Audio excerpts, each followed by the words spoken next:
You guys all think I'm a hero, and I'll accept that responsibility.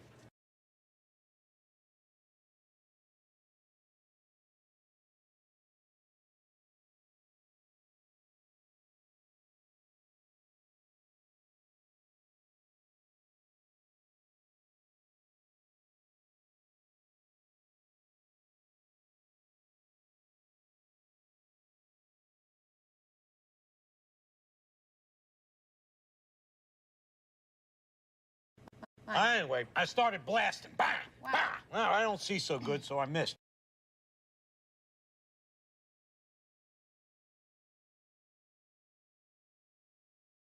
Anyway, you guys all think I'm a hero, and I'll accept that responsibility.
There.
Destroy the child. Okay, guys, Corrupt them all. we're in. Whoops, I think I just may have.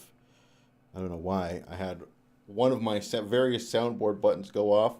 We're still working on we're still working on a lot of the kinks here, and I'm hoping that things will go okay. Hopefully, can you guys not hear me? Or okay, there we go. So I've got my I got a laptop next to me that also has a live stream, so at least I can have some kind of semblance and idea of what's going on. So sounds like you guys can hear me. I can hear my own voice through this. I should turn this down so I don't get that weird echo fucking thing. Okay. Yeah, the one thing I was trying to figure out there is how to get the chat in. I had forgotten. It's been a real long time since I'd done a live stream, and I had forgotten how to put the chat in. And anyway, I might have to do a little bit of fiddle faffing around as we continue. But let's bring up our sheet so far here rather than just a blank screen. Let me. I think we just have the American flag. Yeah, that's just the American flag waving. So I've got quite a dashboard set out here. Fuck, where's my... What the fuck here? Uh-oh. Uh-oh, I can't see my cursor. What the fuck? Great way to start this. All right.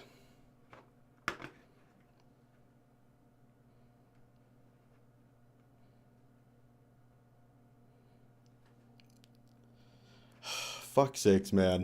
Of course, some bullshit has to happen like right at the start.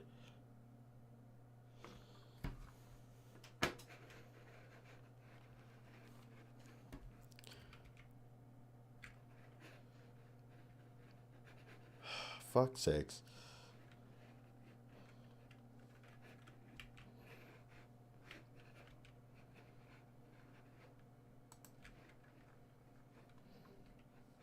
Now we might just be stuck with the American flag forever. Or as I slowly... Okay, good. I got the cursor back. Sorry about that rather short delay. So let's move into some of the crap that we have going on. I've got a whole ton of various boards set out here. Let me just make sure that we can... Okay, great. You guys can see everything just fine. So before we get into some of the funner stuff, let's see where we are now. One of the things, I'm happy that we're starting at a point where we've actually got some results coming in, because one of the things I always hate in election streams is like the time before the election happens, or like election coverage in general, and everyone's just kind of like sitting around jerking each other off. They're like, well, we got some people at the voting booth and don't know what they're going to vote yet for another 5 hours, so back to you. So anyway, now we got some actual results that we can parse rather than having to sit and wait and fucking pile through everything with a bunch of filler. So regardless, we have, this is the CBC dashboard, and I'll just show you the dashboards that we have. This is the Let's Talk Elections dashboard. This one's really good. I don't know if you guys follow his YouTube channel, but Let's Talk Elections is a very solid political YouTuber, and his team has created a really excellent dashboard here for the election. So I'm going to be using it liberally. And we have the BBC is the other one here. And some of these are better than others. Like, again, kudos to these guys, because they've done a really great job in making this like user-friendly. You can just hover over it. You see the exact number. You see the polls reporting, all that good stuff. With the BBC, like, I don't know, it's just not as smooth, right? Next is we have the New York Times. This one's the worst, right? Like, this one sucks big time. Although it might be... Oh, I know why. I have JavaScript blocked on this because the New York Times likes to grind me for ads. Yeah, okay. So, yeah, that's why I couldn't do this. Okay, so they actually do have something that's reasonably useful. And then I have the CBC. So we've got a ton of different choices here as time goes on. So these are our main suites. Of course, I also have a Twitter feed opened up here. I haven't refreshed this in a while. And we got some weirdos clapping away. Uh, 500,000 fewer mail-in ballots than 2020. Yeah, we'll go through all this kind of crap later. But just kind of wanted to set some of the stage of what we're going to be looking at. So let's, I think we'll go to Let's Talk Elections for now, just because I think it is the most aesthetically pleasing of the various dashboards.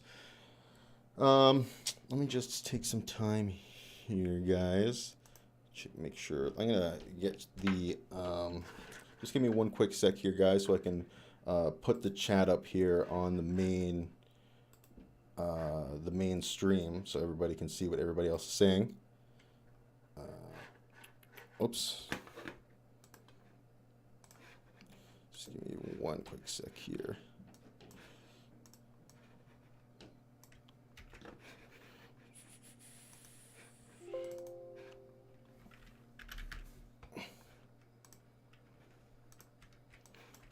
Okay, that should be good to go. Nope. Oh, okay, good. We're good. We're good, everybody. We got chat. And I think that pretty much sets us off to start. What do we get? I always when. Oh, okay. What is a link? Oh, okay, here, yeah, let me type that in. I'll type the link in for the Let's Talk Elections. I believe that's the URL for the Let's Talk Elections dashboard. It's ltelections.com, by the way. And one of the cool things, not to plug this guy, let me just shrink this a little bit. It's a little bit too big. But one of the great things about this one too is they got not just election results from the House, the Senate. They have like broken down various measures all across the country. Like, I don't know what the hell Arizona Proposition 312 is. It doesn't tell me, which is a little bit frustrating, but they have results coming in for it. So yeah, like I said, pretty cool setup, I think, at least. So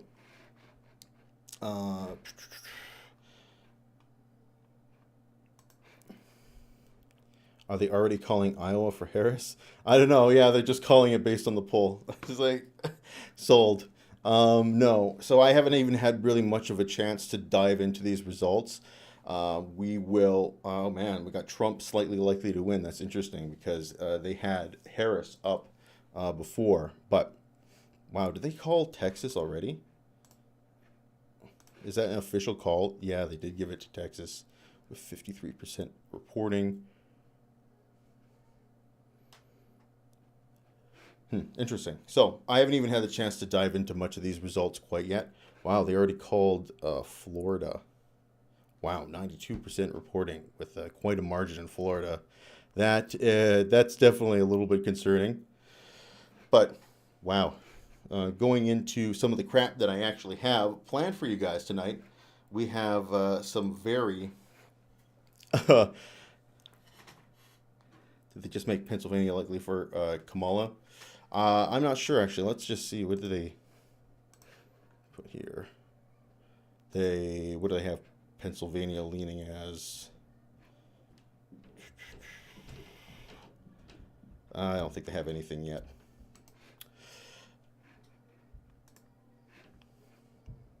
Okay, yeah. I mean, Florida has been getting more and more red as time goes on. But there was like some talk that, man, Florida might flip. Or maybe we have a flip Florida, but that was definitely a faraway dream. So anyway, my prediction was, unfortunately, I have pretty low alcohol reserves right now, so I got to break out my basic white bitch drink. I just got White Claws, and my thinking was that the basic bitch was going to decide the election, but we shall see.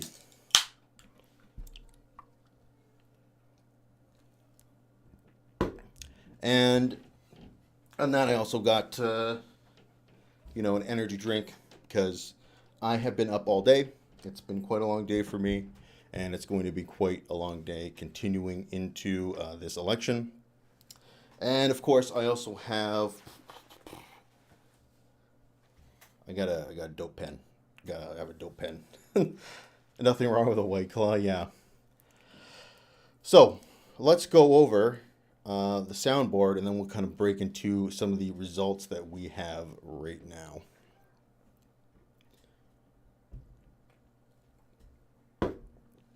All right. So I got, like I said, a wide array of soundboard clips. A lot of them are leaning towards my boy, Senator Armstrong. But first off, oh, whoops, I got to actually turn on the program. That might help, huh, everybody? I hope you guys, I don't know if you guys can hear in the background, but there is some crazy crap going on upstairs. And, well, like I said, my prediction was that Kamala Harris was gonna pull this out pretty comfortably. But right now it's not looking so good. But the night is still young. So we're not going to call anything just yet. But let me just see, do I have my soundboard ready to go? There's nothing more American there we go. Let me put on my headphones so I can hear it. Walmart of a world.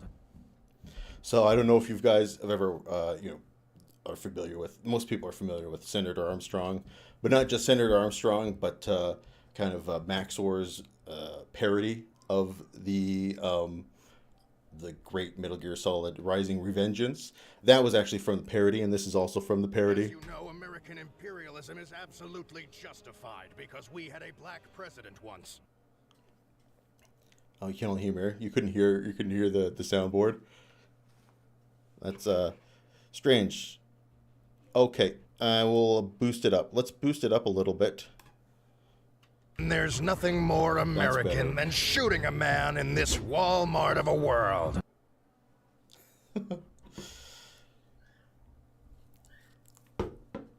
Let's try, and then this one. This was one I was going to play as.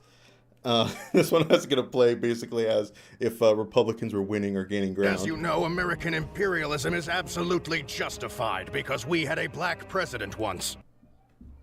Obviously, that's debatable, but let's. I got a couple more clips from him. Don't fuck with this, Senator! Which is that's from the original game. I do need capital and votes. Wanna know why? I have a dream. I love that quote so much. That's probably my favorite fucking quote from the game. What's this one? Oh, this is.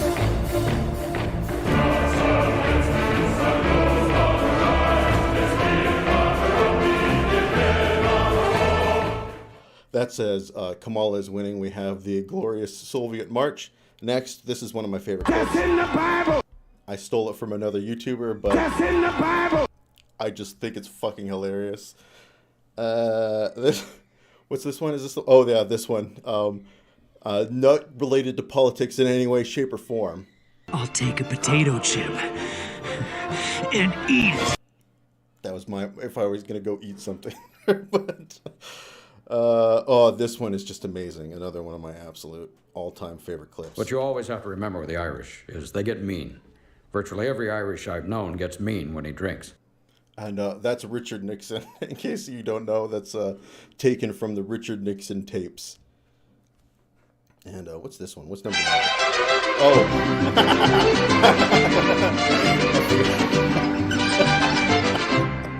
Oh, no. That's in the Bible! That's again for if Kamala was gaining ground. I had the Mexican hat theme, and then let's wrap her up here. Just got a couple Fuck more. all these lipstick Oh, YouTubers yeah. and chicken shit Redditors. Fuck this 24/7 internet spew of Discord and VTuber bullshit! Yeah, that's just. And a couple more. Nobody look! Oh. Nobody look! Nobody look! Nobody look! Nobody look! That's from It's Always Sunny in Philadelphia. There's a clip where it's the episode where they have the big trial, and Uncle Jack is wearing his fake hands. He accidentally throws them across the room. So that's from that one. What else do we got? Shame. Oh, Shame. Shame. just always in case you need to shame somebody. Think of the smell. You haven't thought of the smell, you bitch! That's another It's Always Sunny in Philadelphia clip, and then I'll wrap it up with my classic Danny DeVito suite, which is my arrow keys, which is probably why you hear it getting spammed occasionally in the background, because sometimes I forget I have the soundboard on and my arrow keys are pinned to actual clips. So, yeah, that's why you got spammed earlier. So anyway, here's my Danny DeVito suite. Suicide is badass. And then... Anyway, I started blasting. Bang, bang. Well, I don't see so good, so I missed. Classic. Yeah, I see they called Ohio. I ran after Sources that I him. Bang! made it Try the to shoot him fuck in the up. back. But I don't want so good either. And then last one, then we'll continue to with actual... You guys all think I'm a hero, and I'll accept that responsibility. All right, so let's actually see what we have going on in terms of the actual election here. So yeah, we've got some pretty early calls here. I was not expecting to have some of these states called so early. Let's see if we can dive into some of these swing states. I mean, all of these states so far are states which I had Kamala winning, right? Or sorry, Trump winning, my mistake. Yeah, these are all states so far that have had Trump doing well in. So none of these are kind of outside the ballpark. The things I am looking at are the margins, right? I thought that Florida might be closer this time, but no, it just seems to get continually more red. You know, there's always like the great white whale of the Democratic electorate is Texas. Doesn't look like that's going to be in the ballpark today. So it doesn't seem like there's going to be any kind of landslide or anything like that. But with some of these swing states coming in, it's going to be interesting to see what's going on. Georgia looks like we still got a long way to go. Oh, I shouldn't move this so I can actually see you guys' chat here. Called Illinois? Okay. Yeah, I mean, Ohio has not been a swing state for quite some time. Yeah, it's a key victory that Kamala Harris needs. Wow, look at that. That's so fucking dope. They got the whole breakdown of how many votes are remaining and everything like that. That's awesome. So yeah, we still got a lot of ground in this state here. Let's see what things are in Atlanta here. Looks like we're still got a lot. Looks like there's still some ground in Atlanta where, yeah, we only have like 16% of the vote reporting. Where it looks like a lot of the Republican votes may have already come in. Let's see what else we get here. The site is really sick. Oh, did you mean sick? Yeah, I know. They did a great job. You know, I don't, not to keep like licking this guy's nutsack, but yeah, they did a really good job with this shit. Let's move into North Carolina here. Just make sure, yeah, live stream's looking good. Again, this is one I have Kamala Harris winning. I predicted that she would win this tonight. And again, we still have quite a ways to go with this state. Only 40% of the vote being turned in.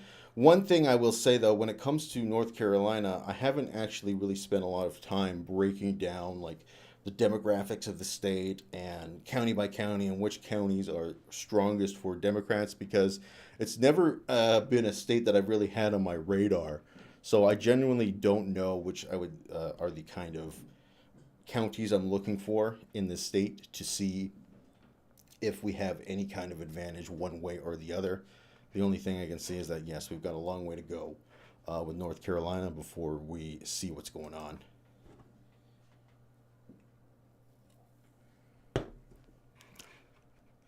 Illinois is called, of course. Ohio, what was the margin in Ohio? Projected winner, okay. So these aren't like 100% called. Let's go to, I'm going to go to the CBC, see some of these other sites in terms of their current data.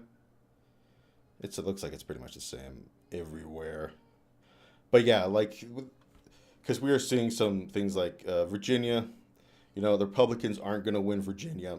I remember definitely in 2020 when over time Virginia was like, it was like red for hours and hours. I remember in 2020, and then finally it started to become blue.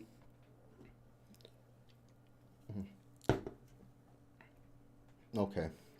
Thanks for the heads up. and Factus, by the way. And moving into, so they haven't called Ohio yet. So we may be jumping the gun a little bit there, but yeah, it definitely looks like Donald Trump is on track to win it. But yeah, it is kind of sad that they called these two states so early. But again, they were distant thoughts in the Democratic political field. We shall see, but yeah, has a lot of votes in. Like, okay, let's check that out. I'm sorry, I was just looking at your guys' chat here. Let's go back to North Carolina for a sec. Which one did you say was the one I should be checking out here? Has lots of votes. Mecklenburg County, North Carolina. Okay. Has about 6% in. Do I have a fucking search function here? No. Oh, here it is. Right here. Perfect. Thanks. Oh my god, yeah. I should have been paying attention to this whole time. Obviously, we have quite some of the important counties sitting right in my face. And yeah, just as you said, about 6% of the vote reporting. So it looks, things could be good here as the night continues for Kamala. But again,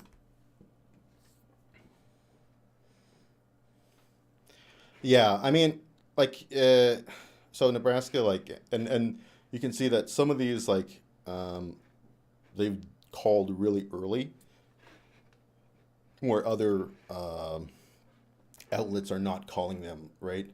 CBC hasn't called. Oh, did they call Ohio? They have it. What is this? Sorry, BBC, not CBC. Okay, they actually. Oh, okay, they just have them winning. Yeah, okay, no, they haven't called it yet. Yeah, they have the little check mark when they call it, obviously. So yeah, so a lot of these outlets haven't called some of these areas yet. So this is kind of misleading right now, right? When they're basically projecting that he's going to win Ohio, and you know, given what things are looking like, it's a pretty solid guess he's going to win Ohio. But yeah, like we have right now, like Minnesota. Okay, well this is only 0.05% of the vote reporting. Let's go to the New York Times here, see what the New York Times will show us.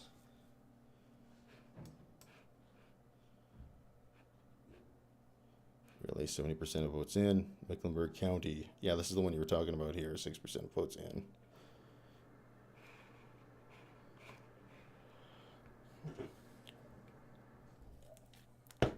Yeah, I don't think we don't have anything coming out in Nevada yet. Nevada's going to be late in the game, I'm assuming. Why can't I go back here? You guys suck. Fucking New York Times sucks, man. Oh, I see. Yeah, I got to stay all within the little map here. But yeah, let's check out some of these Rust Belt states here. Pennsylvania with 20% in, and Kamala Harris is doing pretty well so far. It's looking really good in Pennsylvania. Because I remember, and again, I'm kind of experiencing back to 2020.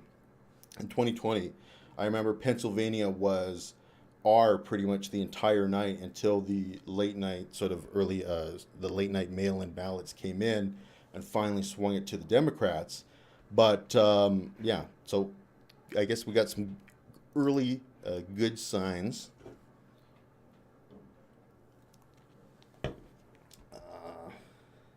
Yeah, I honestly, I think, like, you know, not to get into the American political, or sorry, not to get into the Electoral College debate, but the way, I don't mind the American Electoral College, or like having some way to balance like states' power across the country or something like that.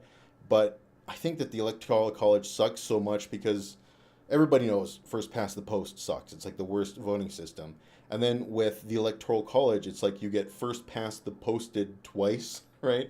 So not only does your vote not matter if you didn't vote for your state's winning party, your vote doesn't matter effectively if you didn't end up voting for the president. So you kind of get double shafted. I think the Electoral College would be a much more interesting race and a much more even political system if you just had it like proportionally distributed, right? You gave the Electoral College votes based upon the proportion of the vote in that specific state. You know, it would definitely kind of break up the swing state cycle, right? Even out the areas that politicians actually have to go and visit.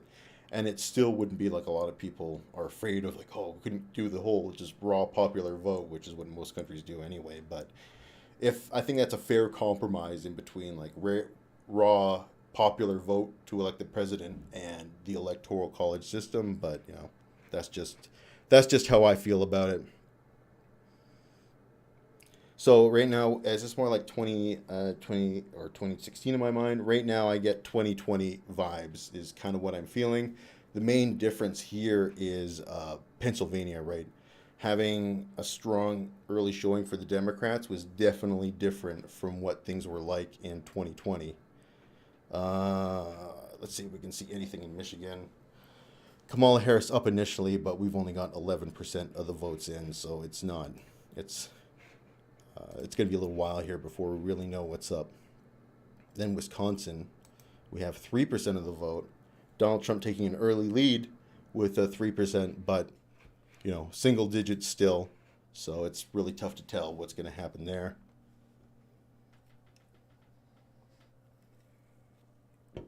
Mail-in voting should be upfront mostly in PA this year, based on what I understand. Okay, I didn't know that.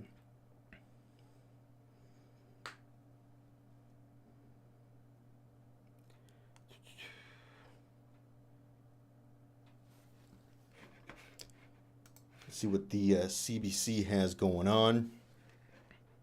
Same kind of shit all across the board. Well, we do have, looks like Kamala now, with 50% of the vote is nipping at Trump's heels in North Carolina. So this could definitely be some good indications. 71% in Georgia. We're still pretty, it's still looking pretty good for Trump in this state. But again, this is a state that I predicted would fall back into the Republican column this cycle. But, you know, things in Atlanta could really shock us here. You know, let's take some time, because I mentioned that I had a suite of cameras posted up here of various places in various swing states. So I don't know if we're going to be able to see anything, because I was like looking at some of them. This is, I guess we got to refresh this. This is Fox News Atlanta. And they give us a pretty good shot of downtown Atlanta. Unfortunately, wow, man, Atlanta looks like a beautiful city, man. I'd like to visit this place one day. But yeah, looks like it's really busy right now. It'll be the middle of the night there. It looks like it's super busy. Still lots of shit going on. But I wanted to see, which state is this one? So I've got a shit ton of traffic cams also listed out here, right, to see if we can see anything that's happening. But we'll dive into those a little bit later, because I think okay, here's the Atlanta skyline cam. Unfortunately, probably not going to tell us much at all right now either.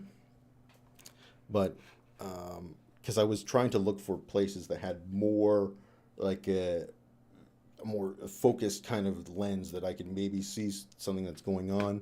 Like, what do we got here? I had something for Pennsylvania. Where's my Philadelphia cam? Here we go.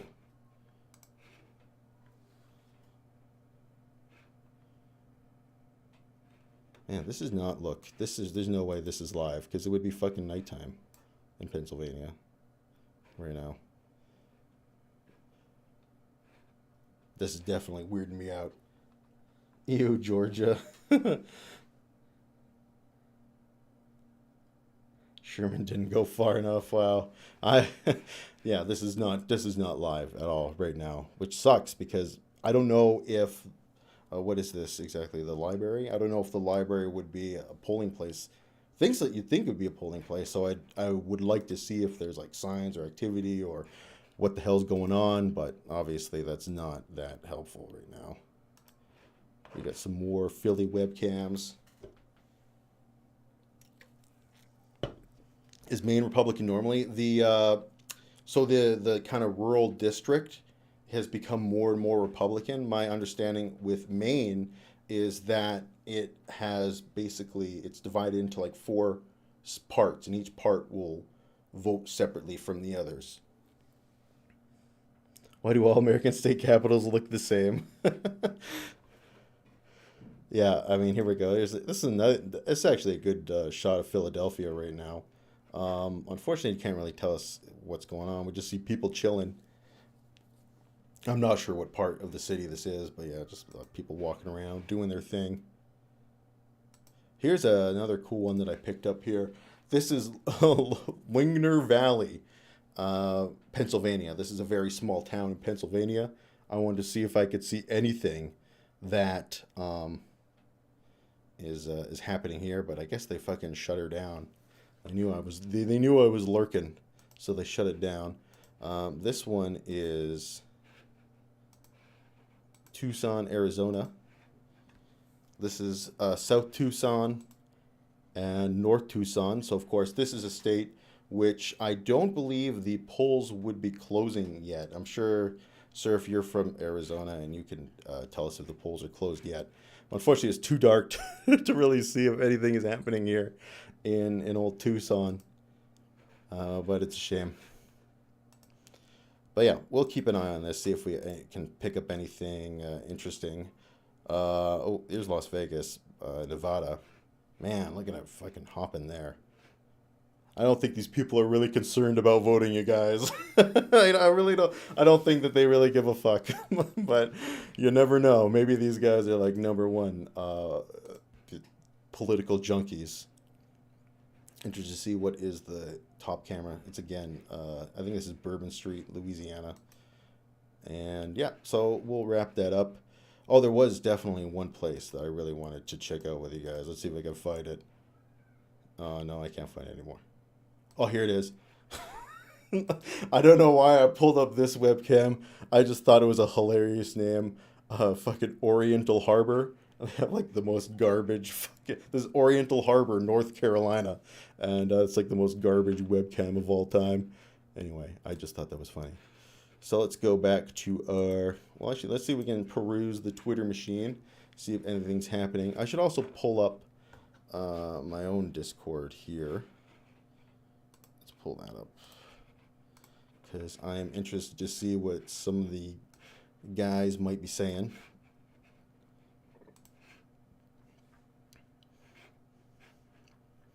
North Carolina governor race has been called. That's interesting. That's according to Slide Desert Fox. So let's see that. See if we can get any kind of... No, doesn't look like we've got anybody posting any big revelations in the general chat. Let's see if we can peruse Twitter here. Or X, more rather.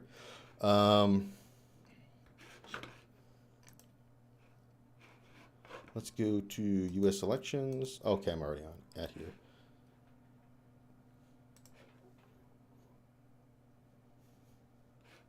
Okay, well, interesting. Voters in Florida reject a measure that would have added abortion rights to the state's constitution. That's unfortunate. Fox broadcast is so bad. Oh, your polling place in Oklahoma is a library? Yeah, I definitely figure a library would be a good place for polling. Oh, okay. So it was a 60% threshold. Interesting. For this Florida abortion, to enshrine it in the state's rights. So what did they? They fell short of. I guess they needed a very distinct majority.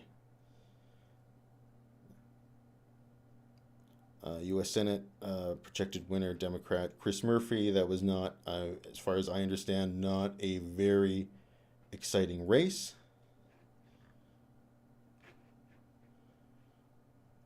Holy shit. Out of 177 polling places in Georgia's Fulton County, 32 bomb threats on Election Day. Holy crap. They had to evacuate 5 locations briefly before voting resumed. That is fucked up. Pennsylvania authorities say that multiple voting locations have been targeted with non-credible bomb threats, and courts approved extended voting hours in at least 2 of these locations. Holy shit. That was 16 minutes ago.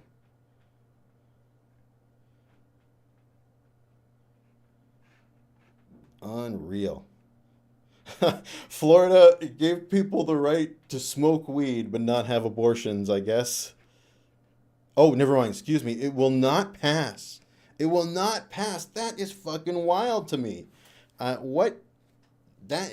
How can a state like Florida, we have a city like Miami, where maybe they didn't want the coke fucking rings, didn't want to have any potheads muscling in on their territory, so they voted down the measure. But what the fuck? Who the fuck votes down a legalized weed measure in 2024? That is really surprising to me.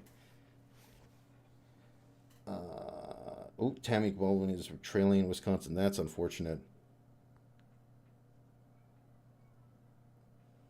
What's the lessons of the learning parties? Leading parties can learn now for the next election run? I don't know. What happens when one candidate says oh yeah. Well, that's what happens when one candidate says the election is rigged. Old people, and not to sound bad, the Cubans have really gone right recently. Yeah. Well, if Trump goes down tonight, I don't think, like, because here's the thing, I believe, and I've mentioned this before about Donald Trump in particular. Let's just go back to the desk here, the fucking the wall, the projection wall. But fuck. Okay, yeah. So if Trump goes down, I don't know if the GOP will take. I think they might take a break from Trump.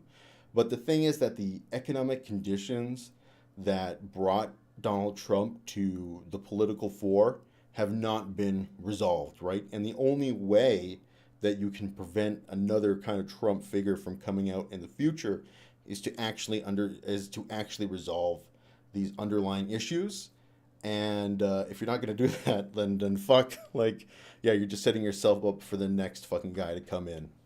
And one of the things, right, is that if Donald Trump does go down, I think what he will at least do in the future or currently is that he will carve a path for other Trump-like figures to walk down, right? So he will make it easier in the future for Trump-like candidates to exist, to emerge, to do what they need to do.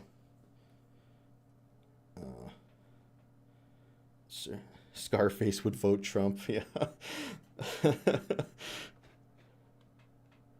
Okay.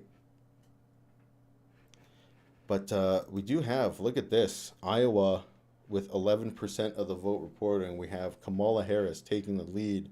Will we see the Seltzer poll come to life tonight in Iowa? Right now, it's actually looking pretty decent, but night's young, everybody. So yeah, what we were talking about, Maine's 2nd district, right, is heavily rural.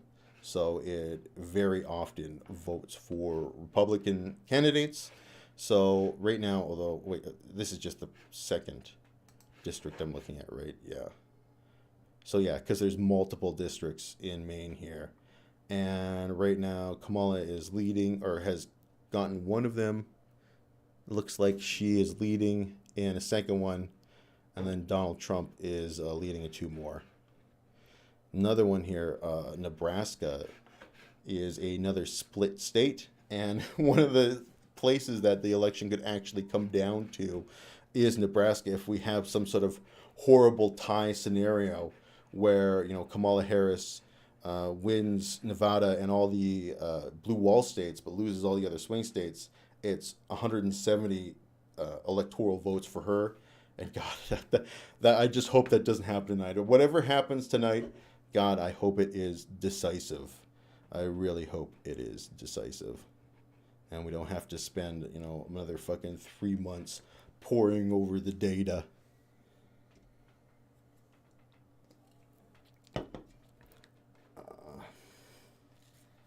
Yeah, the U.S. is currently on the economic rebound.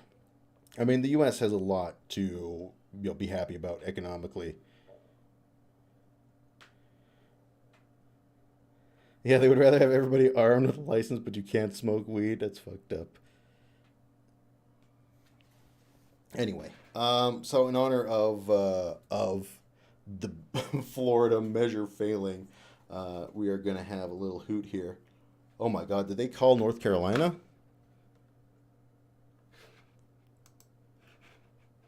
If that is true, that is bad. Oh, just let's talk elections has called North Carolina.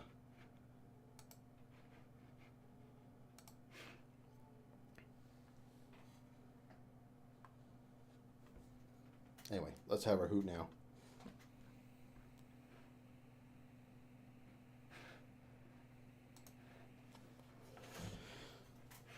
But yeah, so they are predicting that Donald Trump will win in North Carolina.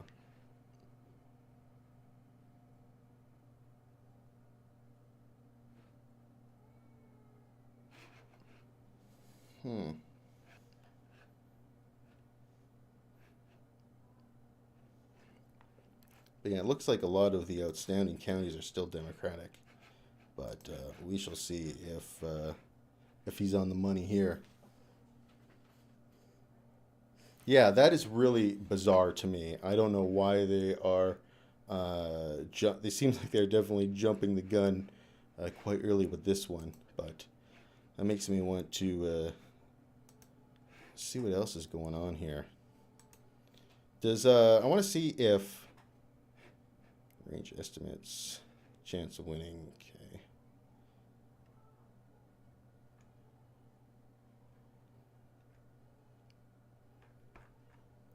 I hope you guys can't hear my baby crying upstairs. But yeah, so Mecklenburg County, you guys are saying, is the most populous county in the state. And it is, yeah, right now we got 10. We've only got double digits reporting. So I don't know. I don't know, guys. But yeah, we are, I'm definitely not so sure about that call.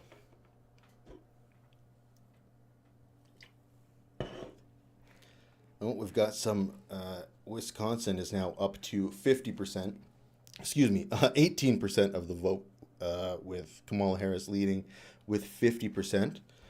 So there we have at least some good, quote unquote, good news. Michigan, Kamala still maintaining a lead. In Pennsylvania, things are still looking pretty good.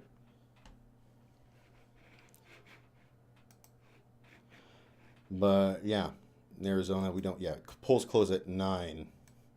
So they will have just closed. 7 actually.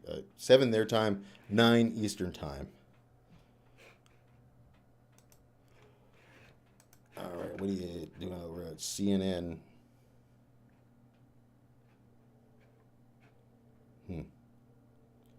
Wait, did I fuck up this? Did I misread this? That's weird. Let's just refresh both of these. Because for some reason, we got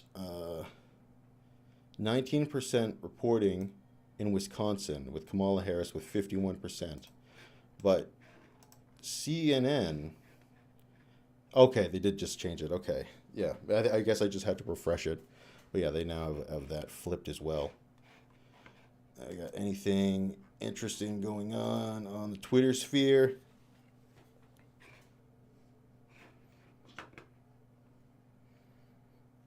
Oh, this happens all the time.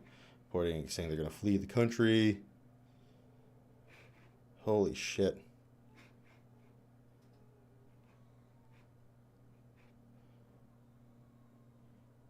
Wow. Well, apparently who knows how true this is, but now they're saying that a lot of these bomb threats are actually stemming from people from like Russia making calls over. That's fucking insane.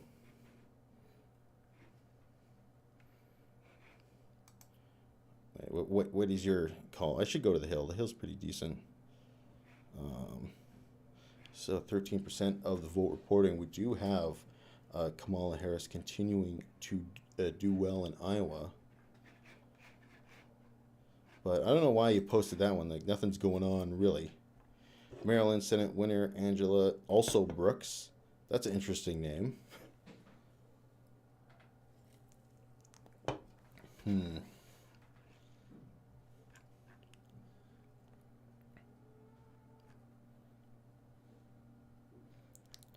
Gillibrand won New York. Well, again, that's not a very surprising result.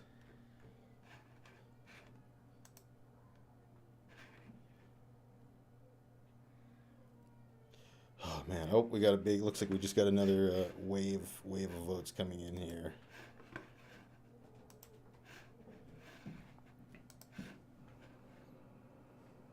I think that was from Pennsylvania. Yeah, Pennsylvania now up to 30%. Republicans now are gaining ground.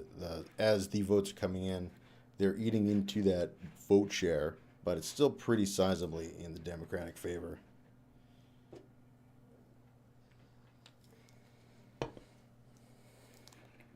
Yeah, what are we at now?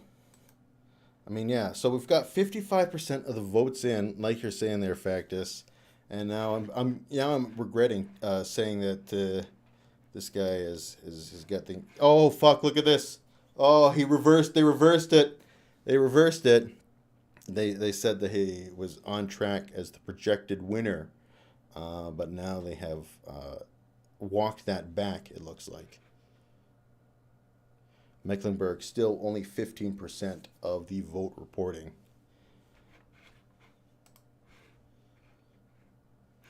They walked it back even more.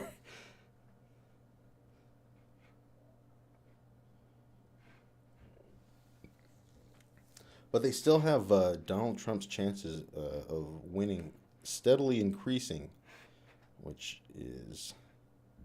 Yeah, I want to know how they're figuring this little portion out. Because I know over on the New York Times, they had something similar. They used to have something similar. Where, okay, so they also have a 72% chance of Trump winning right now. Okay, so they are actually in line with some of the other mainstream analysts out there. Let's see if we got any good live expert analysis. Trump just pulled ahead in Virginia by 1,000 votes, pointing out the Democratic... pointing out that a dramatic underperformance so far in London, but she's underperforming in Fairfax, Arlington, and Prince William counties. A ton of vote is still out there. Well, this is one of those 16 flashback moments from Dems who saw VA as an early canary in the coal mine, even though they went to win on by 5 points. That's not good. What do we got here? We've got Trump's doing slightly better than he did 4 years ago. He won the state in 2020. The math so far is what he needs to be doing. Okay. So far, Trump is doing what he needs to do in Georgia, North Carolina, and obviously will continue on the votes. Georgia, North Carolina. Trends continue, then she almost certainly needs to carry Pennsylvania. Okay. That's not sounding so good. But yeah, okay, what do we got? 63% of the vote in. And Trump is slightly increasing. 130,000 votes. 173,000 votes ahead. Interesting. But yeah, I think Georgia might be gone here. 77% of the vote in, and yeah, okay, well, he's not that far ahead, only 200,000 votes, but still, with 77% voting, that's not a lot of runway. Yeah, they definitely jumped the gun there. Whew. I don't know. I mean, I'm still seeing some good signs up in the Rust Belt here. Wisconsin, 20%. Michigan looking good as well. And PA they're slowly losing ground, though, in PA. Yeah, well, there are some parts that are getting me concerned, for sure. The only things that, well, let's be real. Like Iowa here, though, definitely with 21% coming in. That's definitely not bad. And still Democrats leaning in the blue wall. And we're going to have to wait and see what's going to happen with. And then we might have to sit here and wait what's going to happen with Arizona and Nevada. But my big concern here is, again, North Carolina. Because, yeah, I definitely didn't think it would end like... I definitely didn't think that Trump would win this one, at least by the margins that he's winning it right now. I thought it would be closer. But I guess I should put the elephant up. Because,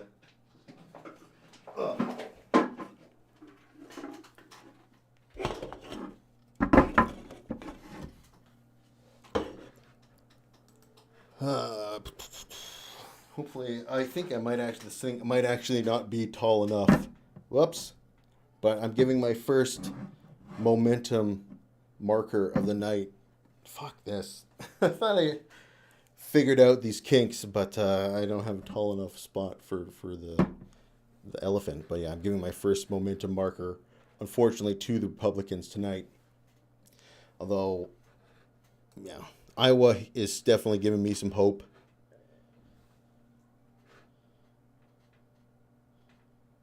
Yeah. But,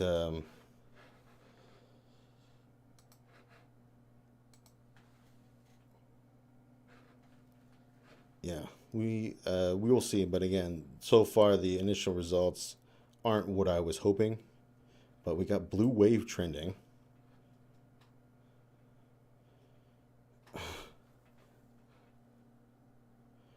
What's going on in the blue? Oh, we saw this. I'm not sure if this is fake or not. Maybe you guys can tell me because I'm not a big Twitter guy. I am like a Twitter, well, X, whatever the fuck you want to call it. Novice, newbie, whatever. But anyway, by 1%. But yeah. I can't confirm whether or not he actually did this, but apparently they're saying Elon Musk changed the like. What happens if I did this?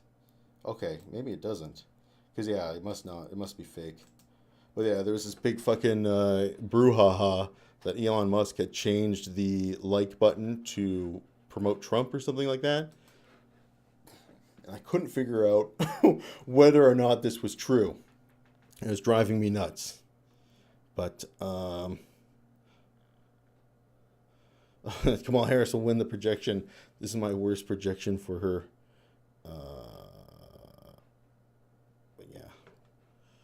But yeah, if this is the the voting projection, this is definitely not a blue wave. Yeah.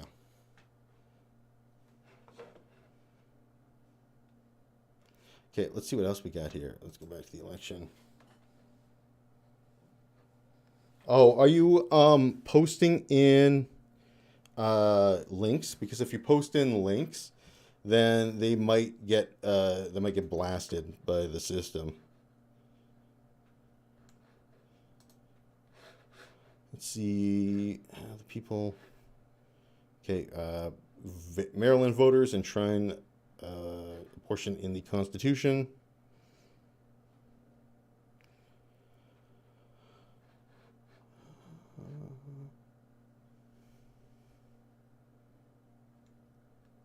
What's this controversial Prop 1 New York ballot measure? Not sure what that is.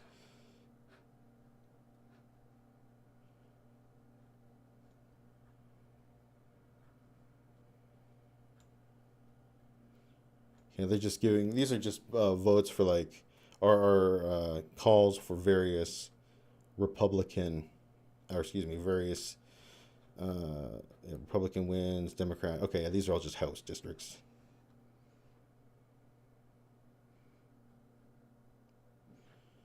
So far, it doesn't look like I'm seeing a ton of really valuable information here on X.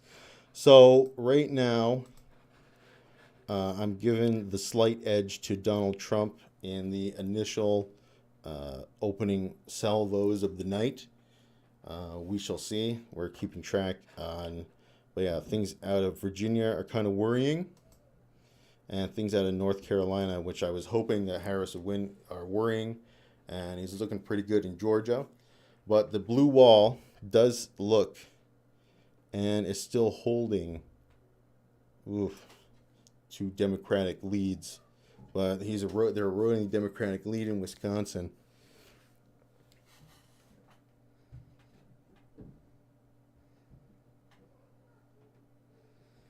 Trump did spend some time. Yeah, he did spend some time in Virginia. I didn't know about the New Jersey, but him spending time in New York is that is bizarre. But that's where he had the Madison Square Garden rally, right? That was. We'll see if that ended up being a real turning point for him. But yeah, so Kamala's got to hold the blue wall, and she's got to do well in these Rust Belt states. But what do we got here? Still 20%. In Illinois. I'm very interested, or not Illinois, excuse me, everybody, Iowa. I'm very interested to see how right the Ann Seltzer poll ends up being, if it ends up being correct or not.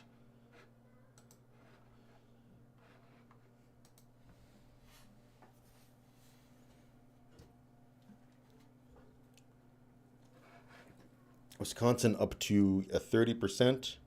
Oh, actually, no, they gave, now Kamala's doing better than when I just checked. I'm guessing maybe the CBC might be a little bit slower. Okay, no, they just updated, yeah, but they are slower, it looks like. But so far, she's looking really good in Michigan. She's looking decent in Pennsylvania and decent in Wisconsin. And still, like, Iowa, 25% of the vote in. And she's still leading. Yeah, I had a similar thinking that there was going to be a blue wave because of the poll, but it may turn out that Iowa was actually kind of an outlier because, you know, so far the Democrats are doing better than you would expect in the state. But apparently there was a very restrictive abortion ban that was just kind of handed down in Iowa, kind of unilaterally, by the politicians there. No referendum or anything like that. A very restrictive 6-week abortion ban. And this has obviously gotten a lot of people in the state riled up. So it could be that Iowa that poll may be closer than we thought, or, you know, maybe even this might hold, but who knows? But that could only be just kind of a one-off instance that is not indicative of what's happening in the rest of the country.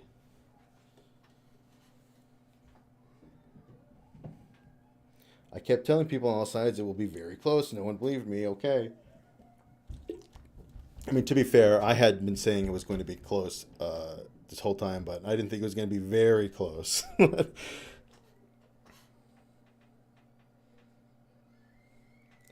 Yeah, I mean, I'm not. I think that. Oh God, I hope you guys can't hear the baby. Yeah, I mean, it's definitely not the end yet. So I don't know why people are saying that, but there's still a long way to go, and we have to make up ground in some of these other states. And yeah, I, like you, was hoping it would be a pretty decisive win for the Democrats tonight, but again, that's not what we're seeing. I'm wearing my tinfoil hat. Yeah. Oh, man. Let's see what... I should check on the old Discord. Oh, people are talking the events. Oh, okay.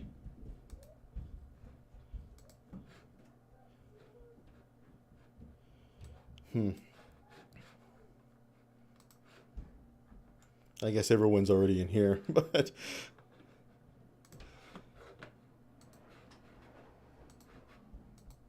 I should update this map, but I'll probably update it later. I'm not going to spend a bunch of time fiddle-faffing around with that. Let's see. Let's go to the Hill, actually. I want to see the Hill's results. your general election results. They got a pretty good map too. Oh, okay, they are calling it. Holy shit, what the hell was that? Are they 100% calling it, or are they saying that it's likely? Let's check in some of these other...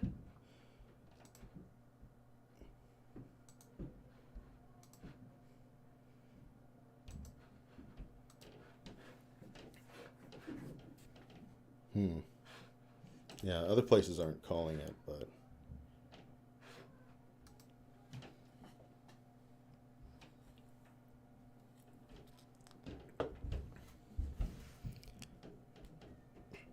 Sorry, what was Prop 134 for Arizona?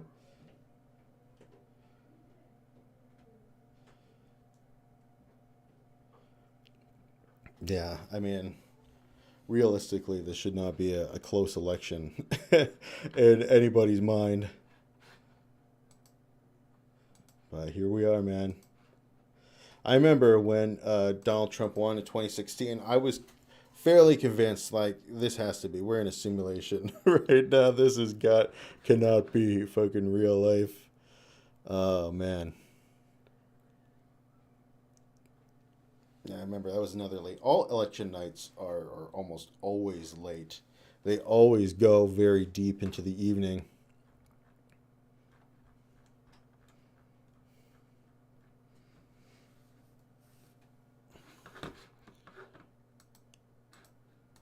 But yeah, it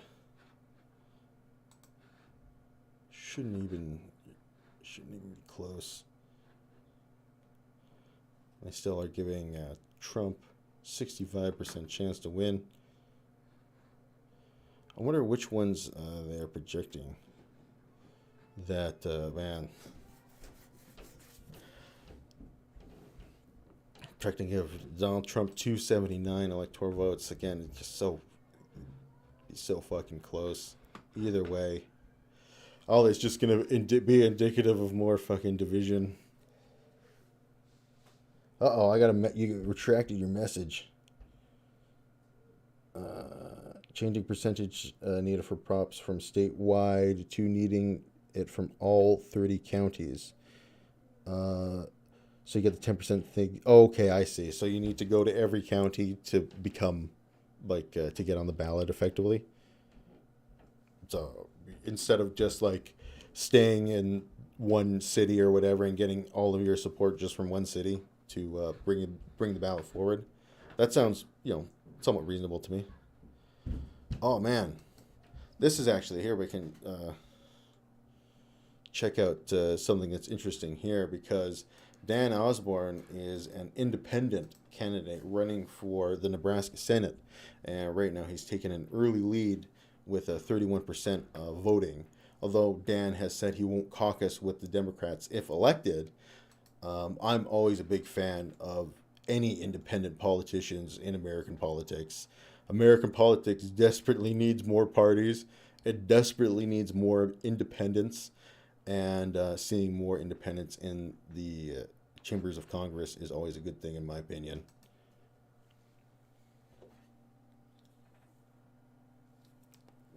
Let's go to see some of the Senate votes here. See some of the, or maybe if I go home, home, okay. See what's going on in some of these Senate races.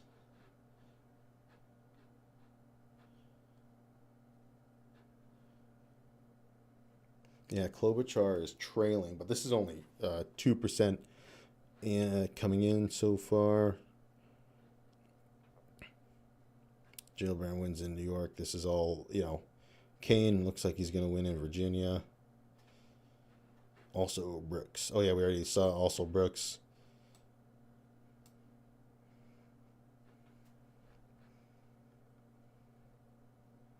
Oh, I didn't know Bernie Sanders was up for election. He's running for election again. Looks like he's going to win again.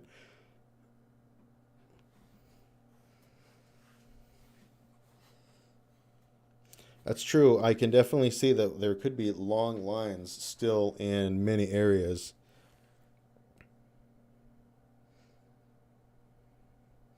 Yeah, first past the post is only going to lead to an internal two-party system.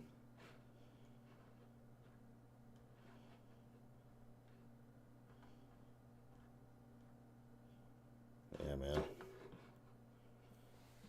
That's one of the worst things about first past the post is just all that it ever ends up being is just two parties vying for the electorate, and they just have to become more and more amorphous to try and stand for less, and stand for less specific things in order to appeal to a broader audience. And then you just kind of get political parties that stand for nothing. They appeal to mush, really, people who have no shape and no substance, and it sucks.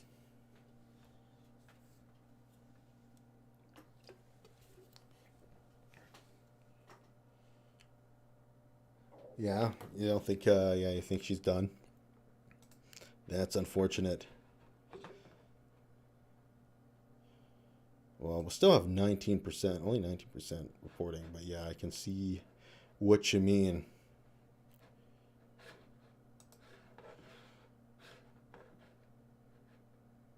Oh, Wisconsin is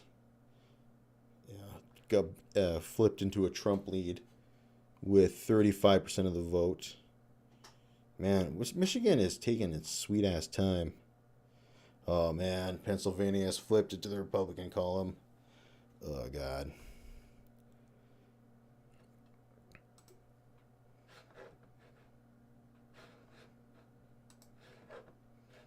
And then North Carolina is, yeah, I think you're right. I think it might be gone. Let's see if we can get any other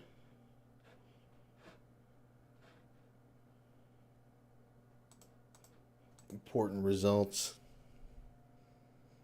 How Trump's chances have gone up 10%. That is good. Well, if he's doing well, I think that they're going off by some of the numbers that they're seeing out of places like North Carolina, and saying that, yeah, their Democrats are underperforming in certain areas effectively, and I think that might be what they're basing their projections off of. 31% is a hill.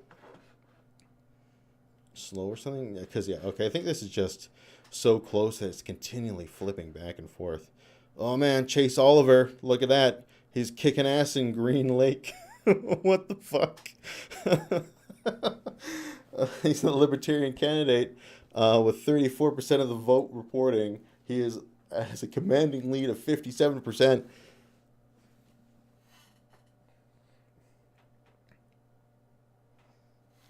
Jeez, I can't believe that there are still people in line. That is just so wild to me. Actually, let's go out to, let's see if we can peruse some traffic cams here. Let's do some real fucking creepy stuff. Where is my Philadelphia fucking road cams? Where are your Philadelphia road cams? Oh, no, that's the library. Okay, here we go. PA. Or not, excuse me, not Philadelphia. Pennsylvania road cams. All right. And you can sit here. You guys sit here, watch me play with traffic cameras. Fucking, where are the cameras? Oh, here we go. Cameras. Let's see if we can see anything going on in Philadelphia.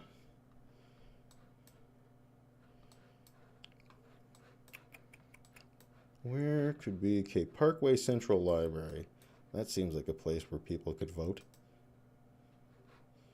Oh man, doesn't show me anything except just this is under the fucking bridge. Is this a like? Oh, okay, this is a fucking looks like a tunnel. Or not a bridge. Yeah, a tunnel that's going underneath the main part of the city. That's unfortunate. Yeah, looks like most of these are definitely not pointing towards anything that could be helpful in telling us what the fuck is going on. Maybe if somebody knows like some of these places and geography a little bit better than me. What is this? Oh, camera has no live feed at this time. give me a better idea of where I might be able to go and actually see something that's happening. Because, yeah, these are all along all the major highways. I was hoping that maybe I could catch something like, you know, one of these in front of, like over here, in front of, like, the library or something like that. Yeah, this one isn't showing me shit all.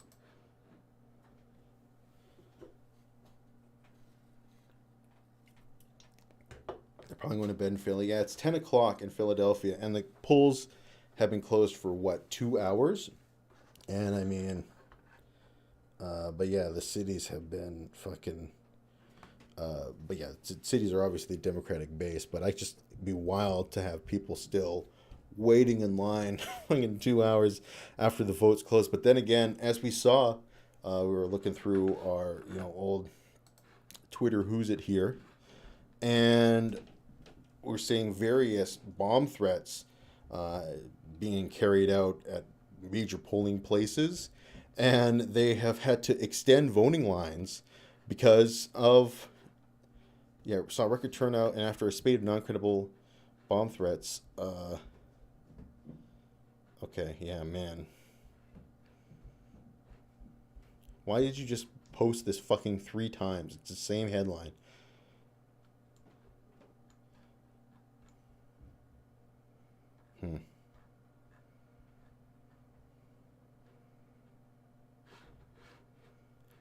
Oh yeah, we already know that they rejected that. Yeah, Philadelphia's probably... Yeah, let's see what... let's go to Philadelphia here. Trump wins Montana. Yeah, of course he does. That's surprising to nobody. But yeah, what do we got for Philadelphia counts? 40%. So yeah, that is definitely good for Harris, as 40% of the votes being in, with 45% of the votes counted, definitely looks good for them. But yeah, we could have results coming in for a considerable amount of time if these bomb threats really gum up the works and fuck, like they were saying, who knows, right? You don't want to go down the Russia rabbit hole, but if the Russians were actually like just fucking around and like calling in bomb threats, like, I mean, that's a pretty fucking messed up way to mess with your enemy, but it's effective in terms of the amount of resources you have to put into it, which is none.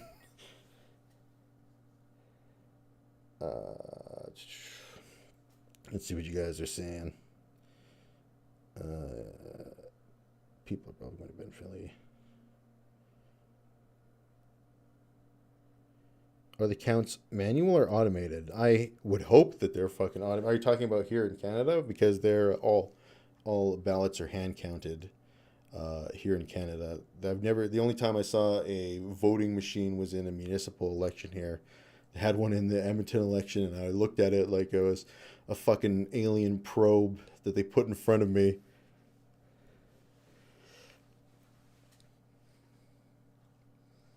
Yeah, it could be like, I could definitely see a big possibility here where we don't know for sure who wins tonight. I don't think that, you know, the more I'm looking at this, unless we get some like real decisive results out of, you know, Arizona and Nevada, that Trump has held on to those 2 states, we definitely may run into a scenario we don't know who wins tonight, and the voting could go on for fucking the counting can go on for fucking 5 or 6 weeks. Who knows? Which states are we watching closely? Yeah, we're watching. So the closest states, obviously, we're watching Georgia.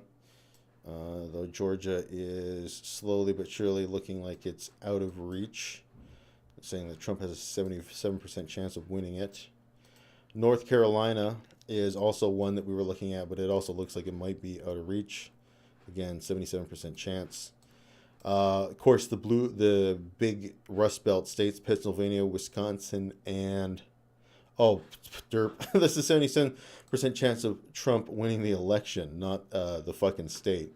It's like, wow, they gave him 77% chance for every state, even though he's fucking only We've only just started counting here. Yeah, I think Georgia's gone. But yeah, Michigan, Pennsylvania, and Wisconsin. Oh man, 41% of the votes in. Trump is leading by 2 points. Michigan, we have 18% in. Slowly but surely, we're getting more votes in this state. This has been slow as molasses over in Michigan. Harris doing well, and Donald Trump taking the lead in Pennsylvania. But as we've been saying, there are a lot of votes to come in Philadelphia. And with this whole bomb threat thing, it puts a whole another question mark out there, like how many people are still in line, or how many polling places had to be extended because of this. Okay, Iowa, it looks like it has now flipped to overtime. It has flipped into the Republican column. Man, that's going to be sad if Ann Seltzer gets smoked with her poll.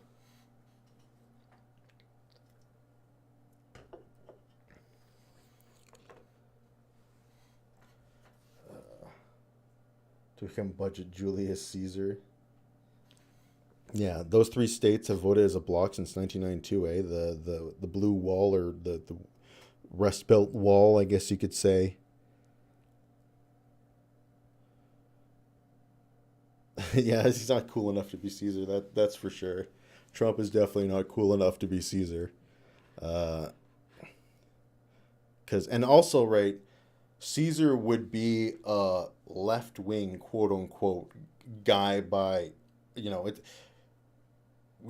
have to be real. It's pretty difficult to extrapolate Roman politics to our time, but, loosely you can say that the Optimates were right-leaning conservatives, and the Populari would be more the equivalent of, left-leaning populists. And Julius Caesar was firmly in the Populari camp, right? He was, I believe he was I'm not sure if he was related to Caius Marius or had intermarried kind of into his family, right? But he was always up in the Populari hierarchy. And there was also of course, the famous quote where when Sulla wanted to kill Julius Caesar, I think he put him on the prescriptions. And Caesar had enough connections to get himself taken off. But effectively, supposedly Sulla recognized his, Populari roots and said that within that boy goes many a Marius. So, yeah, I don't think that it would be quite appropriate to say that Trump and Caesar are in the same political camp, that's for sure. Yeah, he'd be more like Sulla, maybe. Yeah, Sulla might be actually more a centrist. But yeah, again, right? It's super hard to be like, man, this is like what Roman politics were like in comparison to our current modern day politics. Yeah, of course. Yeah, okay, you're right. Yeah, he was uncle by marriage. That's what I meant. That's what I was talking about. He's not smart enough to be Caesar. You know what? I was thinking that, oh man, I haven't even used the fucking soundboard here, but... What you always have to remember with the Irish is they get mean. Virtually every Irish I've known gets mean when he drinks. But Donald Trump has always reminded me of kind of like a bizarro world version of Richard Nixon, right? Because Richard Nixon was all Machiavelli scheming with no charisma. And Trump is like all charisma and wants to do the Machiavellian scheming, but doesn't have the actual like intellectual capacity that someone like Richard Nixon did. Because whatever you say about Richard Nixon, he was a smart man, definitely a smart man. And especially in comparison to a guy like Donald Trump. But yeah, I kind of feel like they're this weird reflections of one another almost.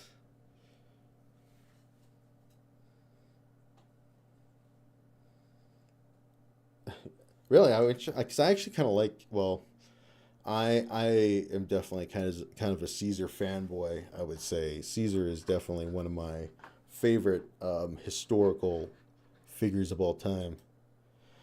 We got some. Let's check. Do a little quick update here. We have 40% of the votes in Arizona, and it's the smallest lead for Donald Trump.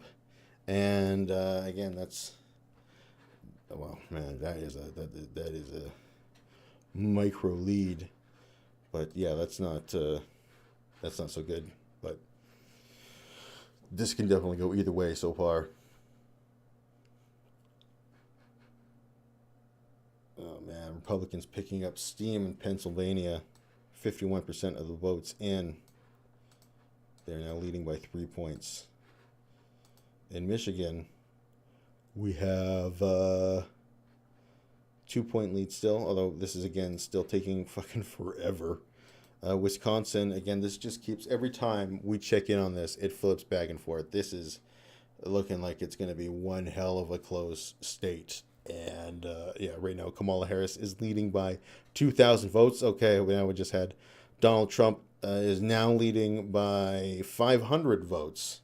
So yeah, it's close. It's extremely close here.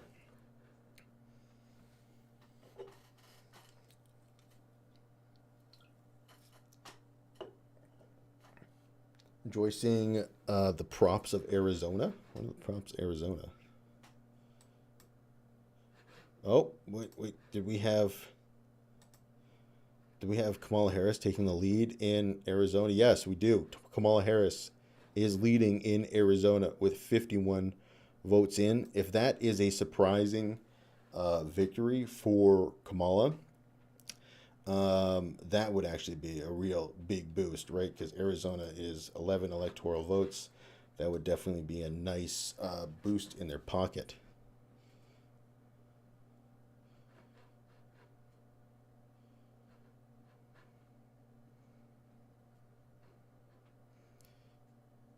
Man, yeah, Virginia is still holding on to a Republican lead. And yeah, this is similar to what it was like in 2020, where it took forever for the votes to come in there. Yeah, it looks like Trump's lead is extending in North Carolina. That's unfortunate. And yeah, I think both these states are gone. And Iowa has flipped back, looks like comfortably into the Trump column. Right now he's leading by 5 points, which would definitely put Ann Seltzer on the back foot.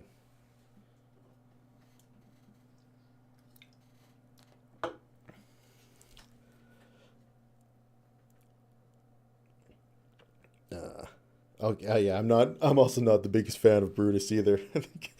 but I think my reflection and my perception, more rather, of Brutus is really colored by the TV show Rome, where I fucking hated his character. Why is California called yet? I mean, well, the polls don't close for another 45 minutes. So be a little early to call that one. That would be a little bit of a rough go. Oh no, Ted Cruz is still fucking clinging on for dear life. That's unfortunate. That's really unfortunate. It would be nice if he went down in flames. Yeah, I mean, it's most likely going to go blue. And, you know, Idaho is most likely, or not Idaho, why the fuck, yeah, oh yeah, of course, Idaho. Sorry, guys. But yeah, and Idaho is most likely going to go red, but their polls don't close until 10. Okay, they have just closed 18 minutes ago. And the rest of them will close in another 45 minutes. It's most likely going to go red, but you're not going to call it until the votes come in. It's, yeah, you have to wait until at least you get some data.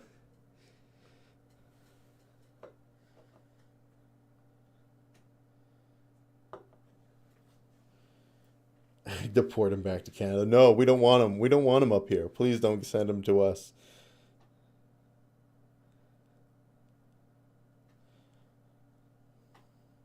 I might. I might know. Oh man.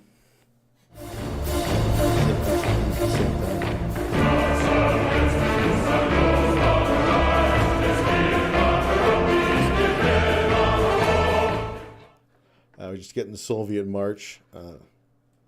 Just out of nowhere. I think, like I said, I mashed a bunch of the keys at the same time.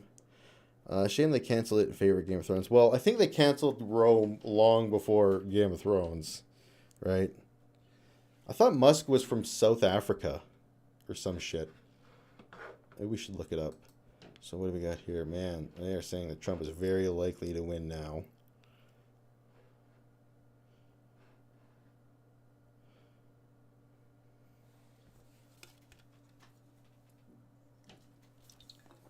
Yeah, it's all going to come down to these fucking Rust Belt states once again.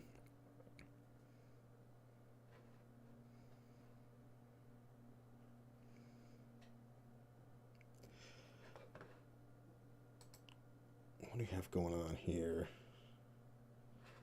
Because, yeah, if she does well in Arizona, that would definitely be surprising, because that was a state that I thought that she was going to do poorly in. And it would definitely be different than what we thought. Because, yeah, I mean, if she takes Arizona, and we don't know anything about Nevada, she's still, if she's able to squeak it out here, which I still think is fairly likely. But let's see how many votes we have tallied in Philadelphia. We still only have... excuse me, guys. Still have about 10% less of the vote counted in Philadelphia in comparison to what is reporting. So that's definitely too close to call. And we have, we still have Wisconsin flip-flopping back and forth.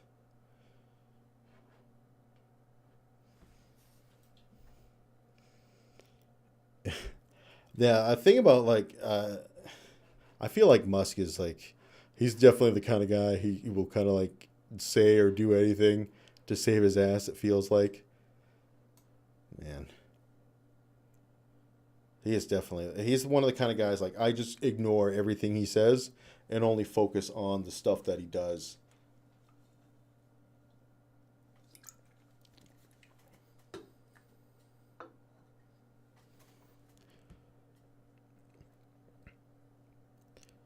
Oh, yeah.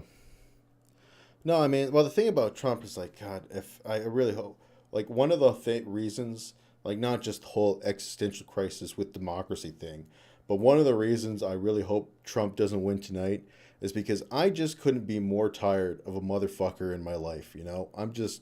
This guy's been lurking around for fucking, since the birther thing,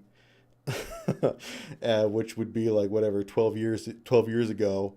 And then, of course, he really entered the spotlight when he came down the escalator in 2015. And, yeah, I'm just tired of the guy. Just tired of seeing him. Tired of hearing about him. I'm ready to move to the next stage of the political, ready to flip the page on our political story. But I don't think we might not be that lucky tonight. What about... Oh, Florida? Yeah, Florida's gone, long gone. Man, yeah, that's quite a margin in Florida.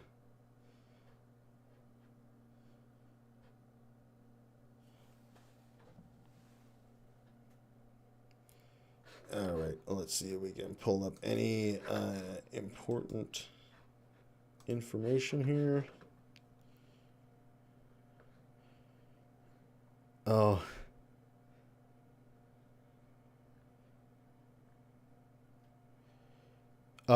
I talk about Trump. So Trump, if he wins, he can only run this one term, right? You can only run 2 terms, and it doesn't necessarily, and it doesn't. Excuse me. It still counts if it's not consecutive, is what I mean. So even though he lost in 2020, if he wins tonight, he can't run again in 2018. He'll still be over. What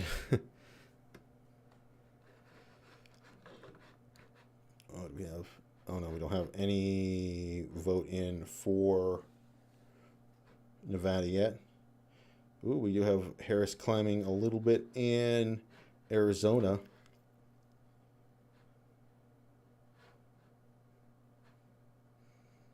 Oh man, yeah, that did not look like that was a right poll at all. I want to see if Old Chase is still crushing it in Green Bay.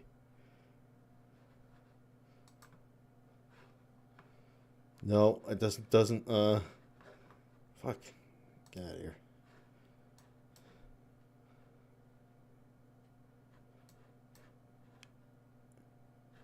Oh no, I can't. I can't see. I gotta find the other place where wherever I found him. But man, right now, 8,000 votes ahead. God, that's so close. Yeah, you can only be elected twice. Yeah, there's a weird way that you could effectively run run for 10 years. And the way it's super weird because if you are the vice president and the president is killed in the first 2 terms and you take over, that's considered your first term. And if he dies in the last 2 years, that's not considered your term. So you could fill out your president's term for 2 years and then run for another 2 elections and run for and be president for 10 years. Obviously, that would be a very specific and low percentage chance of something like that happening. But, you know, there is a contingency plan. And that's actually one of, you know, the American political system definitely has its problems.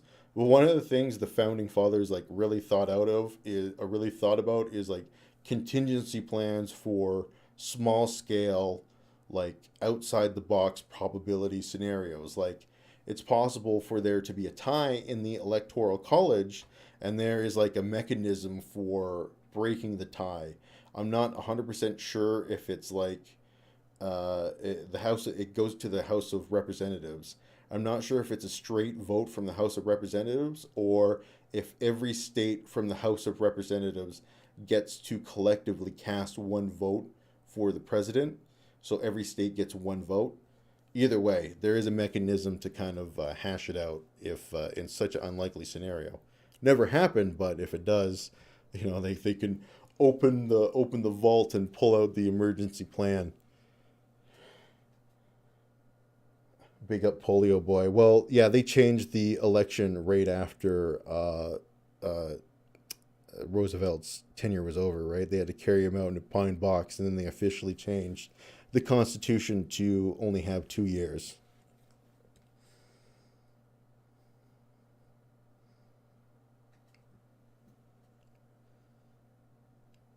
It's true that I guess Trump could hand over the reins to J.D. Vance in theory, depending on how things go. But he's like, I also feel like one of the reasons he may have chose J.D. Vance is because he's just kind of like such a wet noodle that he wouldn't ever overshine him, you know?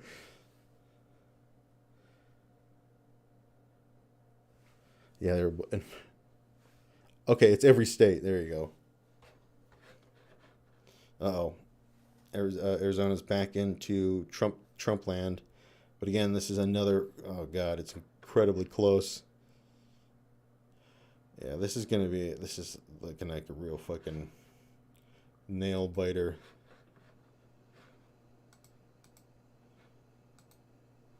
Let's see if I can get any good updates. Yeah, fucking Ted Cruz wins. I want to see the margins in Ted Cruz land. Man, they're putting them all the way up to 90% to win. That is striking. House. Let's go to Texas.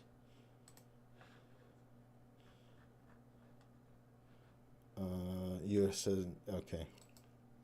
Man, that they got him winning by a pretty sizable margin. Thought it, again, like last time, he kind of squeaked by.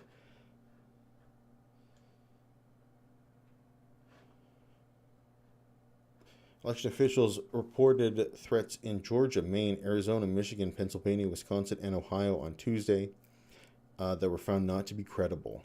Okay, we already read that. They appear to originate from Russia. First transgender person to be openly represented to the House of Representatives. That's great. Holy crap.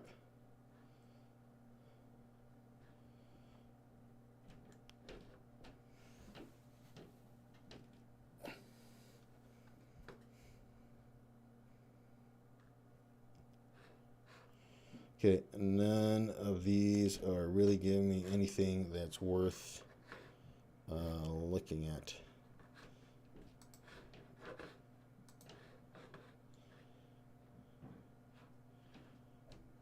And still have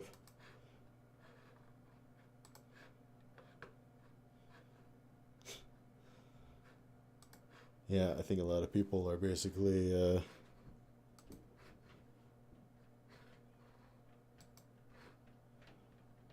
yeah, a lot of people are kind of coming to grips that it might very likely be a Trump victory. Again, it's not over yet, but definitely not seeing the kind of results that I was personally and a lot of other people were hoping for.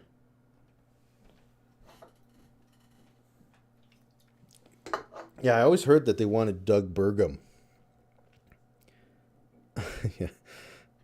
Or that Trump wanted Doug Burgum, and then they kind of told him, like, hey, or his son, and I think it might have been Elon too, basically, Kevin, were like, hey, you got to fucking put in J.D. Vance, he's the man. And yeah, apparently Trump was not hugely enthusiastic about that. But yeah. God damn it. Why do you keep spamming me with these fucking... God, I hate the way X has fucking devolved here, man.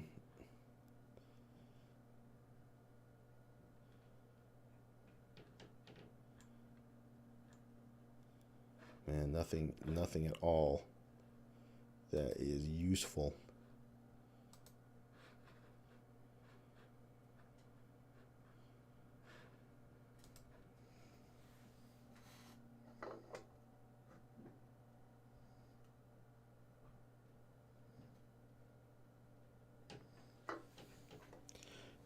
I have thought about going to Blue Sky, and I don't know. I've used it before.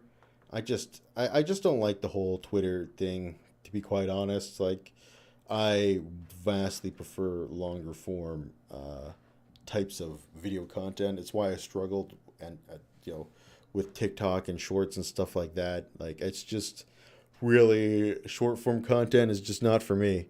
You know, I'm a long form kind of guy. I'm a long winded kind of guy. To get, use Twitter to get Chinese and Russian propaganda posts. That's funny.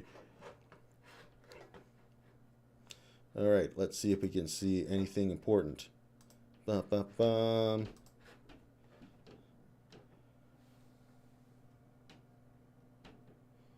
Okay, yeah, we got all of this crap. At this point in the night, there are blinking warning signs across the map that are causing concern for the Harris campaign. Oh, yes.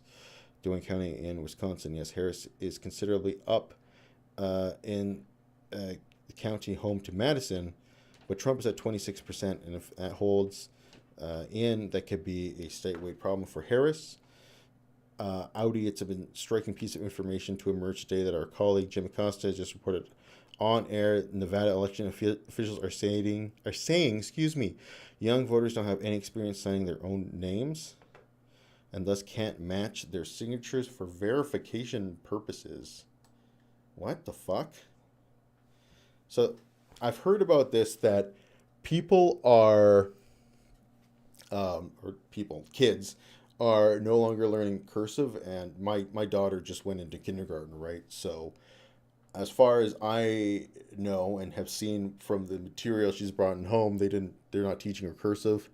I remember they taught me cursive writing in kindergarten alongside like traditional ABC printing. and then as time goes on, they helped us, perfect it and whatnot. But apparently, they're not doing that for schools anymore. And again, like I said, for my daughter, they're not doing that, at least not yet. And I think that's pretty fucked up if they're refusing young voters because they can't sign their own names. Like, I don't know, that is such a weird thing to me. I'm like having trouble wrapping my head around that.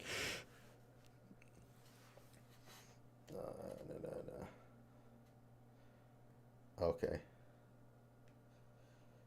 Yeah, I know short-term content is the future, but I'm like Treebeard, right? I take a long time to say anything. Fuck.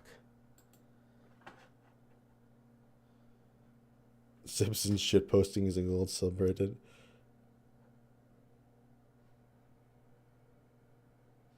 They got the wrong Georgia.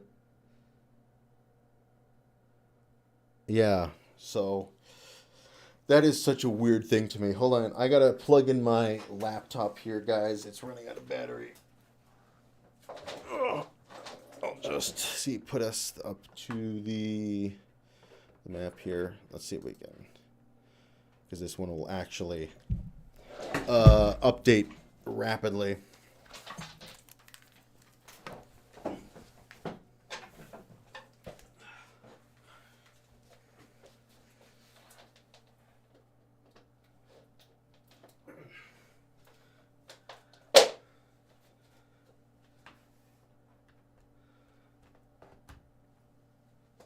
Did I just shut off my laptop? No, I didn't. Okay,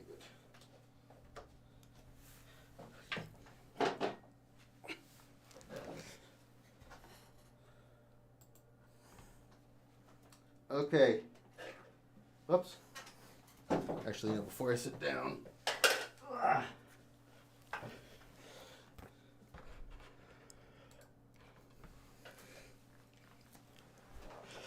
But yeah, before I sit down, I'm going to put the second Republican marker on the board here. There's nothing more American than shooting a man in this actually, Walmart of a world. I should have saved that because I'm putting the football up here as my... So I got the elephant and the football, and I have no Democratic momentum markers yet. And yeah, it's...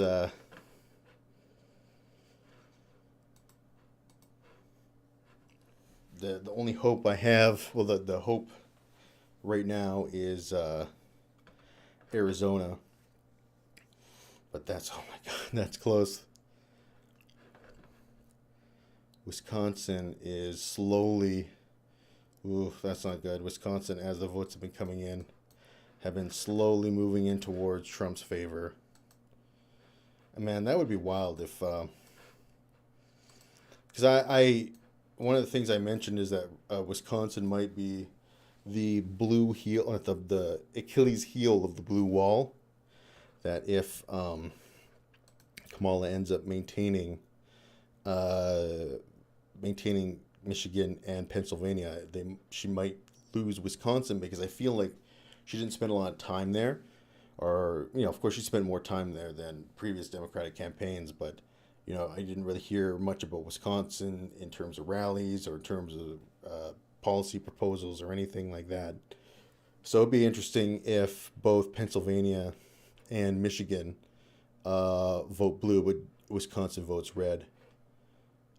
But that is not the most likely scenario. Wow, they put Michigan to lean R. Oh, God. Because, Donald Trump now, 25% of the votes reporting is taking the lead there.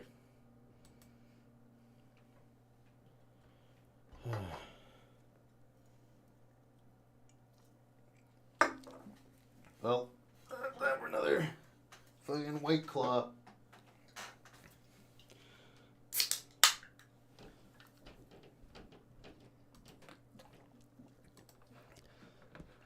And then very likely R. And they put Wisconsin into lean R as well. And they got Trump at an 86% chance of victory. Man, I guess that the pollsters saying that it was super close were actually fucking right. Kelly Ayotte wins governorship in New Hampshire. She's a very left-leaning Republican. That was a very competitive governor's race. Interesting that she would...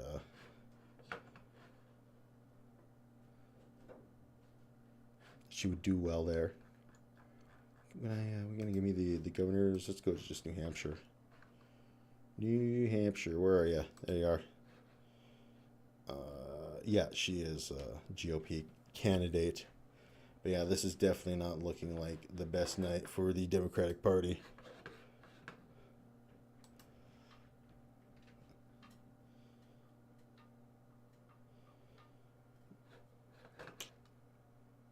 Yeah, it is really out of control how bad the voting can be in America.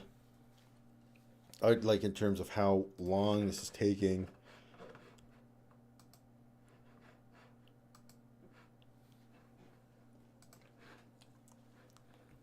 Yeah, this is looking not looking the best. What do we got over here?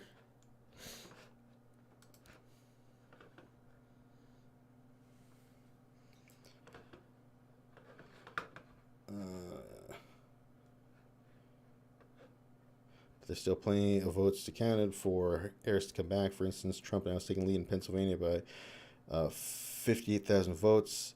But at this exact point in 2020, Trump led by 200,000 votes. So it looks like another long night, and maybe some nights after that. Oh, thank you, Chris Wallace. Thank you, you fucking piece of shit. I don't know why I just exploded on him for no fucking reason. Yeah, it's not looking good.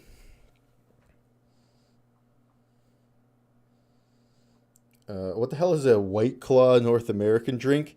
Oh yeah, it's like this basic bitch vodka seltzer, and a lot of well, it's definitely not bad or anything like that. It's not my favorite by any stretch of the imagination, but the thing that's nice about it's like low calories and low carbs, so you can like chug a few of them and not worry about putting on too much pounds or anything like that. Which is probably why the chicks seem to dig him. Just why he normally go blue? Yes, absolutely it does.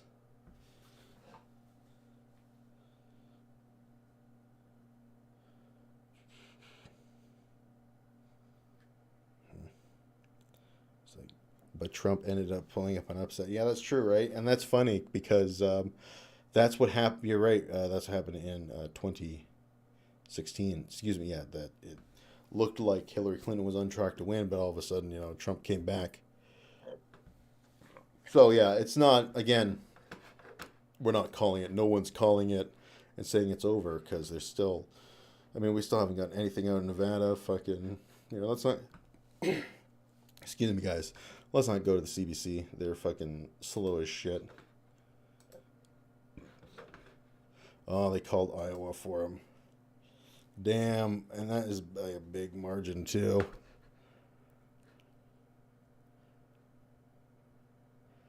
Yeah, I need to get a pint of beer in me. I just don't like, and I mentioned at the start of the stream, I don't have any alcohol right now besides this shit. Yeah, it's well, we need to see like an upset in fucking Arizona and Nevada, but yeah, it's not looking good.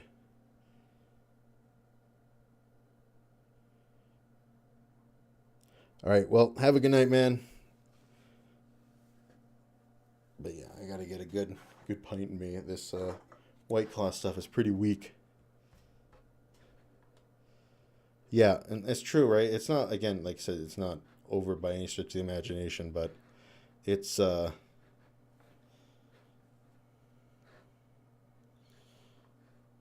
looking the best either. But let's see what else is happening.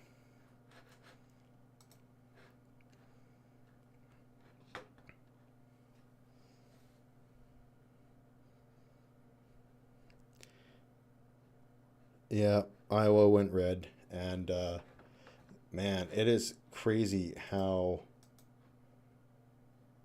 out of lockstep it seems like Ann Seltzer ended up being. I mean, as the night has been going on, Trump has extended his lead. He's now leading by fucking 13 points, 14 points. It's it's yeah. It definitely seems like she was an outlier. West Virginia would turn blue any second now. Yeah.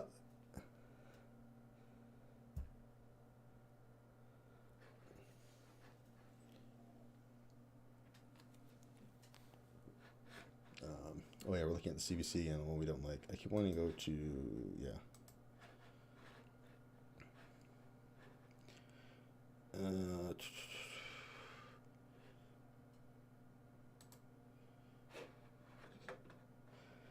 Yeah, she's behind Biden's numbers in big college towns. Michigan's Washtani County, home Van Arbor, University of Michigan for Harris's critical run up the score to carry these two battlegrounds. Senator Bryan, a Democrat, who is projected to win the lone House seat in Deep Blue, Delaware, will become the first. Okay, we already read that one. Trump is overperforming his 20 results in North Carolina in 20 counties by significant margins in some of his southeastern strongholds. Okay, yeah, this is a little bit older stuff. Okay, yeah, that's battle for House may turn on 5 seats in New York. Yeah, nothing super interesting here.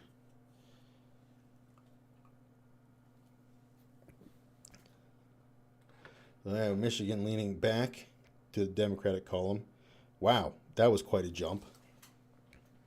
With now Kamala Harris is leading by 100,000 votes in the state.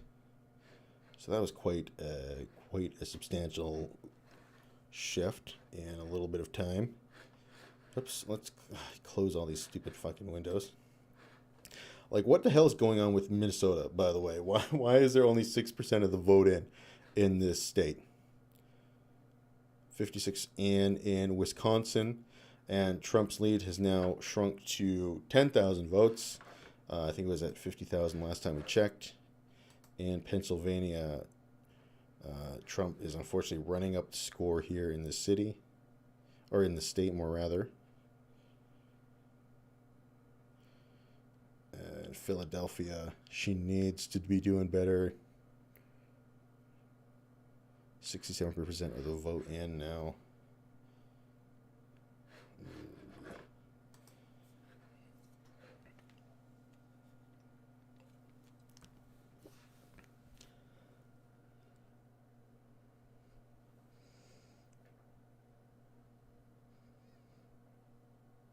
Yeah. West Virginia used to be a based state. I mean, they used to be a state that they broke away from Virginia because they didn't want to be part of the Confederacy. So that's pretty based in my opinion, but they've fallen far. A Senate pickup in Maryland is huge. Okay, yeah, that is good. We did see that Astor Brooks beat Hogan in Maryland, which was definitely a good thing. Because that guy, I think he was a Republican, and he was the incumbent though, and he was actually pretty well liked in terms of Republicans in a deep blue state. But Maryland is it's a blue state, and there's no question about that. And I guess he wasn't well liked enough. Okay. Das Vidania. Yeah, he wasn't well liked enough, unfortunately, to overcome that natural blue leaning.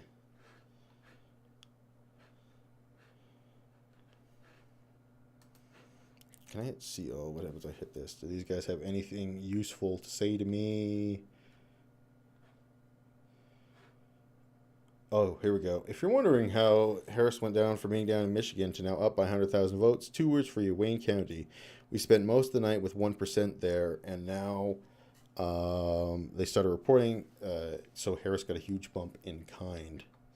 There's a ton of outstanding vote margin, so this isn't close to where it ends, but that's your explanation. Democrats are in danger territory for the control of the Senate. Sherrod Brown, the Idaho Democrat, is losing its Republican businessman Bernie Moreno with more than 80% of the vote in. If Brown goes down, that could be the ball game. In Pennsylvania, Harris is running ahead of Biden's 20 margin in Pittsburgh, just shy of 3 points, and well ahead of Clinton in 2016. Okay, so that is something at least. The biggest concern has to be Philly, where it's still early, but Harris is running 5 points behind Biden's margin with 20% of the vote reporting.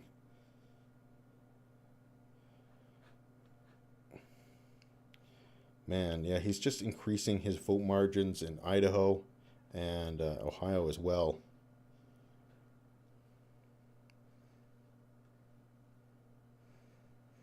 Wait, what's this?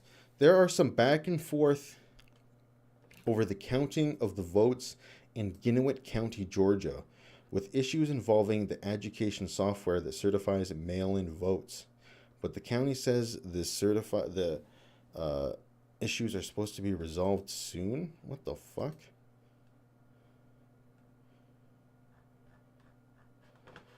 Okay. Alright, so these guys didn't really tell me anything useful.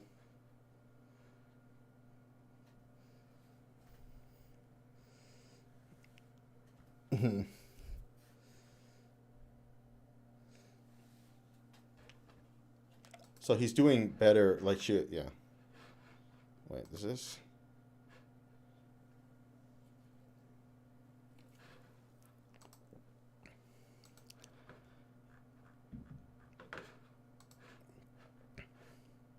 Man, yeah, the CBC is just so far behind. I'm going to close their tab out. I'm not using them at all. Sorry, CBC, you're not doing a very good job. Surprisingly, my country's broadcast network is not doing a very good job in covering the American election. Who would have guessed that? Man, we still got a big stall here in Arizona. Fucking nothing's happened in Arizona. And, yeah, we're stalled at about 3,000 votes.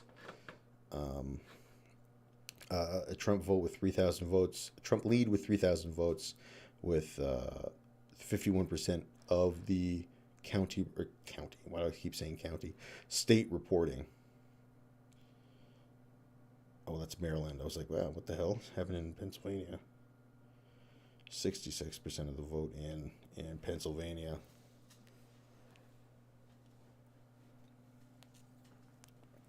Oh, well, Trump lost a little bit of ground in North Carolina, it looks like, and a little bit of ground in Georgia, but I don't think it's going to be enough.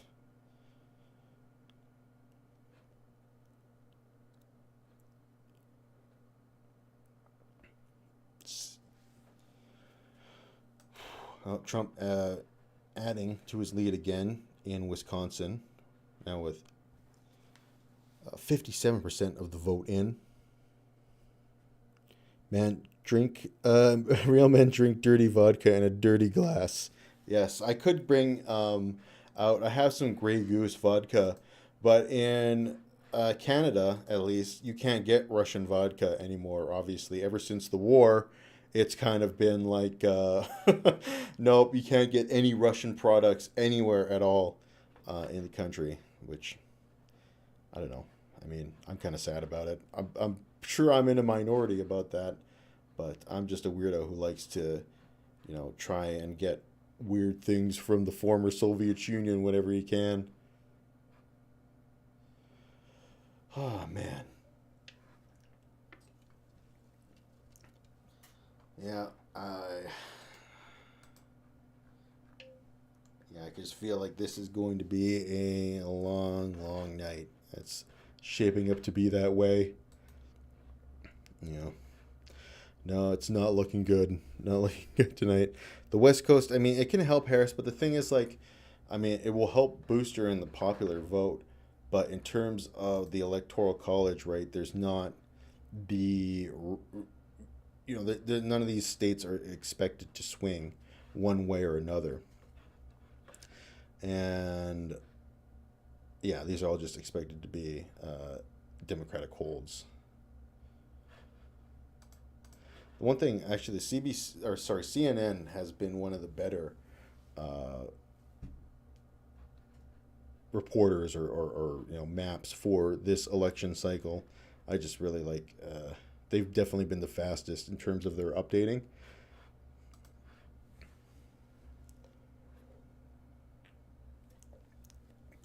And they're pushing Trump up to a 300 Electoral College victory. So I want to see if we can get any. Yeah, we just have complete and total stallage in Arizona. Yeah, you're going to need some coffee.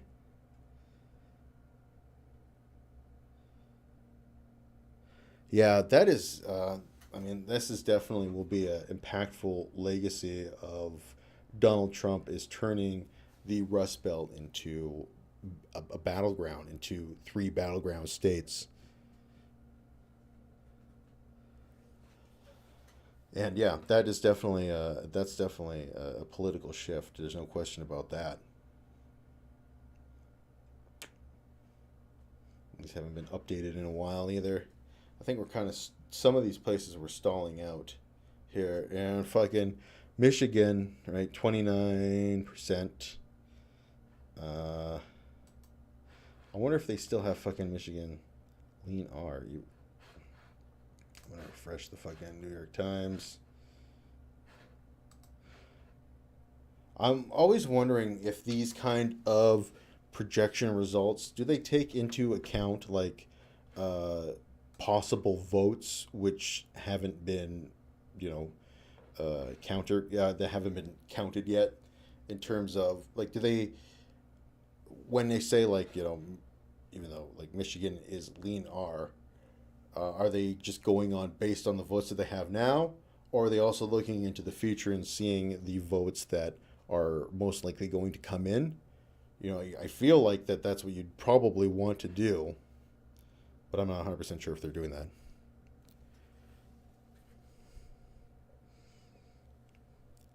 Yeah, I mean, I would be shocked if he actually acts as NATO. Like, there's no reason, there's no real geopolitical benefit at all for America to get rid of NATO.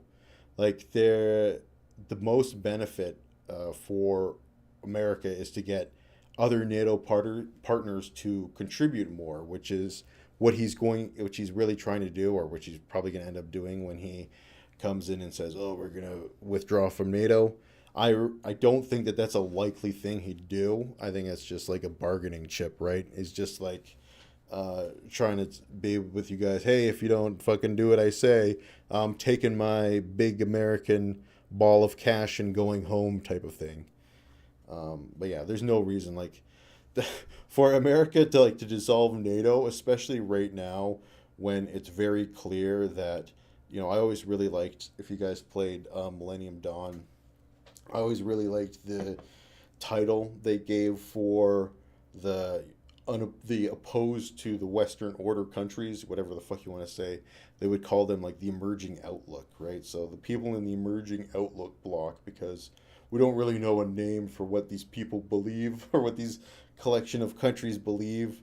And you've got like vast, disparate political views, right? In the emerging outlook, you have a country like Iran, which is a theocratic dictatorship. You have Russia, which is, it's getting pretty close to being a fascist dictatorship. You've got North Korea, which I guess the one thing they all share is that they're all dictatorships, which is a communist dictatorship, more like communist heretical dictatorship. Then, of course, you have China, which is another communist dictatorship, right? So you've got all of these countries with very disparate political views, but they're brought together because of their current outlooks vis-a-vis the United States, their emerging outlook against the United States. So no one knows what we can really call these this block of people yet until some time has passed and we can get a bigger or better look from 2020 hindsight lens. Anyway, my point here is that within this emerging outlook that we have, we clearly have another block of countries trying to coalesce against Western power. It makes no sense in any way for America to drop like a NATO alliance. So I really don't think that's going to be one thing that happens. But again, you never really know. But yeah, it would be fucking hilarious. Yes, it would be hilarious if he just dissolved NATO. Like, it would be funny. Like if he just comes out and he's like, "Yeah, we're giving it up. You guys are on your own now." Yeah, it would be funny, but I think quite unlikely. But what I do think in terms of what I do think in terms of America's long-term strategy is they definitely want Europe to pick up more of the slack in the Western theater, the European theater, so they can have a freer hand to act in the Pacific theater, right? That they, oh wow, there they go. They called California pretty quick. 0% of the votes in called for Kamala Harris. That's funny.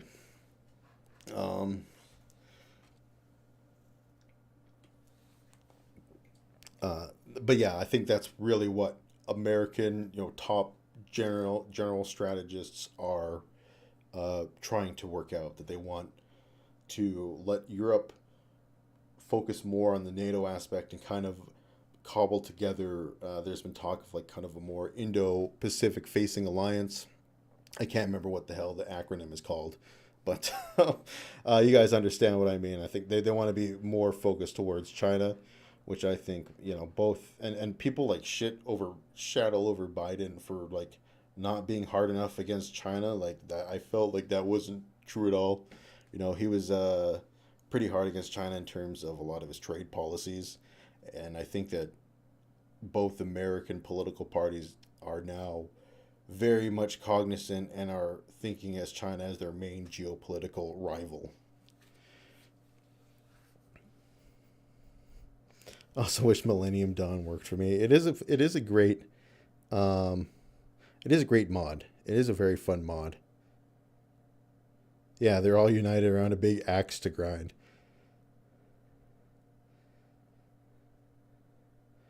The new Axis. It is definitely kind of a limp dick Axis in comparison to the last fucking one, right? When you've got like Germany, industrial superpower, Japan, emerging industrial superpower.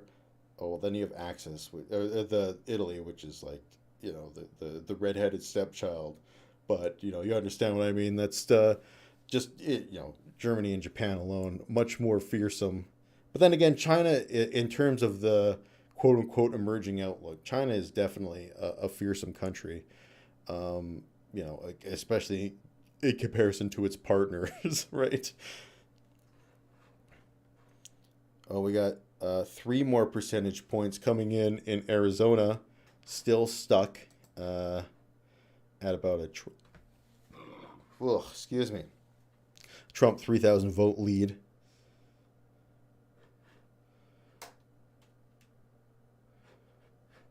Anything different, man? With 60% of the vote reporting Donald Trump is about a 1.5 vote lead.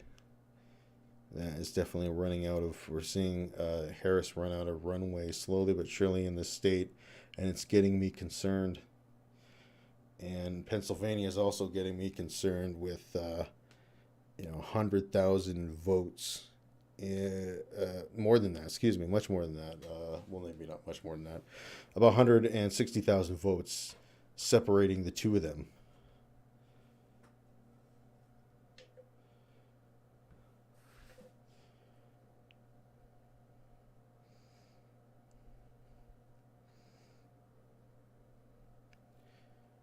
feel like China is at least willing to fight the U.S. because they're is at least willing to fight the U.S. Yes, yeah, the China out of the emerging quote unquote emerging outlook countries, they're definitely have the most to lose in a war because you're right, they have tied a lot of their economic development to America, but you can see that they are trying to move away from that as time goes on.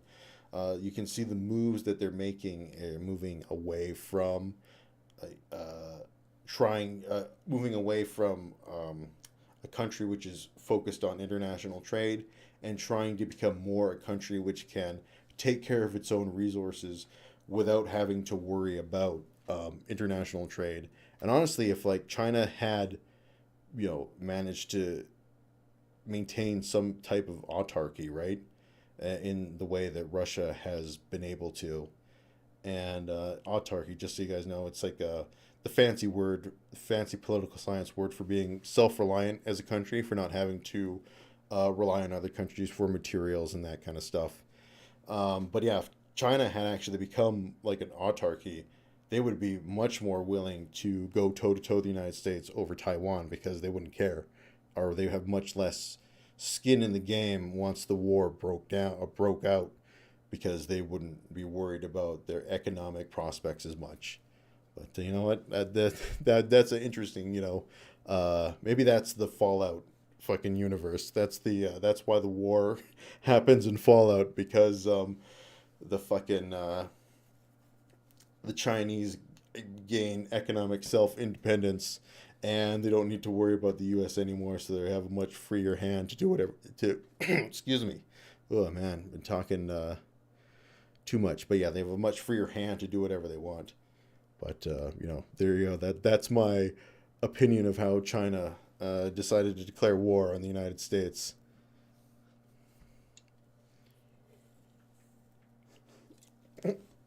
Henry Kissinger is still dead. Yeah, that zombie Henry Kissinger. There's a Hearts of Iron meme. Zombie Henry Kissinger comes back to life, and he fucking takes over the United States or something like that. What you always have to remember with the Irish is they get mean. Virtually every Irish I've known gets mean when he drinks. Oh man.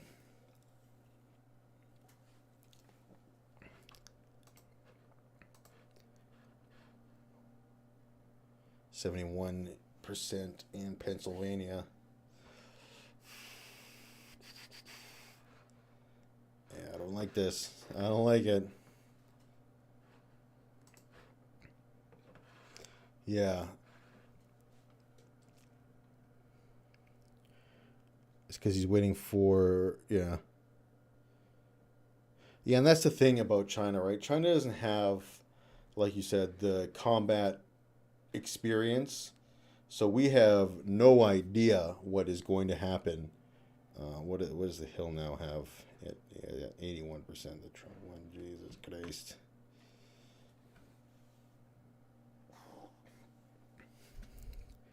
I did actually end up playing Caesarian. But yeah, sorry, I got sidetracked. Let me finish what I was going to say. But yeah, man, the weed is starting to kick in, and getting the short-term memory loss. Oh yeah, sorry, I was talking about the Chinese military. But yeah, you're right. The Chinese military doesn't have any real combat experience, right? And that's one of the things like people have brought up with the whole, and this is something we'll talk about, once the election is over. Like, I haven't talked about the whole North Korean troops being deployed into right now. We see like they're most likely in the Kursk Oblast, not in Ukraine proper, but kind of defending Russian territory. But yeah, we haven't really talked about that. But one of the reasons I've heard speculated about why North Korean troops are being deployed, among Kim Jong-un wanting to cozy up to Putin for nuclear technology, is because he actually wants to get his troops to have some 21st century warfare experience, right? He actually wants to get some of his troops to fight on a modern battlefield and bring that knowledge back home. And honestly, I wouldn't be surprised if, but yeah, I definitely wouldn't be surprised if fucking, wow. Again, train of thought just fucking just totally imploded. Wow,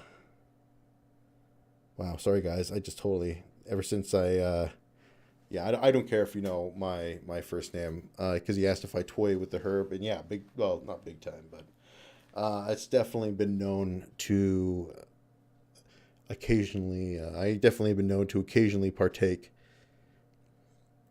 Oh yeah, I was talking about the fucking, them getting actual military experience, and I wouldn't be surprised, is what I was going to say, if China ends up doing something similar down the road, where they end up sending some troops on the sly to Russia just to get their feet wet a little bit. And it almost reminds me, right? I'm thinking this in terms of like, of course, you play too much Hearts of Iron, and you get the Hearts of Iron brain, and you think that like all warfare is like Hearts of Iron, but I think of it as like, you know, in Hearts of Iron, when you send your volunteers over to help the Republicans or the nationalists in the war, you know, you send them over so you can get your military experience, and you can then alter your divisions earlier, you know, before the war actually starts, so you can actually get good, powerful divisions that will be capable of doing damage. Versus if you don't get any military experience, right, before World War II kicks off, you're stuck with shitty templates.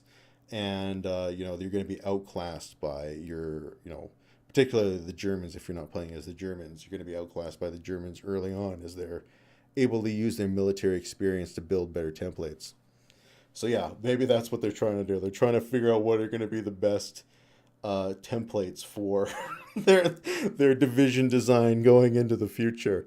But honestly, that is one of the things, like, that Russia and Ukraine obviously have gone, and then the West is also extension gaining military experience in this war.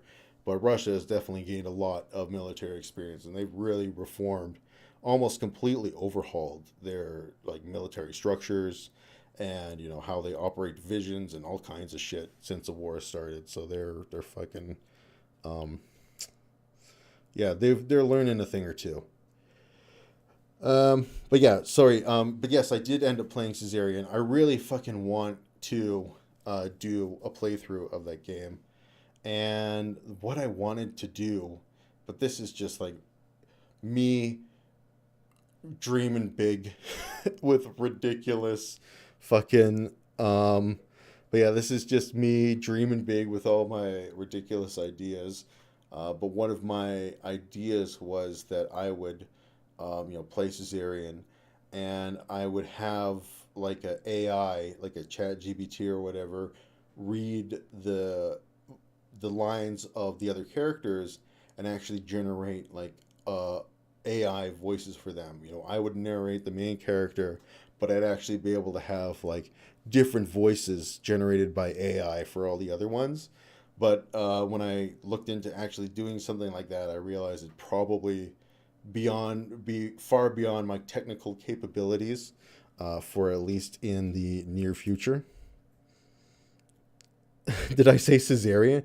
Suzerain. Sorry, I said Caesarian. Yeah, I did. Fucking Suzerain. Yeah. My apologies. I don't know what Caesarian is. It would be it would be definitely maybe some sort of game about fucking, you know, awkward birth operations. Anyway, shit, what was the fuck was I rambling on about?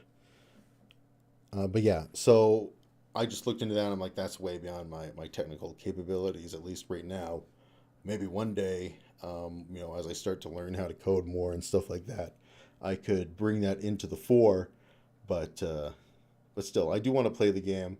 I just don't want to play it in a way, and I want to play it particularly on the channel because it's a very politically driven game. And I just don't want to fucking just read off all of the lines, right? I want to have something that's a little bit more dynamic and interesting. No. If South Korea can capture some North Korean operatives, I wonder if they can extract any valuable info from them. Well, that apparently there's been a big push that now that South Korea knows that North Korea is in the war, they want to send interpreters, and specifically defectors who, like generals who defected from North Korea to South Korea, or some of their higher ranking, individuals. And they want to send them over to do interrogations and that kind of stuff, which would be fucking very interesting, that's for sure. And I'm sure Zelensky would appreciate the help. But yeah, there's a whole bunch of very interesting questions in regards to these North Korean soldiers. How loyal are they going to be? How well trained are they going to be? How well equipped are they going to? How well equipped are they going to be? Yeah, it's fascinating. It's definitely not something I had on my 2024 bingo card. Was North Korean troops participating in a European land war? Suzerain is fucking rigged. I've played these so many playthroughs to perfection only to get cooed. Maybe that's the whole point, is that you get cooed no matter what. You're always gonna get cooed. I remember back when I was really involved with the federal NDP party here in Canada, I was involved in I ended up meeting a guy named Brian Topp, and he was running for the NDP leader at the time, and he was also like the chief marketing and not marketing, chief like messaging strategist for the party. And he told me a quote that I've always held with me for whatever reason, and that is that all political careers end in tears. So that's maybe what Suzerain is trying to teach us, or Suzerain more rather. I keep fucking it up.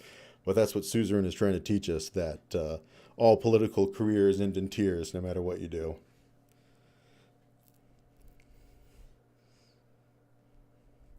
It could be a what-if scenario about Caesar's son and Cleopatra. Okay, little Caesarion. You ever got cooed, but I got invaded. Because, yeah, they're like, I remember doing some reading, and the game is supposed to be, maybe I should hear, guys, well, while we're sitting here on our asses waiting for the eternal election numbers to come in, I'll just bring up, in case there are people who have no idea what the fuck we're talking about. I'm just going to bring up the Steam page for Suzerain. Oops. Fuck, I'm misspelling it, aren't I? Fortunately, you guys in the chat have me... There it is. I'll just bring it up so you guys can understand what the fuck we're talking about in case you're not familiar with this game. But yeah, so this is like a politically minded, El Presidente simulator or whatever you want to say. And I remember doing a little bit of digging in the game because I've been recommended it by many of you guys several times in my life. And so I did a little bit of research on it, and apparently it's supposed to be based off Turkey, and it's supposed to be based off like the political climate after Ataturk died, and the Turkish Republic kind of trying to navigate moving from a more dictatorial, one-party system to an actual like democratic country. So super interesting, very interesting concept, very interesting game. So yeah, that's what we're talking about here, guys. In case you're not familiar with the game.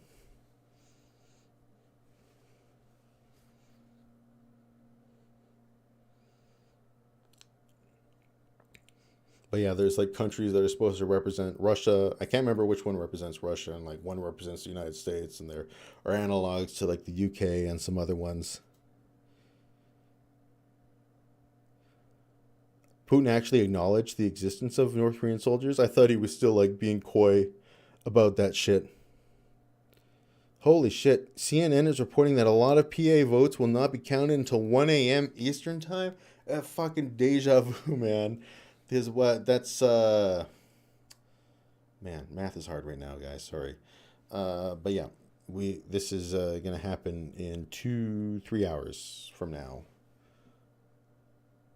No, not exactly 2 hours. Yes, 2 hours from now.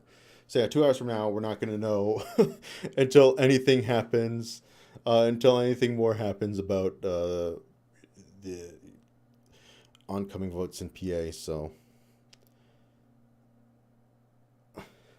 thanks, man. Thank you, Andrew. I appreciate that. I always am happy to have long-term, viewers of the channel, right? Because, we've been around for a long time. We've been around. We've seen a lot of changes in the YouTube and internet world. We're seeing the Dems hitting 2020 black margin, but white voters and Latinos are going very Trump. Very interesting.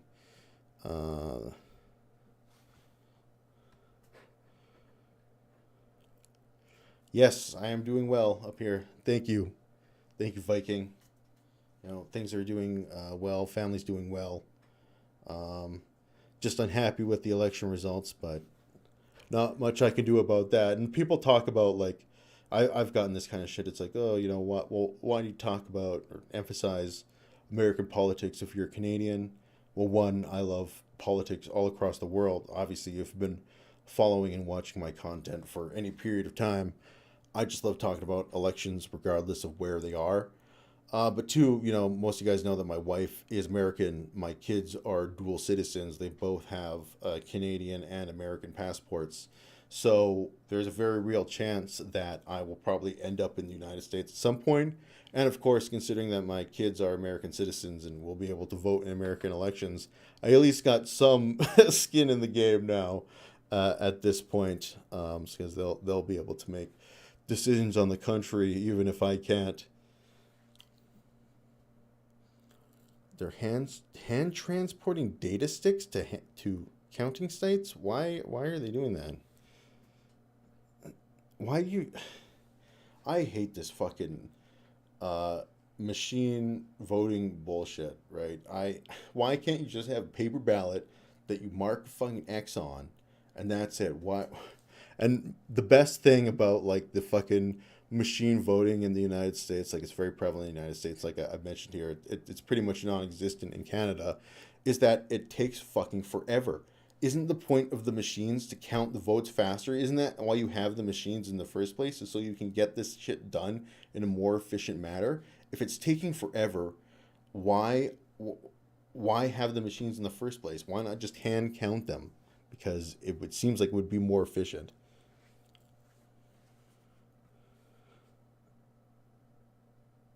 Man, yeah, 10 years plus.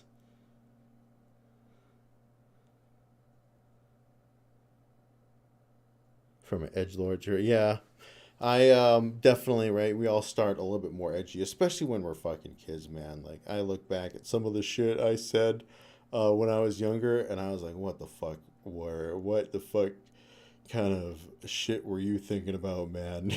You were fucking, what were you saying? Oh, man. Yeah, exactly. Paper, like, and I mentioned, right, in the last Comrade cast, if you watched that, like, I've been a scrutineer in Canadian elections, and one of the things that when you are a scrutineer and, like, you're seeing, because, like, I mentioned, right, so what happens, right, is, like, you and the scrutineer, like, in Canada, you have multiple parties, so you have more than one person there, but I'm assuming they have a similar system in America, so you have one Democrat and one Republican, and they would show the ballot to you, right? They'd open it up, and they'd show it to you, and you could see exactly where the X was marked, and one of the things you could see is that, right, everybody marks the ballot in a different way. Some people do an X, some people do a line, some people do a circle, some people spoil their ballots. I remember one guy wrote F-U-C-K and, like, all the bubbles. I thought that was hilarious. But yeah, that was a spoiled ballot. But yeah, so it gives you, like, a sense of integrity, right, about the vote, because you're seeing, obviously, that because no people really write the same, right? You can see that these are obviously filled out by multitudes of different people.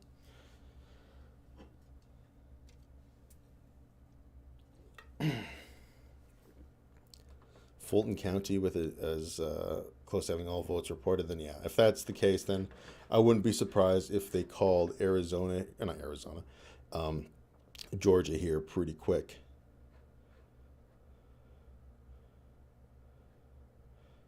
Yeah. Yeah, I used to think, well, I mean, yeah, I refer to myself as a recovering tanky.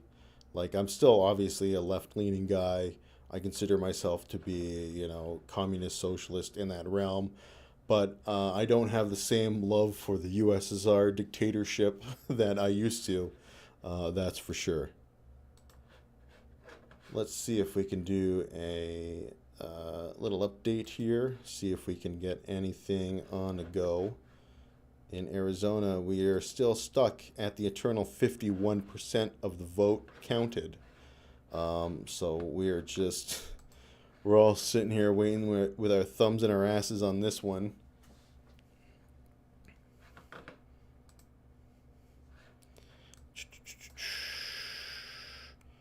Pennsylvania, Georgia, Fulton County, 93% of the votes in. Yeah, it's they haven't called it yet, but it has gotten a little bit closer since we last checked.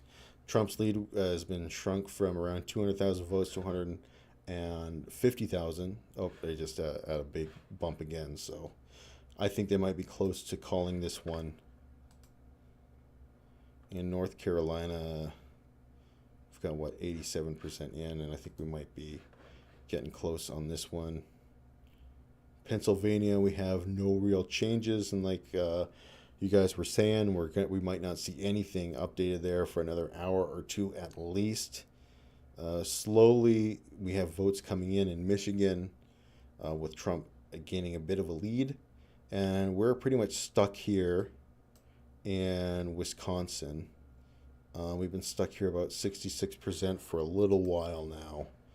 So, yeah, honestly, we're sitting here rambling about suzerain, and, various other political topics. And in that time, fucking shit all has happened. We're pretty much in the exact same spot as we were. And again, this is giving me like such deja vu from 2020, because I remember something similar happening where it happened. I felt like it happened later in the night, but just voting shut down, and I was like refreshing the fucking map over and over and over and over and over again, just trying to get the tiniest little bit of information, tiniest little update about what was going on. And it was, yeah, like I said, we're just like frozen in time. We have Nevada. We still have nothing. Did they just fucking give... Okay, they actually are getting votes coming in for California now. But we still don't have anything out of Nevada yet. One of the very key states that we're looking at. So, yeah, we're kind of on holding pattern here, there, comrades, until we get some more information. And, that's unfortunate, but... Again, this is once again giving me fucking... it's giving me fucking deja vu. And yeah, we're just gonna... Well, we'll sit here. We'll probably go for... I'll probably go for another... At least till midnight, I'd like to. We'll see. That's another 2.5 hours from now. But yeah, we're just, like I said, we're stuck here waiting for something to happen. And... I don't know. Let's read the chat for a bit.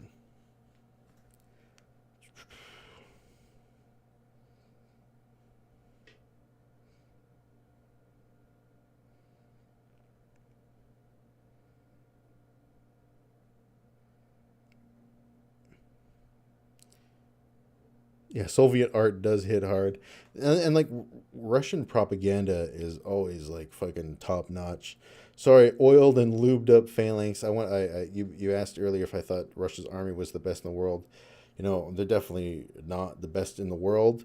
And while, they received a lot of flack for the blunders that they did at the start of the war, they've definitely learned from a lot of that, and I would say that they're definitely probably like top in the world.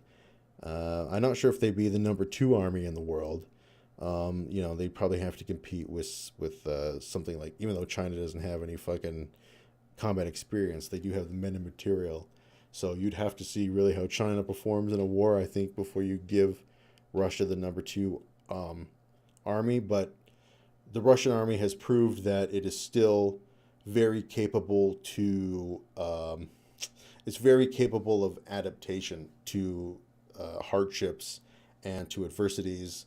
And this is something that we've seen throughout Russian military history, is their ability to adapt and kind of evolve out of roadblocks that they have. So I definitely don't think that they're they get a lot of flack for being for the major blunders at the start, but they have managed to fix a lot of the major issues they had.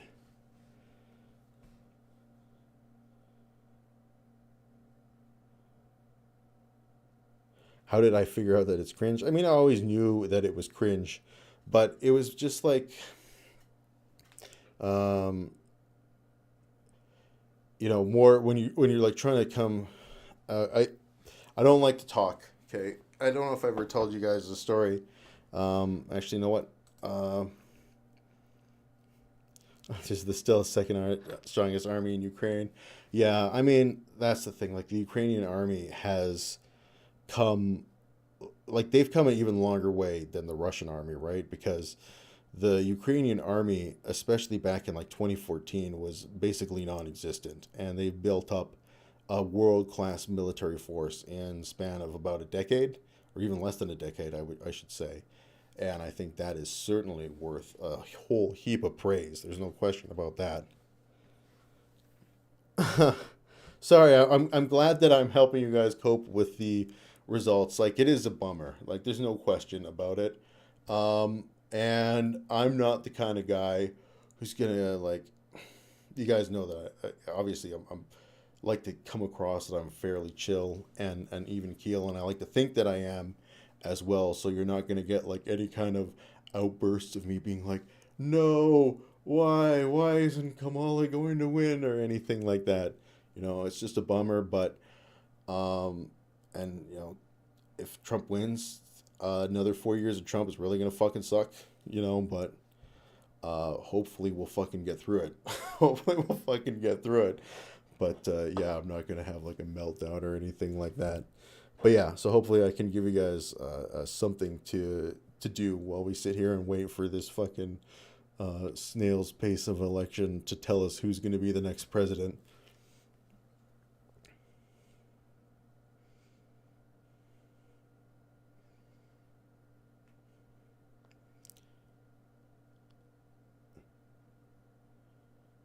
Oh, thanks, man. Yeah, I always love those classic characters. Like Stalin Shepard. I guess El Presidente isn't really a character, but I still think like you can't beat, like, it was what, Tropico 3 was the first one that I really played and really blew my mind. I just don't think you can beat that one. I've played all the ones since then, and like none of them have really captured me like that game did. 54% of the vote in Milwaukee. Yeah, that's good for her, right? Because there's still some room for her to grow. Yeah, I mean that's one of the things that has been an issue with the Russian military, right? Is the strongman, the leader in charge, getting his shit up in his business, right? Like in World War II, famously, people know that Stalin was very much so involved with micromanaging a lot of the elements in the early war. But as time went on, he started to be less and less hands-on and give more and more power to his generals, and the Soviets started to succeed. Doesn't seem like Putin is doing that, but and of course Hitler went the opposite way, right? Had a lot of leeway with his generals at the start, but as things started to turn south for him, he started to kind of micromanage them more and more, but that only made everything worse. But yeah, I wouldn't be surprised if Putin has a pretty high degree of micromanagement in this war, particularly because, like, World War II was an existential crisis for the Russian people. The Ukraine war is existential crisis for Putin alone, right? Not the Russian people as a whole. So he can't exactly, mobilize the same kind of resistance and spirit that you could in World War II.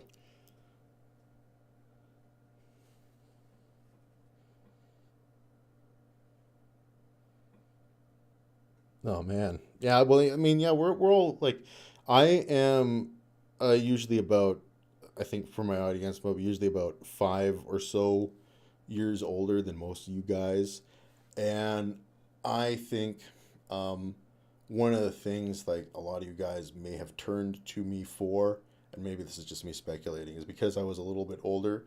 You guys kind of saw me go through the life events that you were about to or were going to be going through in a couple of years yourself, and maybe kind of like watching me navigate, help give you some ideas of things to do or not to do when those life circumstances came out. Like I started the channel when I was in college. Most of the guys who you guys started watching, like you're saying, you were in high school, right? So you were just behind me, and then you saw me going through college, and then you guys went to college, and by the time you guys were in college, I had graduated and I was out in the working world, and then now then I got married, and then you guys, some of you are probably getting married now, and then I got kids, and now you guys are probably in the circumstances where hopefully you're thinking about having kids, or in a relationship, or in a serious relationship, and maybe moving towards that state of life. But I don't know, that could just all be in my head.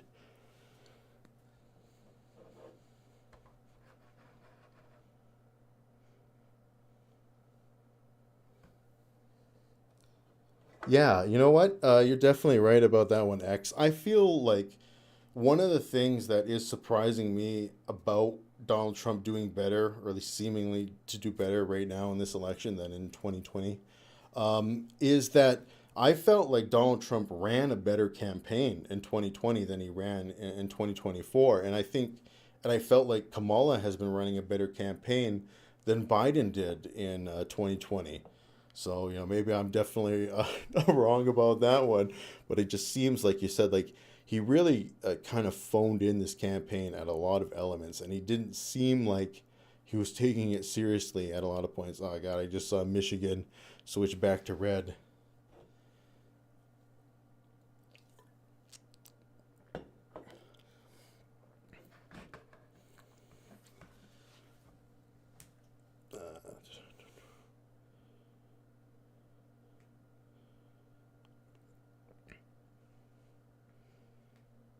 What's the name of the game? The one you're thinking of Kevin. You're thinking of Realms of the Haunting. That's the one.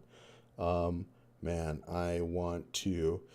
That's in my big. I've got a list of video ideas and things I want to do. That's a mile long, and that is a Realms of the Haunting remake is up there in terms of one of the things I definitely want to do at some point. Oh, we finally got Nevada results in, and oh God. They're blue, or it's not blue, red right away, but we literally only have 2% in, so we got some time.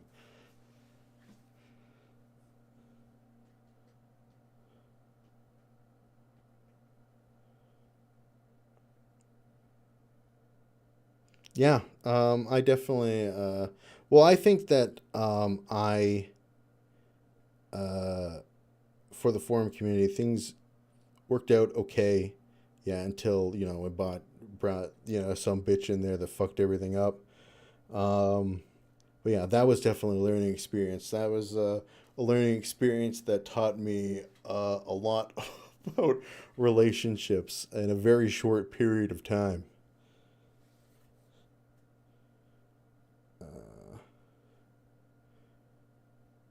I had historical game autism.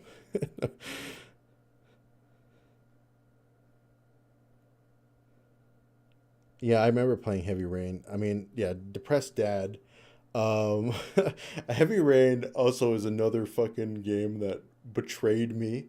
Because I thought the cop, I can't remember what the cop's name was like, he was my favorite character. I'm like, man, this guy's such a good guy. Turns out to be the fucking killer. Like, oh man, fuck, did I choose wrong on that one? Got the fucking wrong guy in that one. Oh fuck, I was gonna tell you guys a story. Let me tell you guys. Actually, I'm gonna take a very very quick piss. It'll be 30 seconds.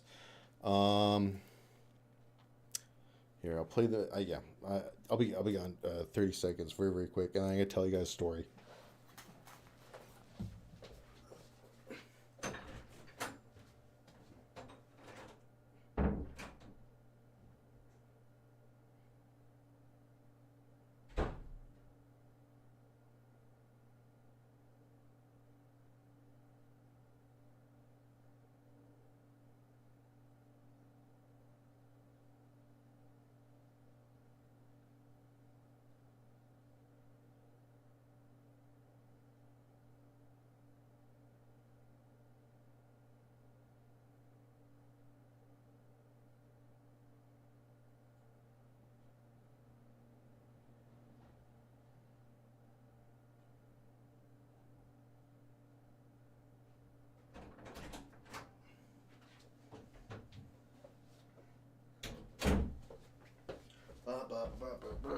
All right.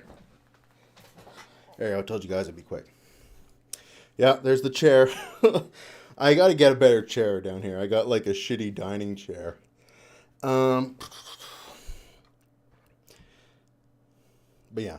Sorry, Ungodly Freak. Just real quick before my story. I have played Disco Elysium.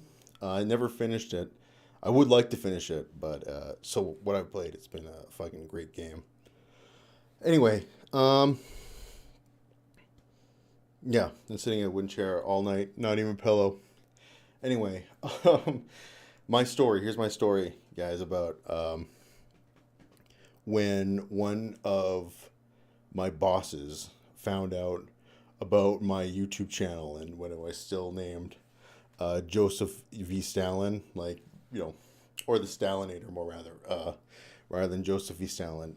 But anyway, so one of my bosses and I have no idea how people at my work figured out about my YouTube channel because I didn't tell anybody. I kept it like under wraps, and somehow like people found out about it on their own. Like, I have no idea who ratted me out. I have no idea who brought it up, but it kind of it spread around or whatever. And fucking working in a law enforcement field, obviously it's dominated by right-wing people, and I'm like sitting at my post, like doing my fucking thing, when my, like, not just like my boss, right, they'd be like the equivalent of like a captain, right, of in the military. So my captain comes in and he just starts fucking laying into me for no reason.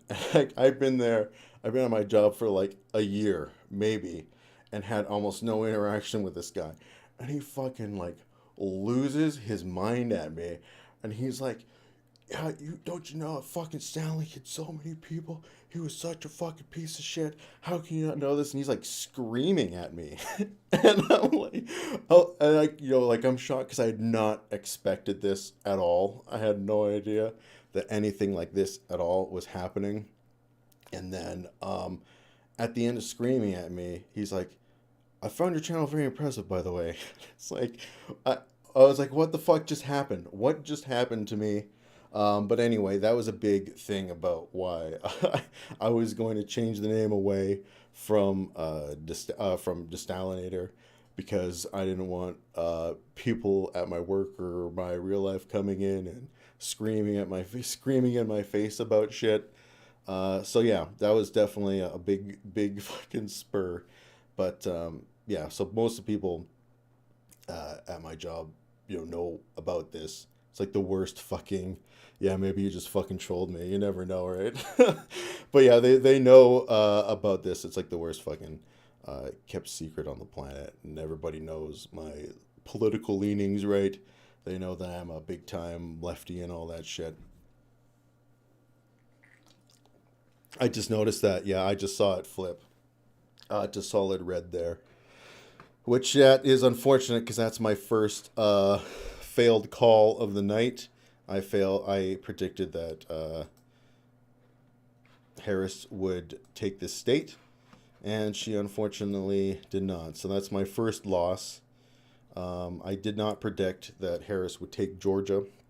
As I said, I predicted that the Republicans would retake control of the state, and it's, yeah, we're frozen here in time again at 91%. We're at 52% in Arizona, and Trump is taking a very slight lead. Still at 2% in Nevada. We're frozen at 70% in Wisconsin. We're at 40% now in Michigan. We're finally getting some of the vote in Michigan. But what is the Wade County or Wayne County? They only have 16% of the vote reporting. So it seems like we're going to get another similar bump up for Democratic support once we get the numbers out of Wade County. But moving over to Philadelphia, we got 82%, and Trump's lead has slowly been growing. It's now over 200,000 votes, and 82%. And okay, well, Philadelphia is still, there's still lots of votes to come in, and it looks like most of the votes are from, oh no, never mind. Yeah, some of them are from Democratic areas, but these bigger cities, they're still, okay, Pittsburgh has most of its vote in. Man, this rural county is really close randomly. Yeah, still not seeing a lot of good signs right now, unfortunately.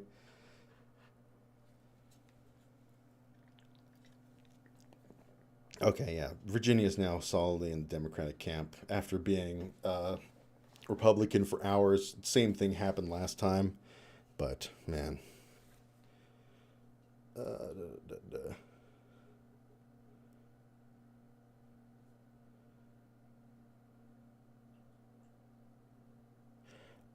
He was, sorry, my boss, oiled. He was, Newfie, like, from the East Coast. So I don't know what he was before that, but his last name is Scottish. So it wasn't Polish, Ukrainian, or Hungarian. It wasn't an Eastern European last name.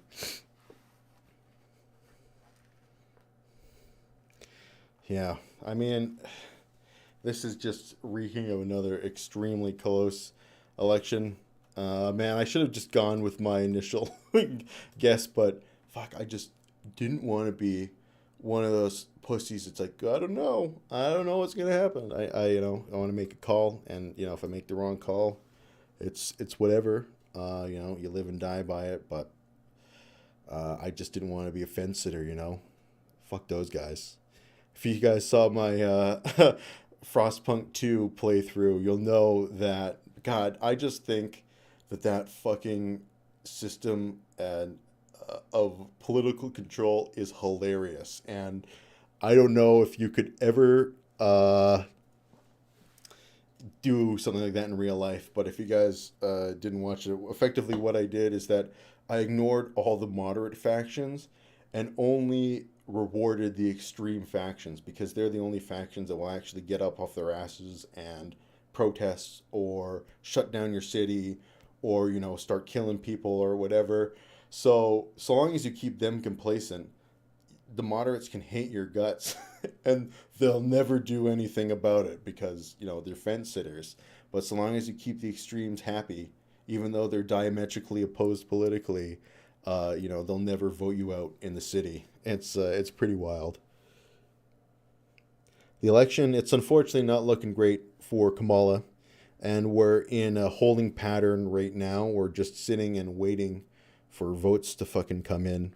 And yeah, I think K-Dog could still win, but it's looking less and less likely. So you're wrong and should feel wrong. Yeah, I should kill myself, basically.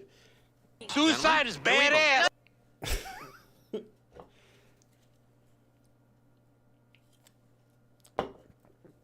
But yeah, well, I guess in that case, in honor of fucking Danny DeVito, I'm not seeing really any good signs for Kamala here. So in honor of Danny DeVito, I'm gonna bring out the final. I guess I should show my fucking little table here with my momentum markers. Unfortunately, I should have gotten a taller table. But anyway, we got the final Republican momentum marker, which is of course a gun, and then of course we gotta do. Anyway, I started blasting. Bang! Bang! No, I don't see so good, so I missed. Oh fuck.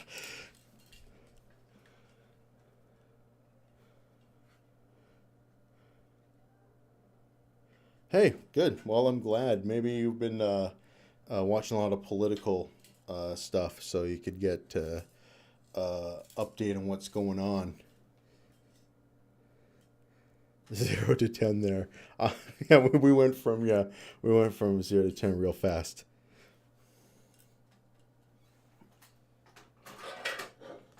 Okay. No, don't worry. I'm not going to.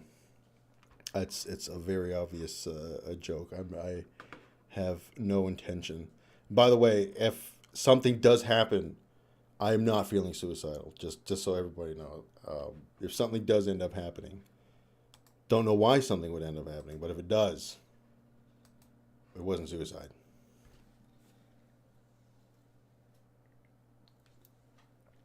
Oh man, what the fuck should we?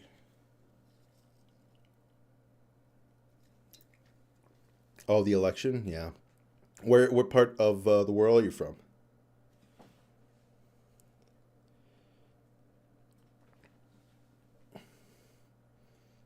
Spanish prison.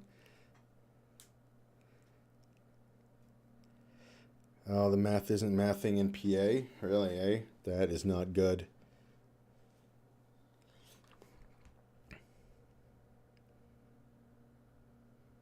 You have, what do you mean, do I have room? Like, I've got a lot of room, like, because it's a big city. Well, I mean, which part of Europe? Are you not comfortable with saying which part exactly? I mean, Europe's a big place. I mean, you could be from Spain or you could be from Bosnia, you know? I don't know.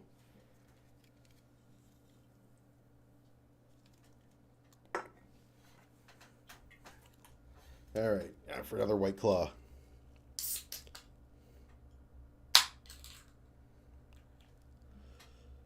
Oh, for me to emigrate. Oh, yeah. Well, unfortunately, well, we do have room, although the immigration sentiment here in Canada is going the way of the United States. So, but in Edmonton, if you can handle the cold, it's a great city. Unfortunately, there are a lot of people moving here right now. Well, I guess fortunately or unfortunately. So, if you want to get in here, I'd say do it quicker. Do it, uh, sooner rather than later, because this is still one of the very few cities in Canada that has affordable housing, and that is going away very quickly. You know, it's probably going to go away in 5 years or less. So, if you want to come here, do it fast, is what I'd say. Awesome, from Sweden.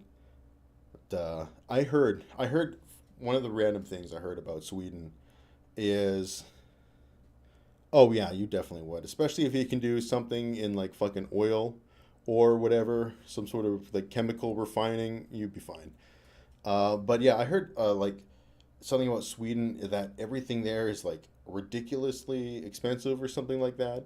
I don't know, how true that is, or how like stuff like groceries are 4 times the price of what they are in North America and shit like that. The only reason I know this is because I got a buddy who, well, not a buddy, I should say more than a buddy, is a cousin of mine who is marrying a Danish woman, and he is moved over there with her, and they're staying in Sweden and all right now, and all they do is complain about how fucking expensive everything is all the time.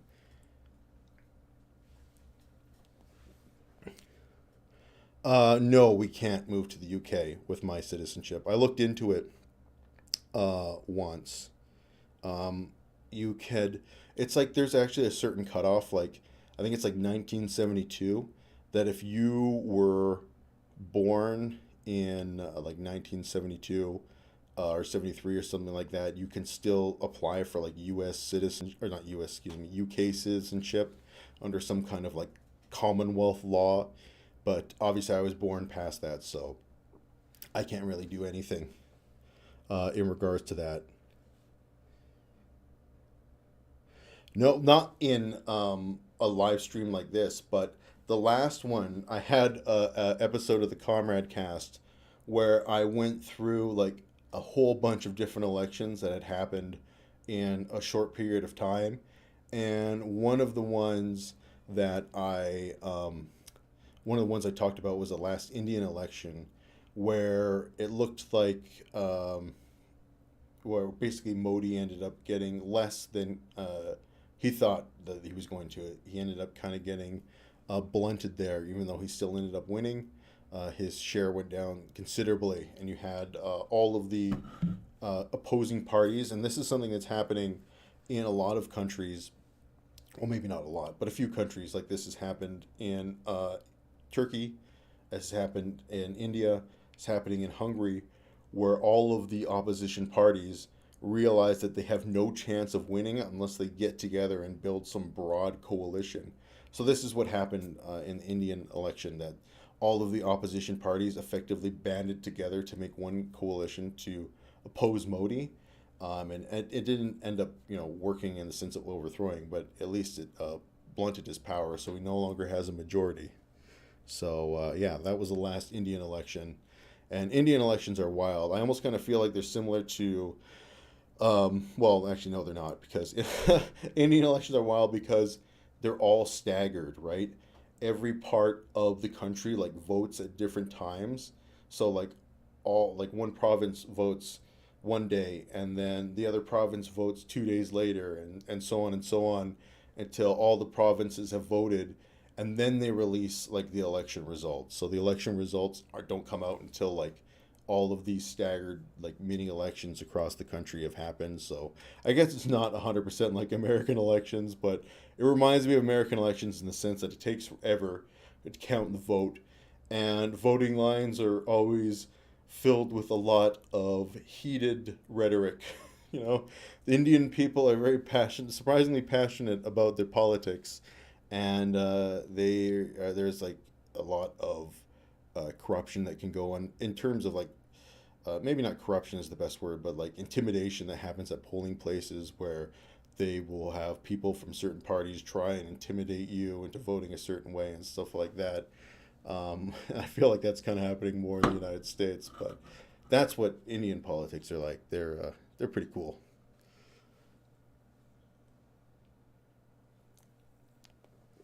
Economy isn't great, so a lot of stuff's more expensive. Okay, so cost of living has been going up. Cost of living has been going up everywhere.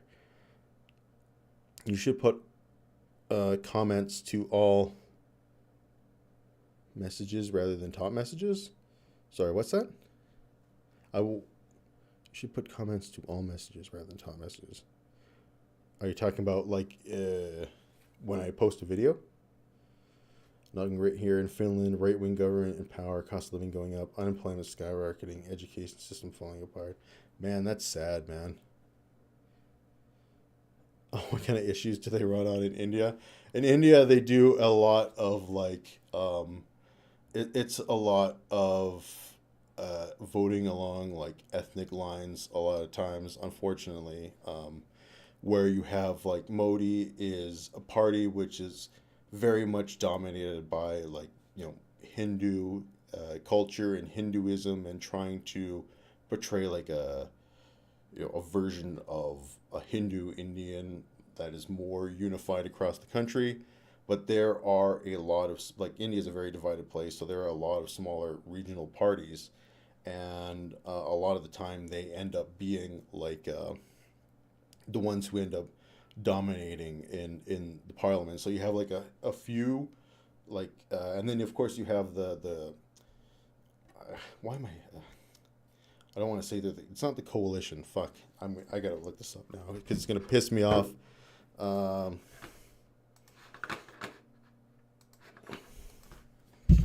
Fuck, sorry guys, I didn't mean to whack my microphone. It's not the fucking Congress, Indian National Congress.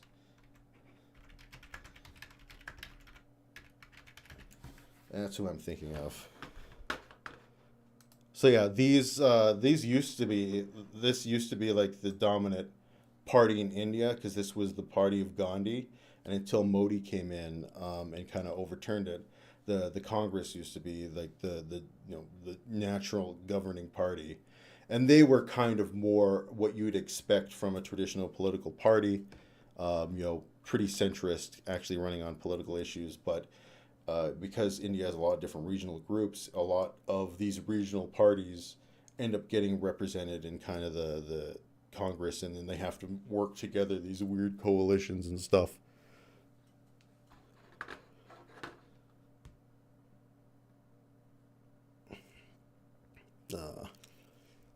I could get killed for discussing Indian politics. Oh yeah, that's true. Yeah, man. Canada has just... Like, Canada and India are having a big falling out, man. They are not having a good time. It's shocking to me as Australia. Yeah, it is very shocking, right? And, well, Australia has compulsory voting, right? And I think that's a very... I used to be, like, against compulsory voting, but over time I've actually kind of come more and more towards, like, you know what? We should just do it. We should just have compulsory voting because, why not? Maybe it would at least force people to get more engaged in politics, right? If you actually were forced to go out there and vote. And so long as you have a method of voting like none of the above, or, spoiling your ballot in some way. So if you don't actually want to vote for one of the parties, you have to have a method to do that, and it actually has to be recorded with all the other votes. So long as you do that, I think compulsory voting is actually the way to go. Yeah, the Nationalist Party in India is in power, and they're slowly consolidating power.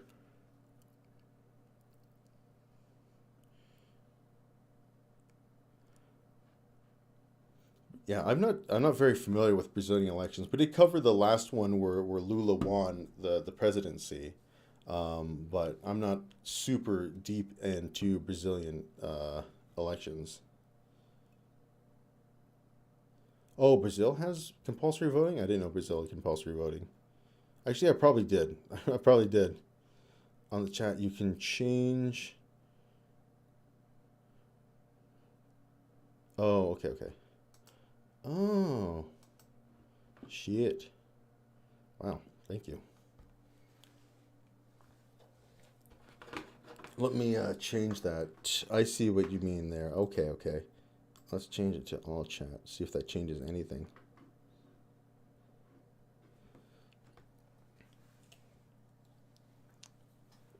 Did that change anything? Or do I have to actually put it in the browser and shit?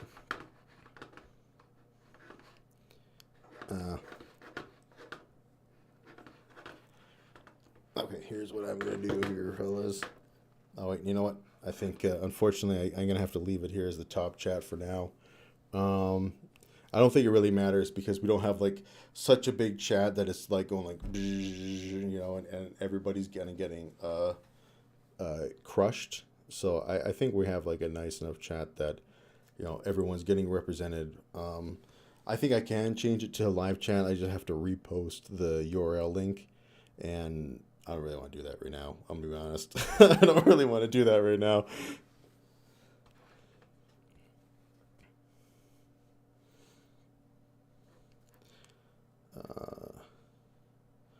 Yeah, I don't, in Canada, I don't think you're automatically registered. You're not automatically registered for voting here either.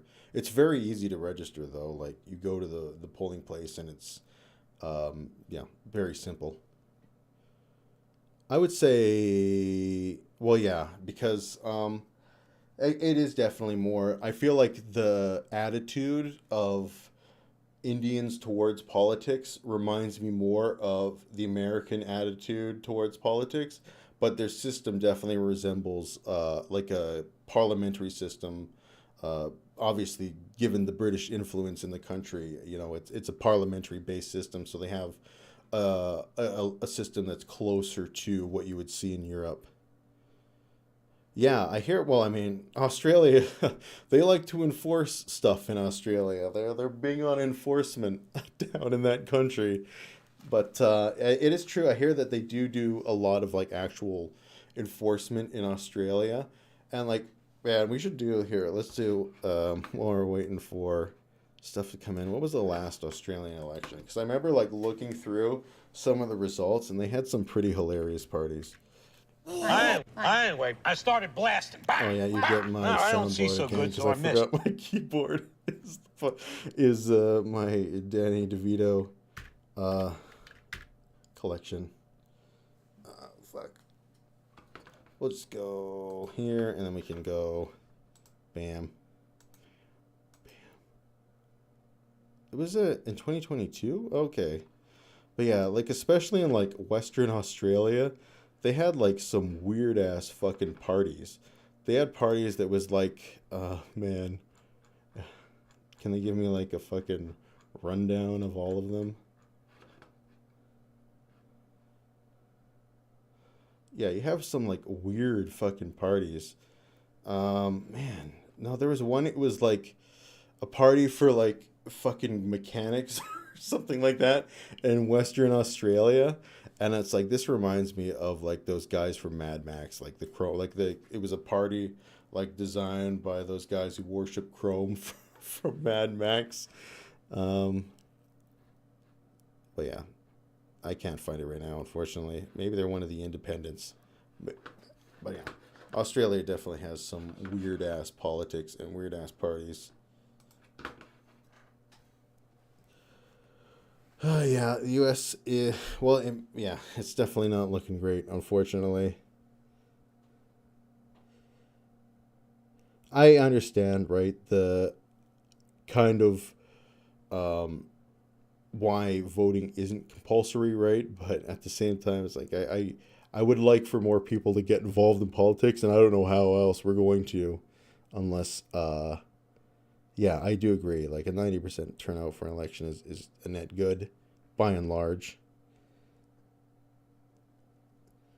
Okay, you would vote for a meme pick. You would vote for like the Monster Raving Loony Party or something. Well, yeah, they don't exist in the United States, but the reports are saying Wisconsin math for Kamala Harris is insurmountable. Oh, God, that's not good. Not liking the results so far. Early voting, mail-in voting could swing things around, though. That they tend to get counted last. I think that was... they might be changing things for this election because... I know in Pennsylvania, I think they may have changed it that a lot of the votes that were counted at the end were now counted early, but I don't know if they've done that across a lot of the states. I'm not 100% sure. One of the things that is frustrating about American elections, in my opinion, is the fact that for a federal national election, every single state has different voting rules and different voting regulations. It doesn't make any sense to me personally. So it can be difficult to be like the way they're going to count the votes in Pennsylvania, right, is not going to be the same way they're going to count the votes in Wisconsin or Michigan or anything like that.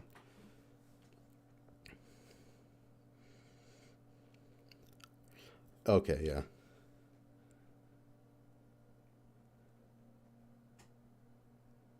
Yeah, that's the thing. There won't be as many during the lockdown because things were fundamentally different in 2020, right, where mail-in voting was so prevalent due to the pandemic.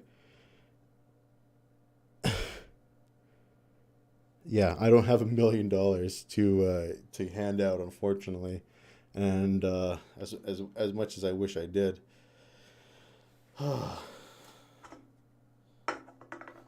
Oh, there's my beer, or not beer, hard seltzer. But yeah, let's see if our goofballs over at CNN have anything important to tell us. The last polls close at 1 a.m. Eastern time. Okay. We'll stick it out, until 1 hour, I think, after the last polls close. It'll be around midnight my time, and we'll see how we go from there. What the fuck was I looking at? Oh, yeah, these guys. Reporting, he's doing better than 2.4% in his performance. He needs to do 1.2% better, so still tracking in his direction. Many people thought that perhaps this being an election in tenor and tone that would be close to the midterms, a big conversation around abortion, but that's not where this is going at this point. It seems like male turnout is starting to produce what the campaign wanted. Wow, that's shocking that there's like a huge... I'm going to be very interested to see how the gender gap breaks down in this election. Big news for the Senate. Oh, I don't really care about the Senate. Sherrod Brown loses. Oh, that sucks. In Ohio.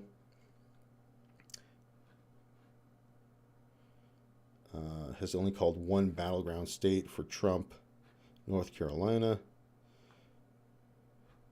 Scores of people are silently leaving the yard at Howard University. No one addressed the crowd.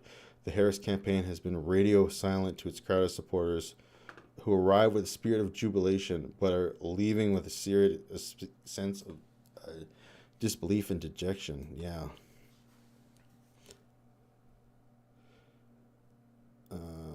Has seen the state as competitive after Biden dropped out, but the hopes had been aspirational. North Carolina is now in the Trump column.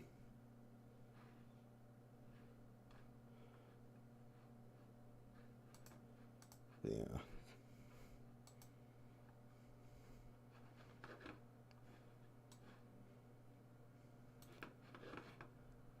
Let's because they're not gonna fucking follow. They're not gonna fuck me over for the live coverage. Well, let's watch the live coverage for a touch. We haven't done any of that today, so hopefully they don't fucking bust my balls over copyright or anything 20% like that. from Detroit, right? So she's getting 62%. She has 88,000 votes. And Jake, if you go back to 2020, again, when Donald Trump won Michigan, he's getting 68, and he gets close to 600,000 votes. So that's sort of our test. When Wayne County gives us more votes, do we get a huge number like that, and is the split, right? Donald Trump at 30%, that's Detroit and the suburbs around it. Why is this not Donald fucking Trump going right away? now, it's only 20%. It's less than 20%, 16%. So, you know. Oh, I know why. But that if he's even above 30, right? Anything he's above 30 is an improvement for him. Fuck you. Okay. And He doesn't want me to. we can't see it all on this map. We have to get more granular. But the Detroit, fucking is he cursor doing over. better? Is Trump doing better with the black vote? Or where is overall turnout maybe down a little bit from 2020? That's a big question, too. And then here, you have Hamtramck and you have Dearborn. They're not on the map, but they're right here. Those are two very important pockets of Arab American voters that were 200,000 plus voted for Joe Biden 4 years ago. We don't know. We don't have that granular detail just yet, but that was one of the big questions in the campaign. Spent a lot of time on my trips at Wayne State campus, younger voters, a lot of Arab and Muslim students at Wayne State, and a lot of young progressive students at Wayne State. Did they lose the youth vote there? Oh, I honestly don't have I'm a raising lot of questions good, that we'll answer in more detail tomorrow and next week and the good week things after to say that. about the when next we have Trump final term, to be results. quite But if you're honest. 158,000 votes ahead, only halfway in Michigan, I mean, I hate to say it, but like you're looking at this and like that's the best of the three blue wall states. Let's go to Wayne County right now. Let's go to Detroit where we find Jim Sciutto who has an update on the vote count there. Jim? Tell us what's going on, Jim. There have been a lot of questions and some consternation as to why we haven't seen more data from Wayne County yet. And I just spoke with the Secretary of State, Jocelyn Benson, and we believe we have the answer here. I asked her quite specifically, and she said the reason is that Wayne County, in part, given all the scrutiny on this county as it impacts the outcome of the election in this state, is not reporting partial results. It's waiting until it has either all or the vast majority of those results in before it, in effect, gives that batch and makes it public. And I just want to highlight one point that's going to happen in the next hour, perhaps even the next few minutes. A nondescript U-Haul van is going to drive in one of these doors behind me here with the last remaining outstanding absentee ballots in Detroit, part of Wayne County, about 4,000 we expect. That's the final batch, not just, we are told, of absentee ballots outstanding, but the final outstanding votes in Detroit, big part of Wayne County. So when that truck comes through the door, they begin to tabulate those. That gets us to the point where they're going to have, in effect, all the votes they need to count and get to that point where they're going to be ready to report those final figures. We were told it could be in the next few minutes. We'll be watching. We'll report back when it happens. But that could be the point when you get that big batch reported publicly. All right, Jim Sciutto in Detroit, Wayne County. And you were noting that we don't have Wayne County to the granular level, that we can't see Dearborn and other places where there were a lot of uncommitted votes during the Democratic primary. But just to remind our viewers, during the Democratic primaries, as a protest of President Biden's support for the Netanyahu government of Israel and its war on Hamas in Gaza, 100,000 Democrats voted uncommitted, we presumably most of them as a protest vote against Biden for that issue. Yes, absolutely, and most of them were located here in Wayne County. Again, you have Detroit, progressive city, but also Hamtramck and Dearborn. I'm just gonna put those guys down for a sec. I just want to talk about what they said there, talking about the Arab American voters, and that is something like we saw in the UK election work against Keir Starmer, right? We saw a very disciplined Muslim vote come out in highly, Islamo-British sections of the country and end up voting in pro-Palestine independence. And it's looking, one of the things that we're seeing tonight is that, maybe Arab Americans stayed home or didn't vote for, or maybe even voted for Trump in unlikely circumstances, but almost certainly stayed home and didn't end up voting for Kamala. And in a battleground state like Michigan, that could be a serious. It could damage her seriously. Fuck.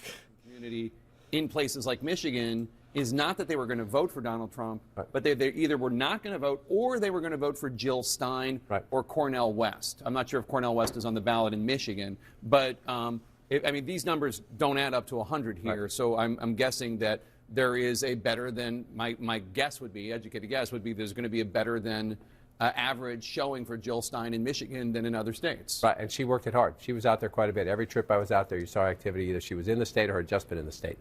Yeah. So just to explain it. Now, one of the other things I heard about people talking about Michigan is everybody in the media, all you talk about is the Arab American, Muslim American vote, but really the issue in terms of a big sizable, bigger chunk of votes is white working class voters, union voters, because the Trump campaign ran ads slamming Harris's position on electric vehicles, EVs. These goofballs are kind of getting into the weeds for me now, so let's move on, and I'll respond to. We'll go look at the map again. I'll respond to some of your guys' comments here. Ooh, excuse me. Once they start talking about fucking tariffs and EVs, I'm like, okay, we got other things we can talk about, and I don't really think that made a big difference in the election. But I do agree with them, like I said, that it might have, Biden's staunchly pro-Israel stance might have hurt Kamala Harris. And you said, yes, Trump is pro-Israel, and he's definitely not going to do anything for Palestine. But the thing is, I don't think that many of them would go out and vote for Trump. There was like a poll of voters. Here, I'm going to take this off. There was like a panel of Arab voters that were basically saying, we're not going to vote for Kamala. We're going to vote third party. And then there was one of them that was like, I'm going to vote for Trump. And they're like, why are you going to vote for Trump? He's going to fuck up Palestine. They're like, he's probably not going to do that. He just says crazy shit. But I think that it could definitely hurt Kamala, right? And like I mentioned in the UK election, we saw something similar. So, man, that was definitely, I didn't expect to see like a disciplined vote like that. And we're not going to really know 100% until we can delve into the demographics. But yeah, I expected, you know, where everyone was talking about the Puerto Rican population, and maybe that will be an impact. But, you know, we mentioned the Arab American populations in passing briefly, I believe, in some of the other, yeah, we did actually in the October surprise episode. But yeah, and I mentioned that it could be a possibility, and it seems like it might actually be coming to fruition right now. Yeah, single issue voters. I would mostly agree. I mean, I don't want to condemn a whole group of people, but I would definitely say that single issue voters are not politically engaged people. Let's say that. But the thing is that sometimes single issue voters turn into actually politically engaged people, right? Sometimes a single political issue gets people so fired up that they get involved in the political process in the first place. And because of that, you know, they end up getting involved in more issues and caring about more issues. So sometimes that can happen. But yeah, I agree by and large, people that just focus in, like people who are just solely like abortion is the only issue I care about, or immigration is the only issue I care about, or, you know, whatever else, you know, those people are frustrating because there's a lot more that goes into running a country than just abortion and just immigration.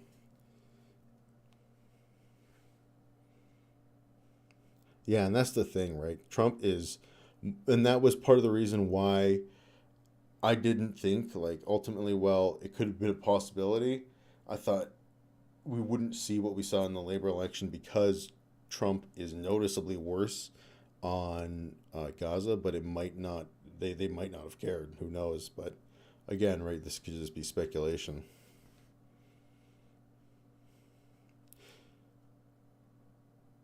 Yeah, things are definitely going to get objectively worse for Gaza once it gets in. And that's the thing, right? If they ended up casting a protest vote tonight, ended up getting Trump in, you know, that's probably going to do some long-term damage for their cause. I don't think that they're going to be very pro-Trump in the long term.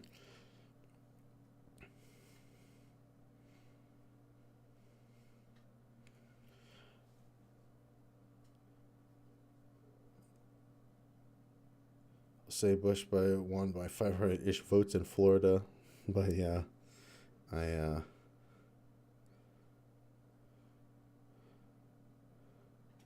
bread and circuses. Well, one of the things that, man, I haven't checked in on old Dan Carlin in a long time. I should see what he's up to. But one of the things that I remember that Dan Carlin brought up way back in the day, one of his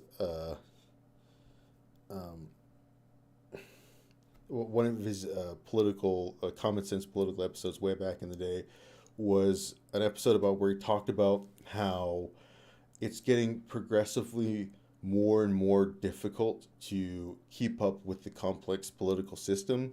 You know, back in the 1800s, right, the system wasn't as complicated, and you didn't need to spend as much time looking into politics and looking into political issues to figure out what was going on and to have an informed opinion.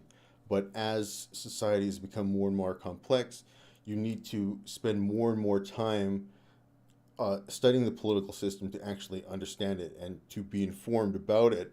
And conversely, as a result, you end up getting less people actually politically engaged and actually understanding what's happening in the system. And I always thought that that was a very interesting thought, right? And I think it's definitely somewhat true, right? There's definitely no question that as our society has become more complex, understanding what's happening politically has become exponentially more complex as a result. And I just happen to be a weirdo that loves talking about this stuff and loves studying this stuff anyway, and likes to do it so much that he has to have some sort of outlet to offshore all of his, you know, political ramblings, you know, or I'm not going to be happy, right? I talked about this before, how before I started the Comrade Cast, I didn't have an outlet for all my political, you know, nonsense, and as a result, I was feeling like mentally down, like my mental health wasn't great. But now that I have this, it has certainly helped in that regard. But anyway, I can't even remember what the fuck I was talking about. Sorry, guys. I kind of got lost in the weeds of my own, rambling. But yeah, I guess we're just talking about Dan Carlin. We're just talking about Dan Carlin and how society has gotten more complex, and as a result, you need to be more in tune to keep with what's going on. And yeah, I definitely think that's somewhat true. Yeah, he never said finish the job nicely. But yeah.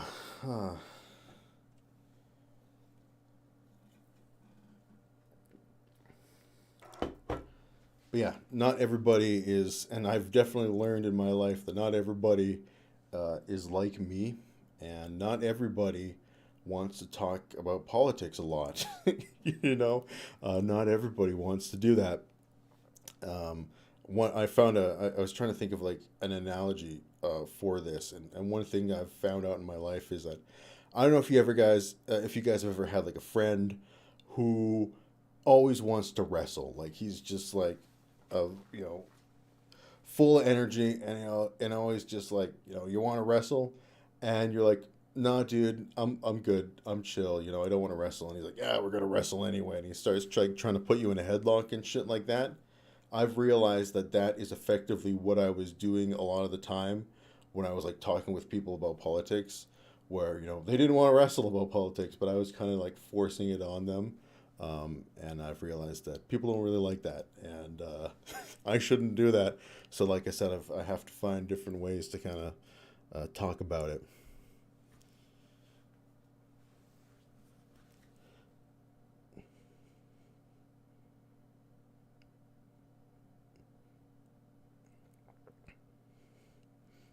Yeah, bot farms, and I'm sure you guys like. Maybe we'll just bring it up. Well, yeah, let's bring up something in the background to explain this in case people aren't familiar.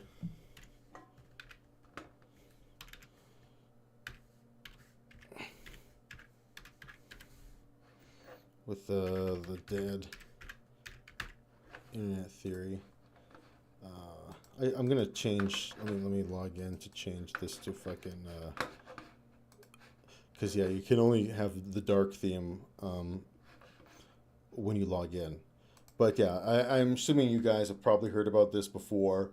It's a very common kind of meme that is spread around the internet, which is like the dead internet theory, which is effectively that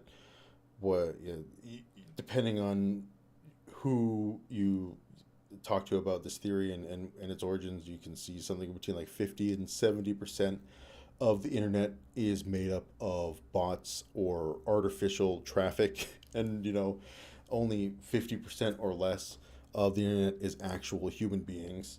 And it's just one of the most fascinating theories out there, because it seems to be coming more and more to life, especially with the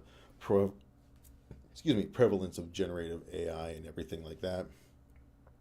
That before you know it, it's going to be like AI. The internet is going to be like AIs talking to AIs, like trying to find a human.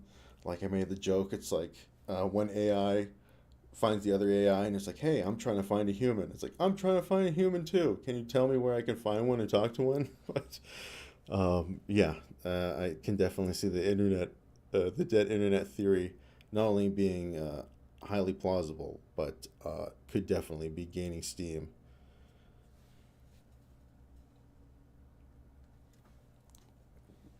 Is a very real thing on Facebook lately, man. That's probably true. I've been getting so many fucking like spam. Like I barely use my Facebook account anymore. Like it's just, it feels like it's like a dead social media platform anyway. So I almost never use it. But I get spam with so many fucking like friend requests and shit like that from like Saudi Arabian people and like people with like long Arabic names and shit like that. And it's like, yeah, I have no idea who the fuck you are, bro. I don't know why you're adding me as a friend. And then if you do, like, they'll like try and add you to like stupid groups and spam your page with shit. But yeah, it's definitely Yeah, it's definitely, it's not a theory, it's a fact. Yeah. I mean,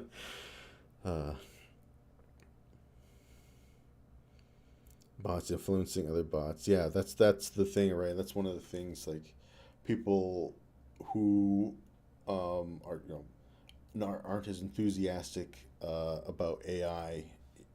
We'll talk about the concept of like the AI kind of doing the Ouroboros thing, where it just eats its own tail, and it progressively gets further and further away from human data. The human data that it used to train to become so functional and capable. But as it gets further and further away from that, it kind of becomes less less capable, right? And you can kind of see that. And one of the things is, like, if you use a lot of these large language models, you'll find like it's not as easy to get a good answer if you just have a simple question.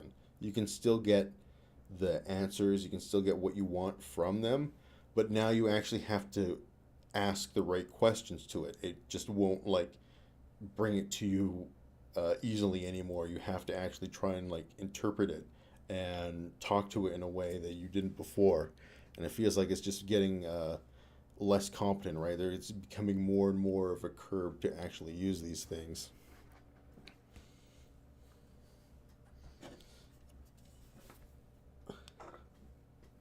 Okay, I'm gonna take this my momentum box off the table because it's fucking taking up too much space. I can't navigate.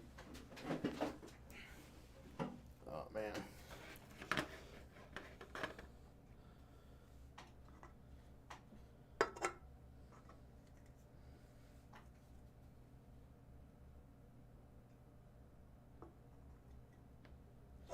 Well, yeah, I mean, Russia definitely has like state-sponsored uh, internet trolls, which is like weird when you think about it. Although I wouldn't be surprised if, at least in some capacity, the United States had like agents and operatives on the contact forums, or I guess they're not forums, whatever you want to say, social networks. Which, if you guys don't know, that's the Russian equivalent of Facebook. And I'm sure America does something similar, but I think Russia has much more like organized and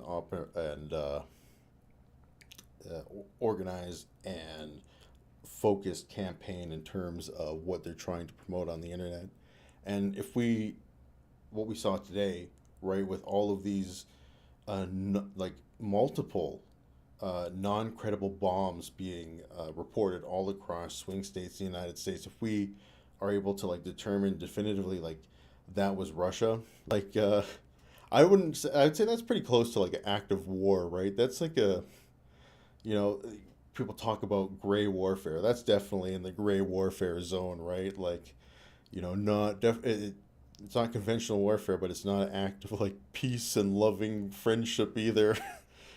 But man, yeah, if it actually turns out that was Russia, like, you can see that they have a very concerted effort to try and fuck with the American political system on whatever level they can.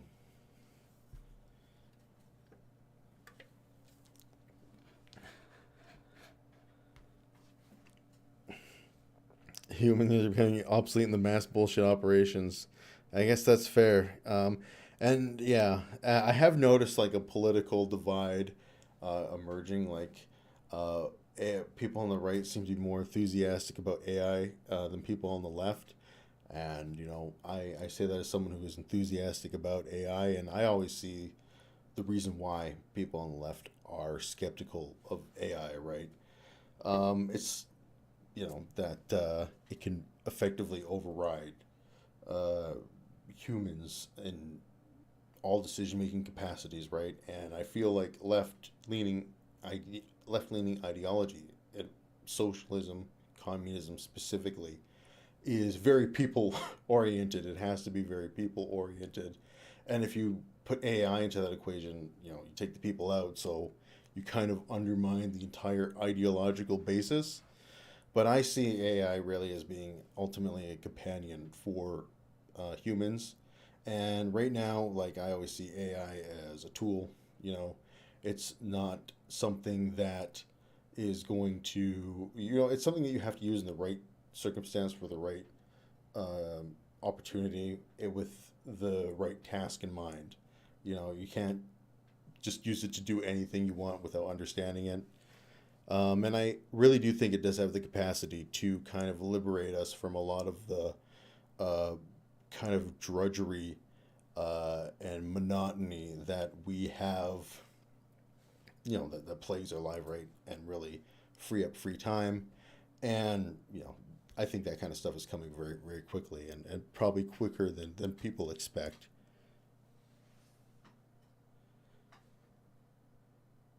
Okay. Oh, all right. Take her easy, man. Yeah, we're going to be wrapping it up here probably pretty quick anyway, because I'm starting to run out of stuff to ramble on about. Yeah, I do worry about, I don't, when it comes to my kids, right, and, because I'm getting to the point where I'm just kind of riffing. But, I'll tell you guys, how I worry about, my kids and their usage with the internet and how they're interacting with, the world around them.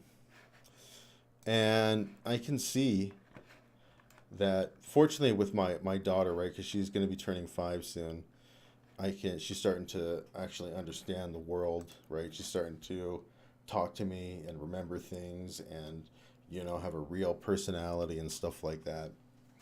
And she likes her tablet, she likes her phone a lot, that's for sure. But thankfully, she's right now, and hopefully will continue to still be at an age where if we're like, hey, we're going to go shopping. Of course, she's a girl. She loves shopping. Or I'm going to go walk the dog. Or we're going to go out on an adventure. We're going to go to the library. She's always going to want to do that over watching her phone, right? She's always going to want to do something with her parents, some sort of physical activity versus, just sitting and watching her phone. So I was kind of, it's hard to generalize amongst all kids, but if your kid is spending too much time watching the phone, you need to be spending more time with the kid, because they would obviously be rather, doing that than watching their phone. But I watch the videos that she watches, obviously, to keep track of, what she's consuming. And there is a shit ton of awful, it's not like it's awful in the sense that it's bad or disgusting. It's just awful quality, AI videos of just kids' characters, learning the alphabet, or, a mouse chasing a car, just stupid shit, right? And I don't know, definitely gets the kids' attention, but not so much the adults, at least not yet. But yeah, it's definitely infecting at least the kids' version of YouTube. I see more and more of that AI-generated stuff.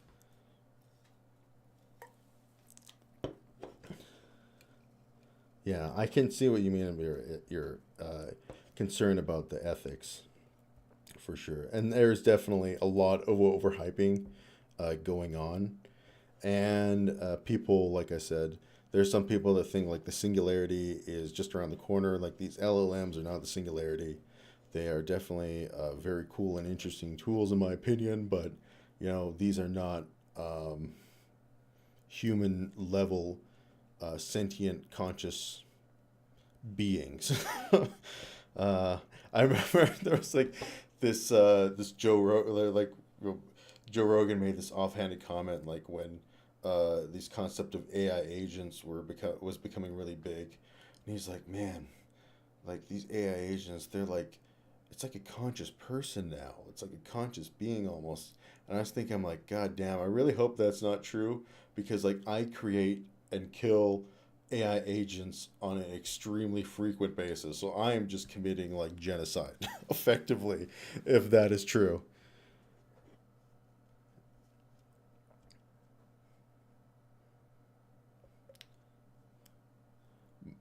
But yeah, there's definitely a lot of overhyping in the AI community, or especially in the tech bro sphere, to try and make the line go up. I don't think there's any question about that.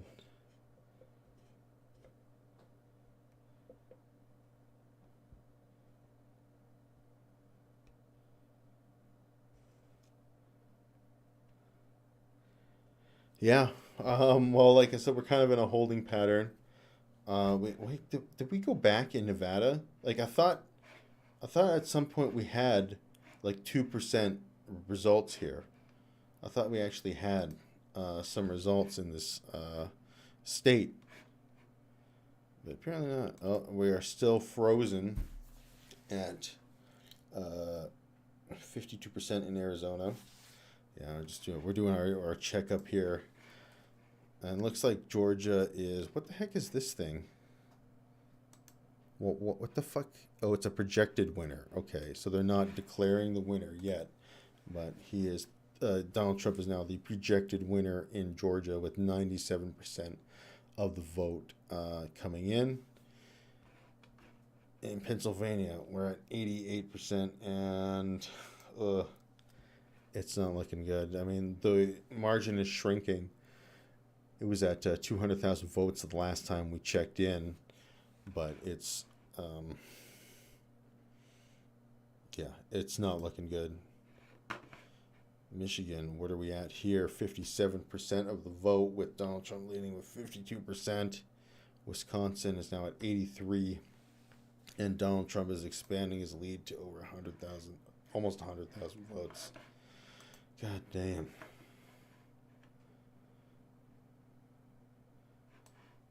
Yeah, it's not. The blue wall is not looking. The blue wall is looking a little sick right now, unfortunately.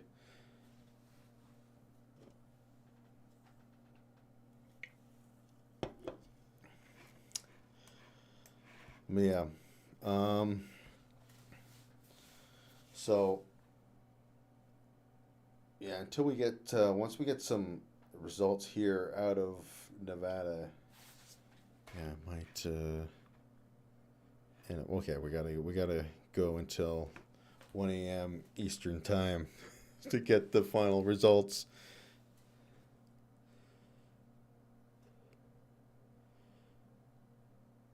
Yeah. So I should check the Discord and see what people are saying. Oh man.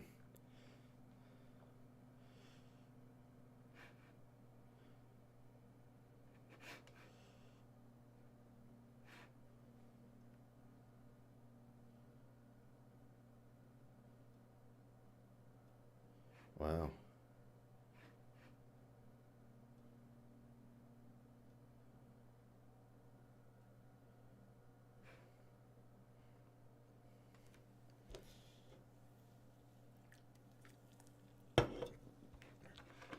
Yeah. It looks like Democratic voting is down in a lot of areas. Let's check, like, in New Jersey. Man. Only 51% for Kamala in New Jersey is not. That's not good. That's a really bad night. That's a really bad result.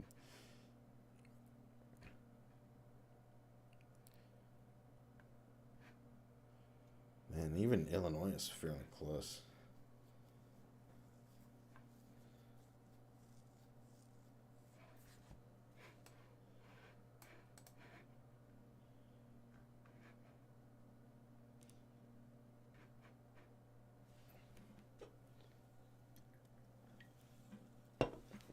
Oh, well. Yeah, it's looking pretty Jover. Unless, like, but even if, yeah, Kamala picks up Arizona and Nevada, somehow it's not going to be enough, I think.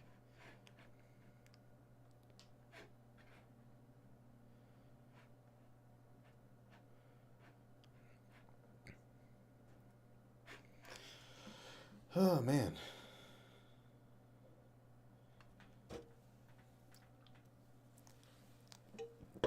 Georgia was called officially.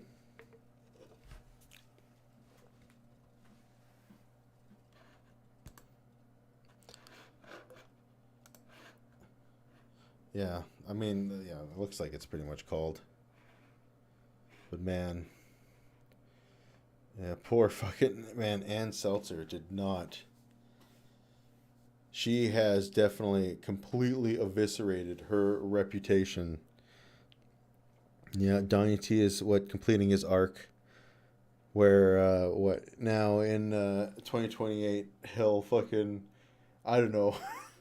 I keep imagining him putting himself to some kind of like exoskeleton, and trying to run again and continuing to run.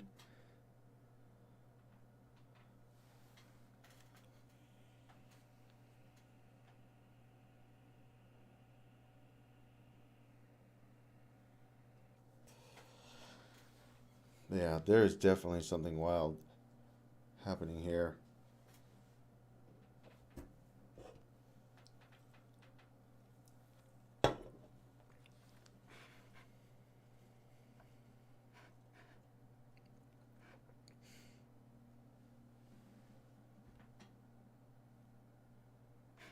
So let's go see what the experts are saying.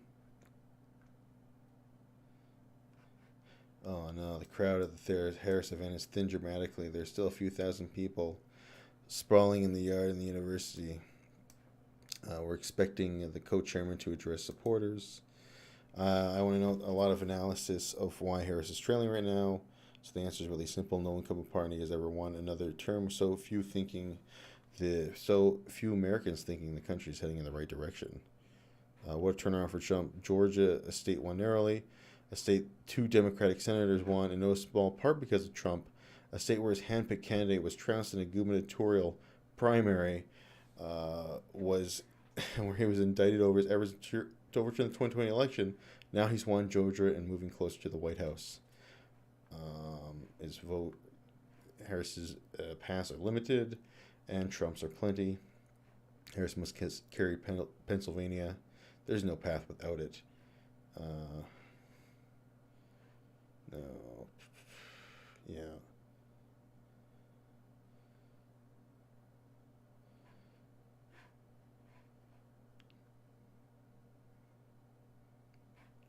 Comes out looking at a... Okay, so it looks like the Republicans are going to take the Senate too with 1 seat.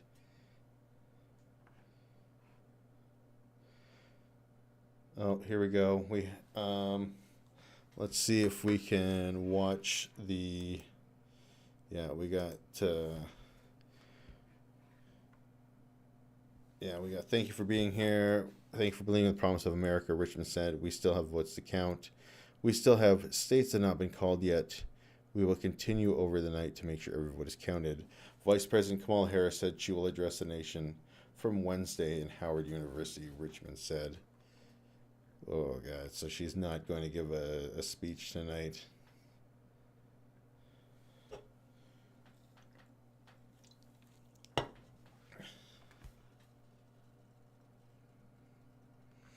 Let's check.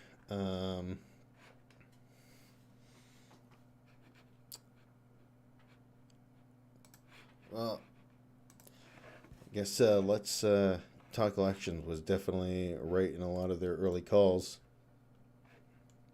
So for the House, what are we looking at here? They don't have a percentage chance of who's going to win the House, do they? No, they don't. Well, I thought Kamala was more likable than Hillary. I will admit she's not, she wasn't the most likable person. But, neither is Donald Trump. But,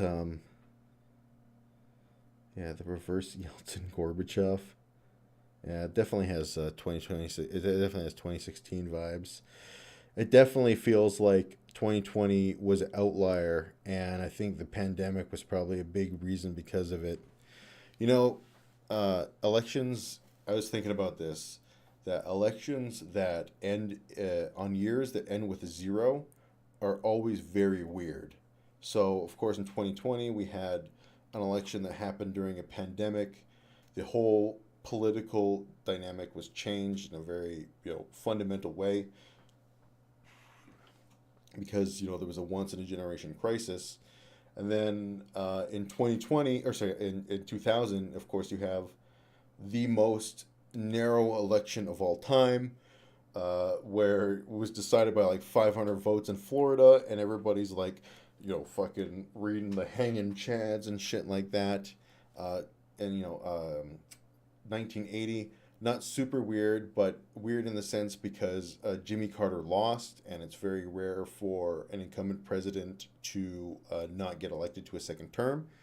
And then 1960, also weird because it was a very, very close election as well, and it was also the one where that was Kennedy versus Nixon, and yeah, that was probably the second closest election of all time.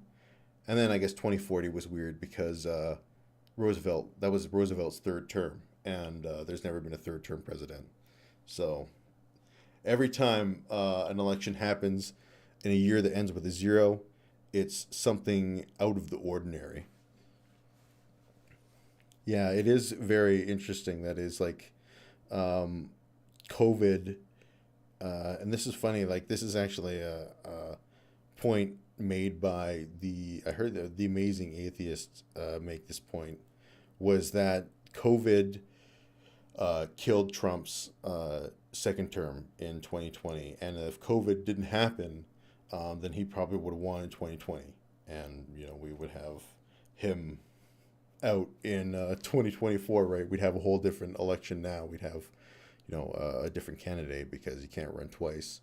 But because of COVID, he lost in 2020, and now it's like 2016 has been resurrected, right? That it was just put on pause for an election cycle because of a pandemic.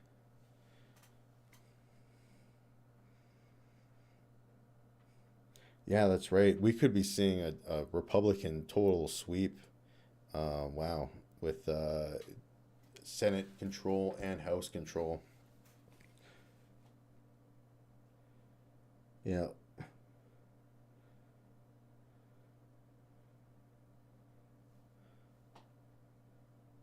All right, buddy. Have a good night. Yeah, we're probably going to be, once we have the 1 a.m., once we hit the 1 a.m. mark here and we see if there's any kind of massive changes, we're probably going to cut it here pretty quick. 2030. Well, there won't be a 2030, right? Because 0-year elections only happen every 20 years. By the way the math works out. So the next one that ends up with a 0 will be 2040. So that'll be the one to look out for when we have Donald Trump Jr. Going against fucking Michelle Obama, Barack Obama's daughter in 2024 or 2040. Yeah, let's hope there'll be an election in 2040. Let's hope there'll be a fucking world. I mean, well, I'm not one of those people that predicts like the end of the world, but I hope that things will be better in 2040 than they are right now.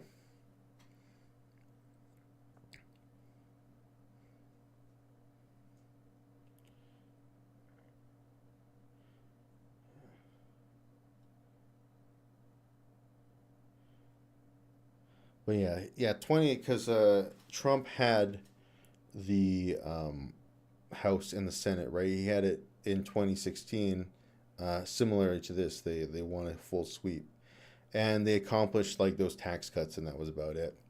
But I think, unfortunately, this time they're going to be more organized and probably understand that, there'll probably be a backlash again in his midterms, and they'll probably lose the House, most likely, and the world will survive. Yeah, we might not. Hey, 20. Yeah, we'll have Hassan. Yeah, we'll have fucking 2040. We'll have we'll have fucking political streamers going against each other. We'll have Hassan Piker versus fucking I guess Ben Shapiro or something like that. That would be an interesting fucking presidential election.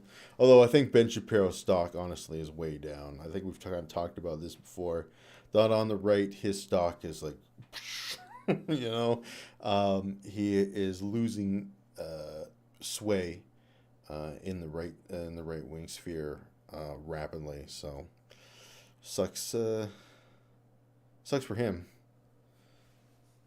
Oh yeah, I got 2040 election predictions. Yeah, the second non-consecutive presidential term.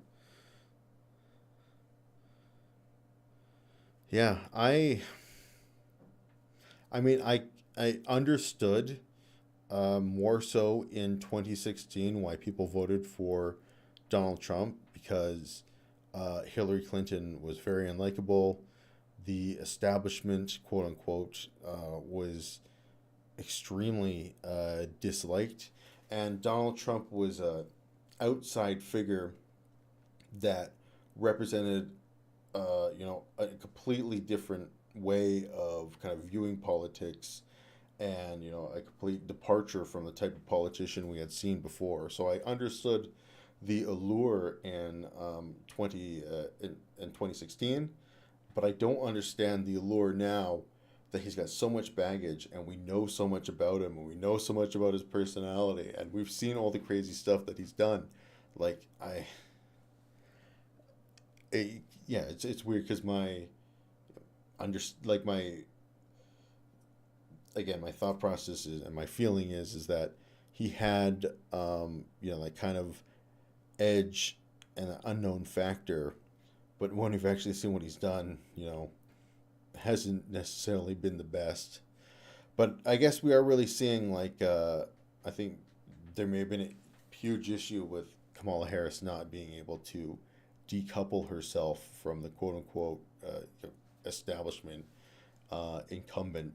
But what I really hope that if Donald Trump wins tonight, that we on the left can force some serious change. Because if the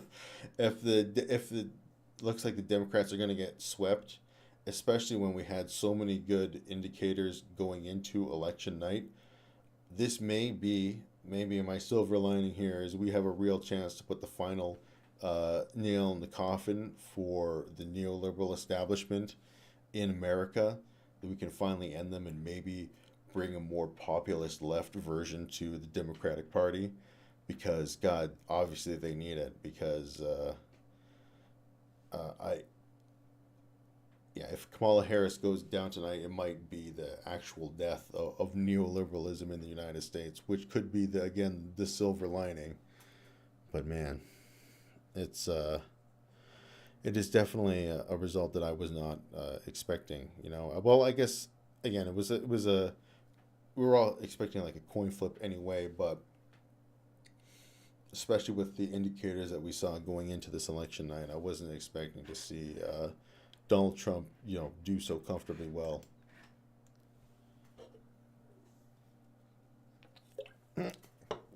Logan Paul versus Donald Trump Jr.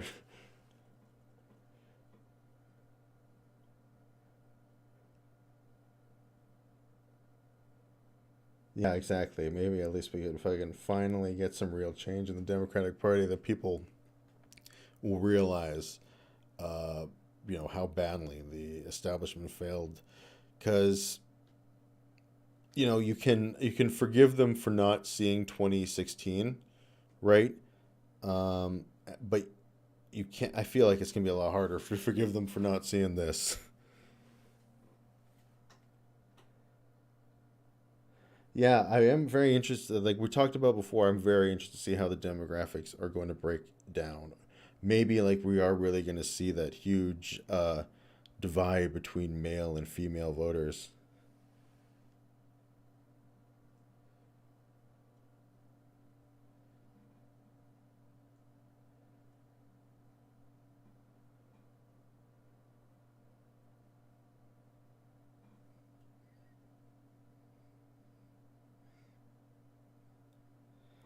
Motherfuckers are starting to look more like dreadnoughts, yeah.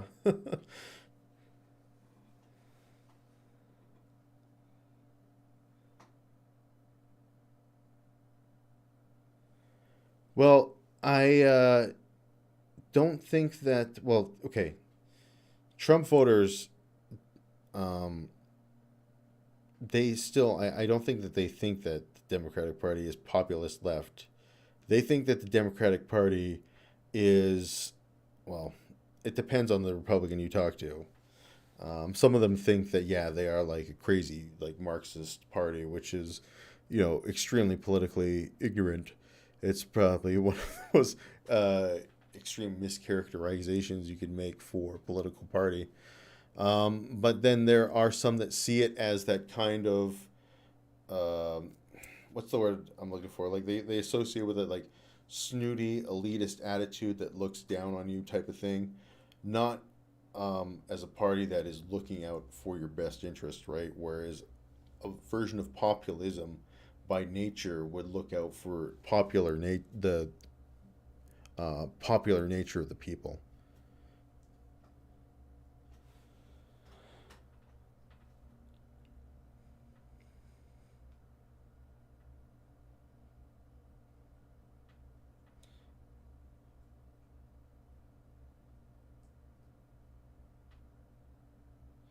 Oh, yeah, I guess there's also the possibility that, yeah, they could also do some real damage to the democratic institutions of the United States.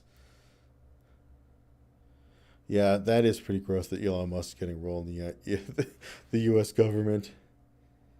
What did, I'm sorry, if, by the way, just so you guys know, I am not filtering anything. I should actually check because I got the live chat here and I haven't updated the,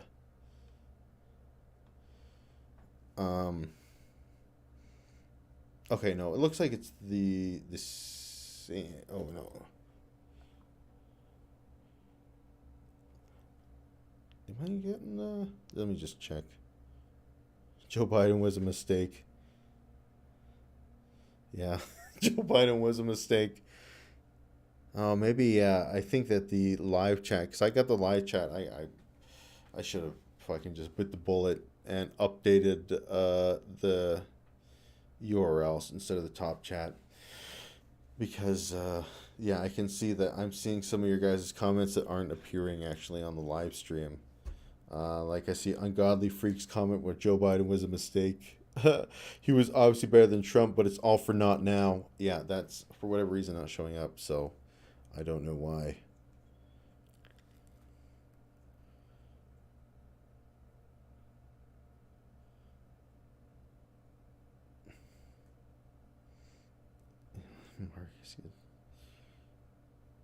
But yeah.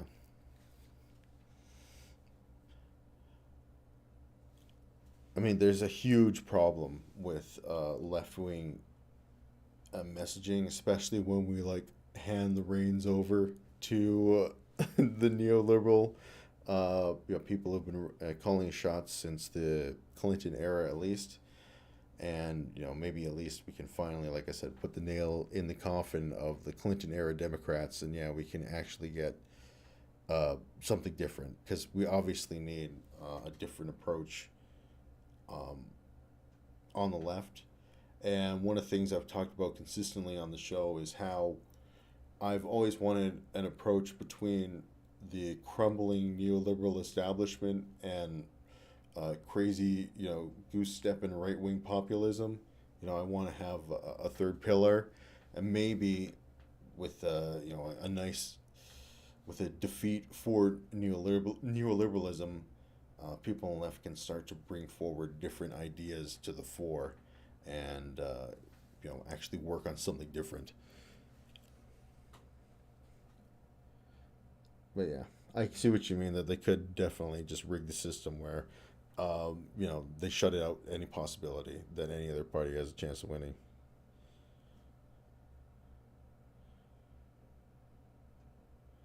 Yeah, I mean, maybe, we talk about the idiocracy prophecy. Maybe that's coming true because,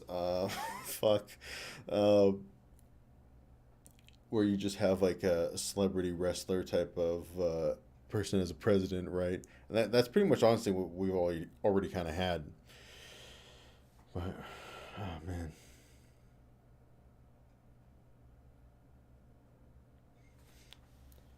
Well, yeah, I mean, that is one of the things, right? The people on the right are going to be so emboldened if Trump comes out on top tonight. They're going to be so, emboldened by this victory that they feel that they can do whatever they want, right? And that will inevitably lead to a massive overstep and a massive massive overestimation of their chances of winning and what the population actually wants. But Oh, we finally got some. Oh, this is Senate. Okay, never mind. Yeah.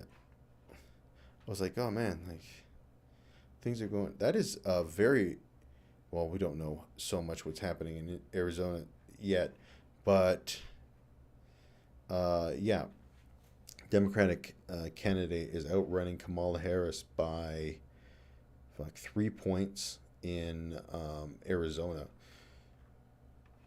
which is one of the things. Like I was looking at Arizona for this because in terms of a split vote, it was one of the states that seemed like likely that you would have a high percentage of split voters. And it does seem somewhat high, right? Because there's 3% more people that decided that, yeah, I'm going to vote for Trump for president, but I'm not going to vote for Kerry Lake for senator, right? That's pretty substantial. But in Nevada, man, yeah, okay. Yeah, it's definitely looking really Jover now. Because with Nevada out of the picture, man, it looks like Trump will win every swing state at the rate things are going, unless somehow Arizona, in these next 50% of the votes coming in, somehow Arizona ends up flipping for Kamala. It looks like Trump will end up winning every single swing state. And did he win? Wow, he even won. Okay, no, never mind. He didn't win Nebraska second. My bad. He didn't win Nebraska second. Yeah, it looks like Wisconsin's looking really bad too.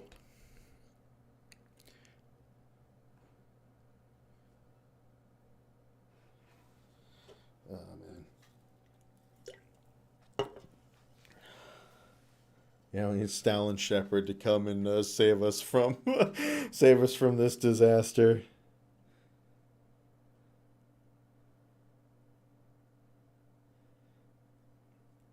Yeah, no kidding. God, can you imagine if Bernie Sanders had fucking won in 2020? Like, if they hadn't fucked him so bad. God, the Democratic establishment shivved him not once, but twice. And, I guess the chickens are coming home to roost now because they delivered the country to Donald Trump again for a second time, most likely. Is ME5 even coming out? I have no idea. I haven't even been paying attention. Yeah, we might definitely see some. I mean, one of the things I haven't brought up in the Comrade cast, and I've been waiting to see if I can get more. I've been waiting to see if I can get more definitive proof on this, and it just hasn't been happening quite yet. But maybe we'll see eventually. But there has been serious speculations that Iran has developed the capability of nuclear weapons, and they haven't yet publicly revealed it yet. And one of the main indicators for why people think this is because there have been multiple kind of mysterious geological readings coming out of Iran that they are some like deep within, the Iranian underground. There's these like massive geological signatures that they're reading, and Iran has kind of been having these like coy messages about we're about to expand exponentially our nuclear capability. So I've been waiting to see if because if Iran becomes a nuclear armed nation, that is a huge, like, who the fuck knows? That's a massive. Who the fuck knows is gonna happen after that? But because if Iran has actually developed nuclear weapons before Donald Trump becomes president and potentially ends up fighting a war on Israel's behalf, if Iran has nukes, like, that changes any kind of calculation when it comes to warfare in the Middle East. But again, so much of it's speculation that I wanted to wait before I had more evidence that this is something that might actually happen before I really talked about it. But, when we're kind of just sitting here in a casual manner, I can kind of just spitball about it. Yeah.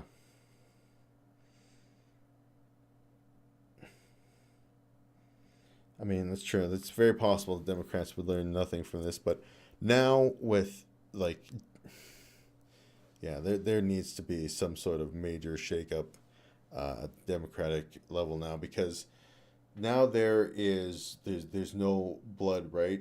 Unless like Michelle Obama decides to come in, like, and that could be, honestly, if that would now be my worst case scenario.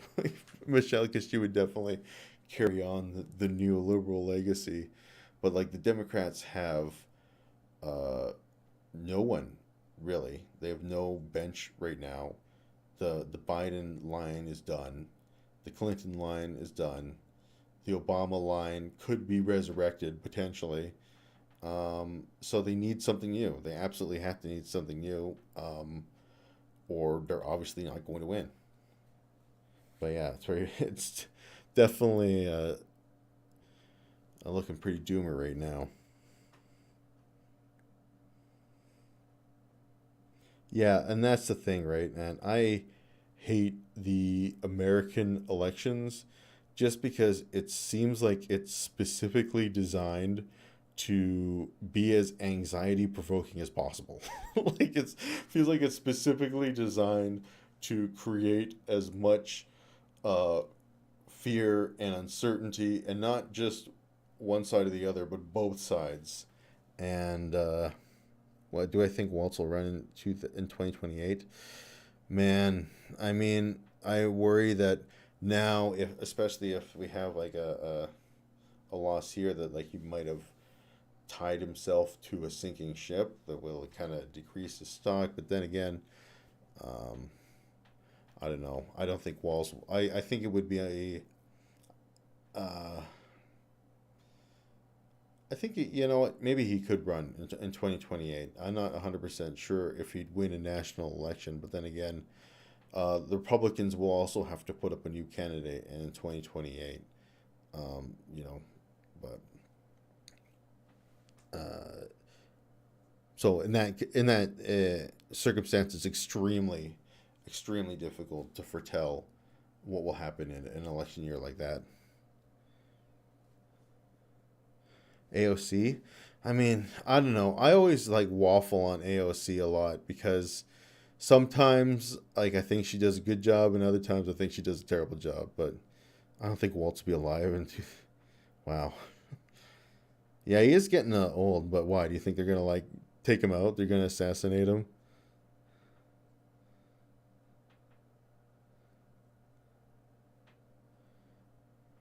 We should have. Wouldn't it? I mean, it could be Vance, right? But the thing is, right? They still have to go through a whole primary, and you still have to, right, win over voters, and campaigns matter, and you have no idea who would want to run against J.D. Vance in that scenario. So, I mean, yeah, of course, he would probably run in 2028, but would he win the primary? I mean, I have no fucking idea, because like I have no idea who would potentially. I'm sure there would be people who would want to run against him for sure.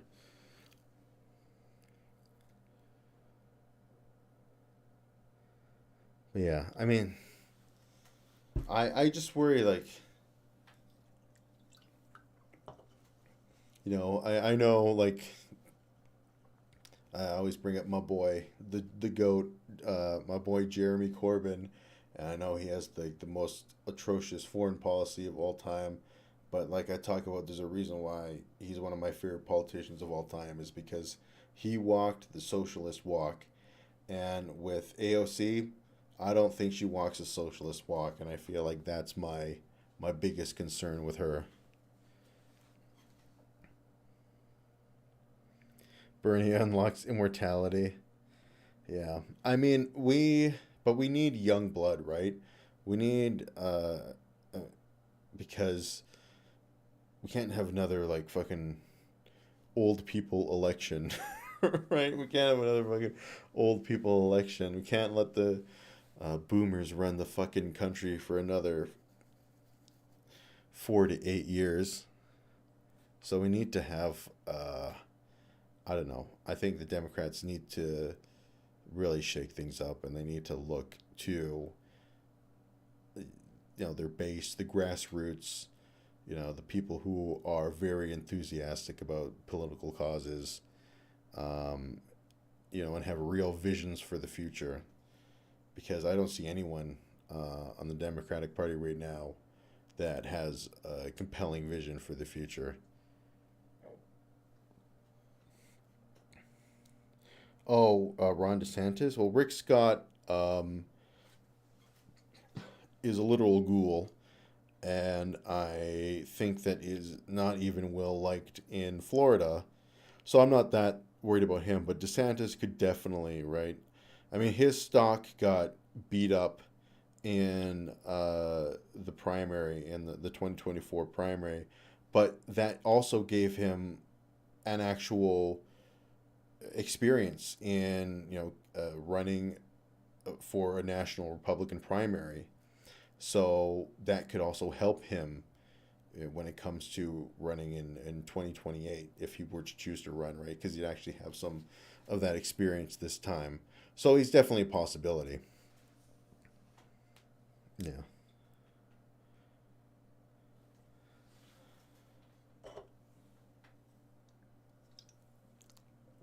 But yeah, I think Democrats, in terms of one of the strengths of the party is that they can look within and they can elevate, kind of up-and-comers and visionaries a lot easier than in the Republican Party. Like in the Republican Party, you have to come in and smash in from the outside if you want to change things, because that's what Donald Trump did. But unfortunately, I feel like that is a lot harder on the Democratic side. But then again, you know what? Who knows, right? Now what I worry is actually, fuck, you know what, guys? I figured it out. Well, I figured it out. This is what's going to happen. They are going to go for celebrities. It's going to be like fucking Beyonce or some shit. They're going to, like, put Beyonce up there now. Like, because that is going to be how you get someone from the outside into the Democratic political sphere. They're going to fucking pull some sort of celebrity and make them run. Maybe, you know what? Honestly, that could... But I mean, we'll have to really break apart what happened here in terms of demographics and everything like that to see if Harris could really viably run again.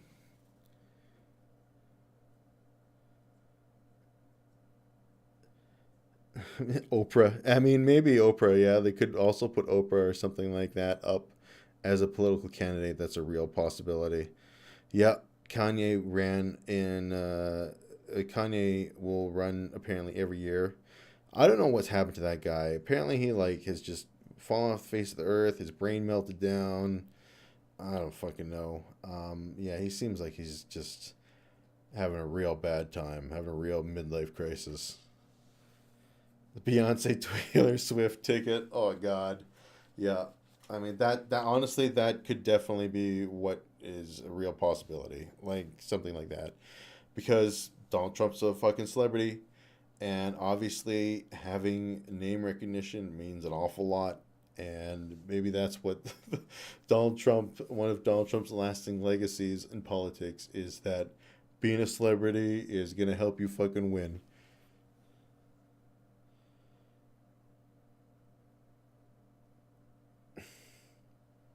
Yeah. All right. Well, what are we at here? We have, I think the final polls have been closing. Let's do a kind of wrap up here because I am starting to run out of steam.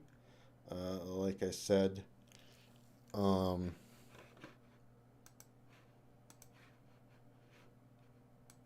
yeah, like I said, we were probably going to have the last polls coming in, they said, at around 1 a.m. Eastern Time. It's now 1:18 Eastern Time. And yeah, we're going to do a little wrap up here. And yeah, it's looking like yeah,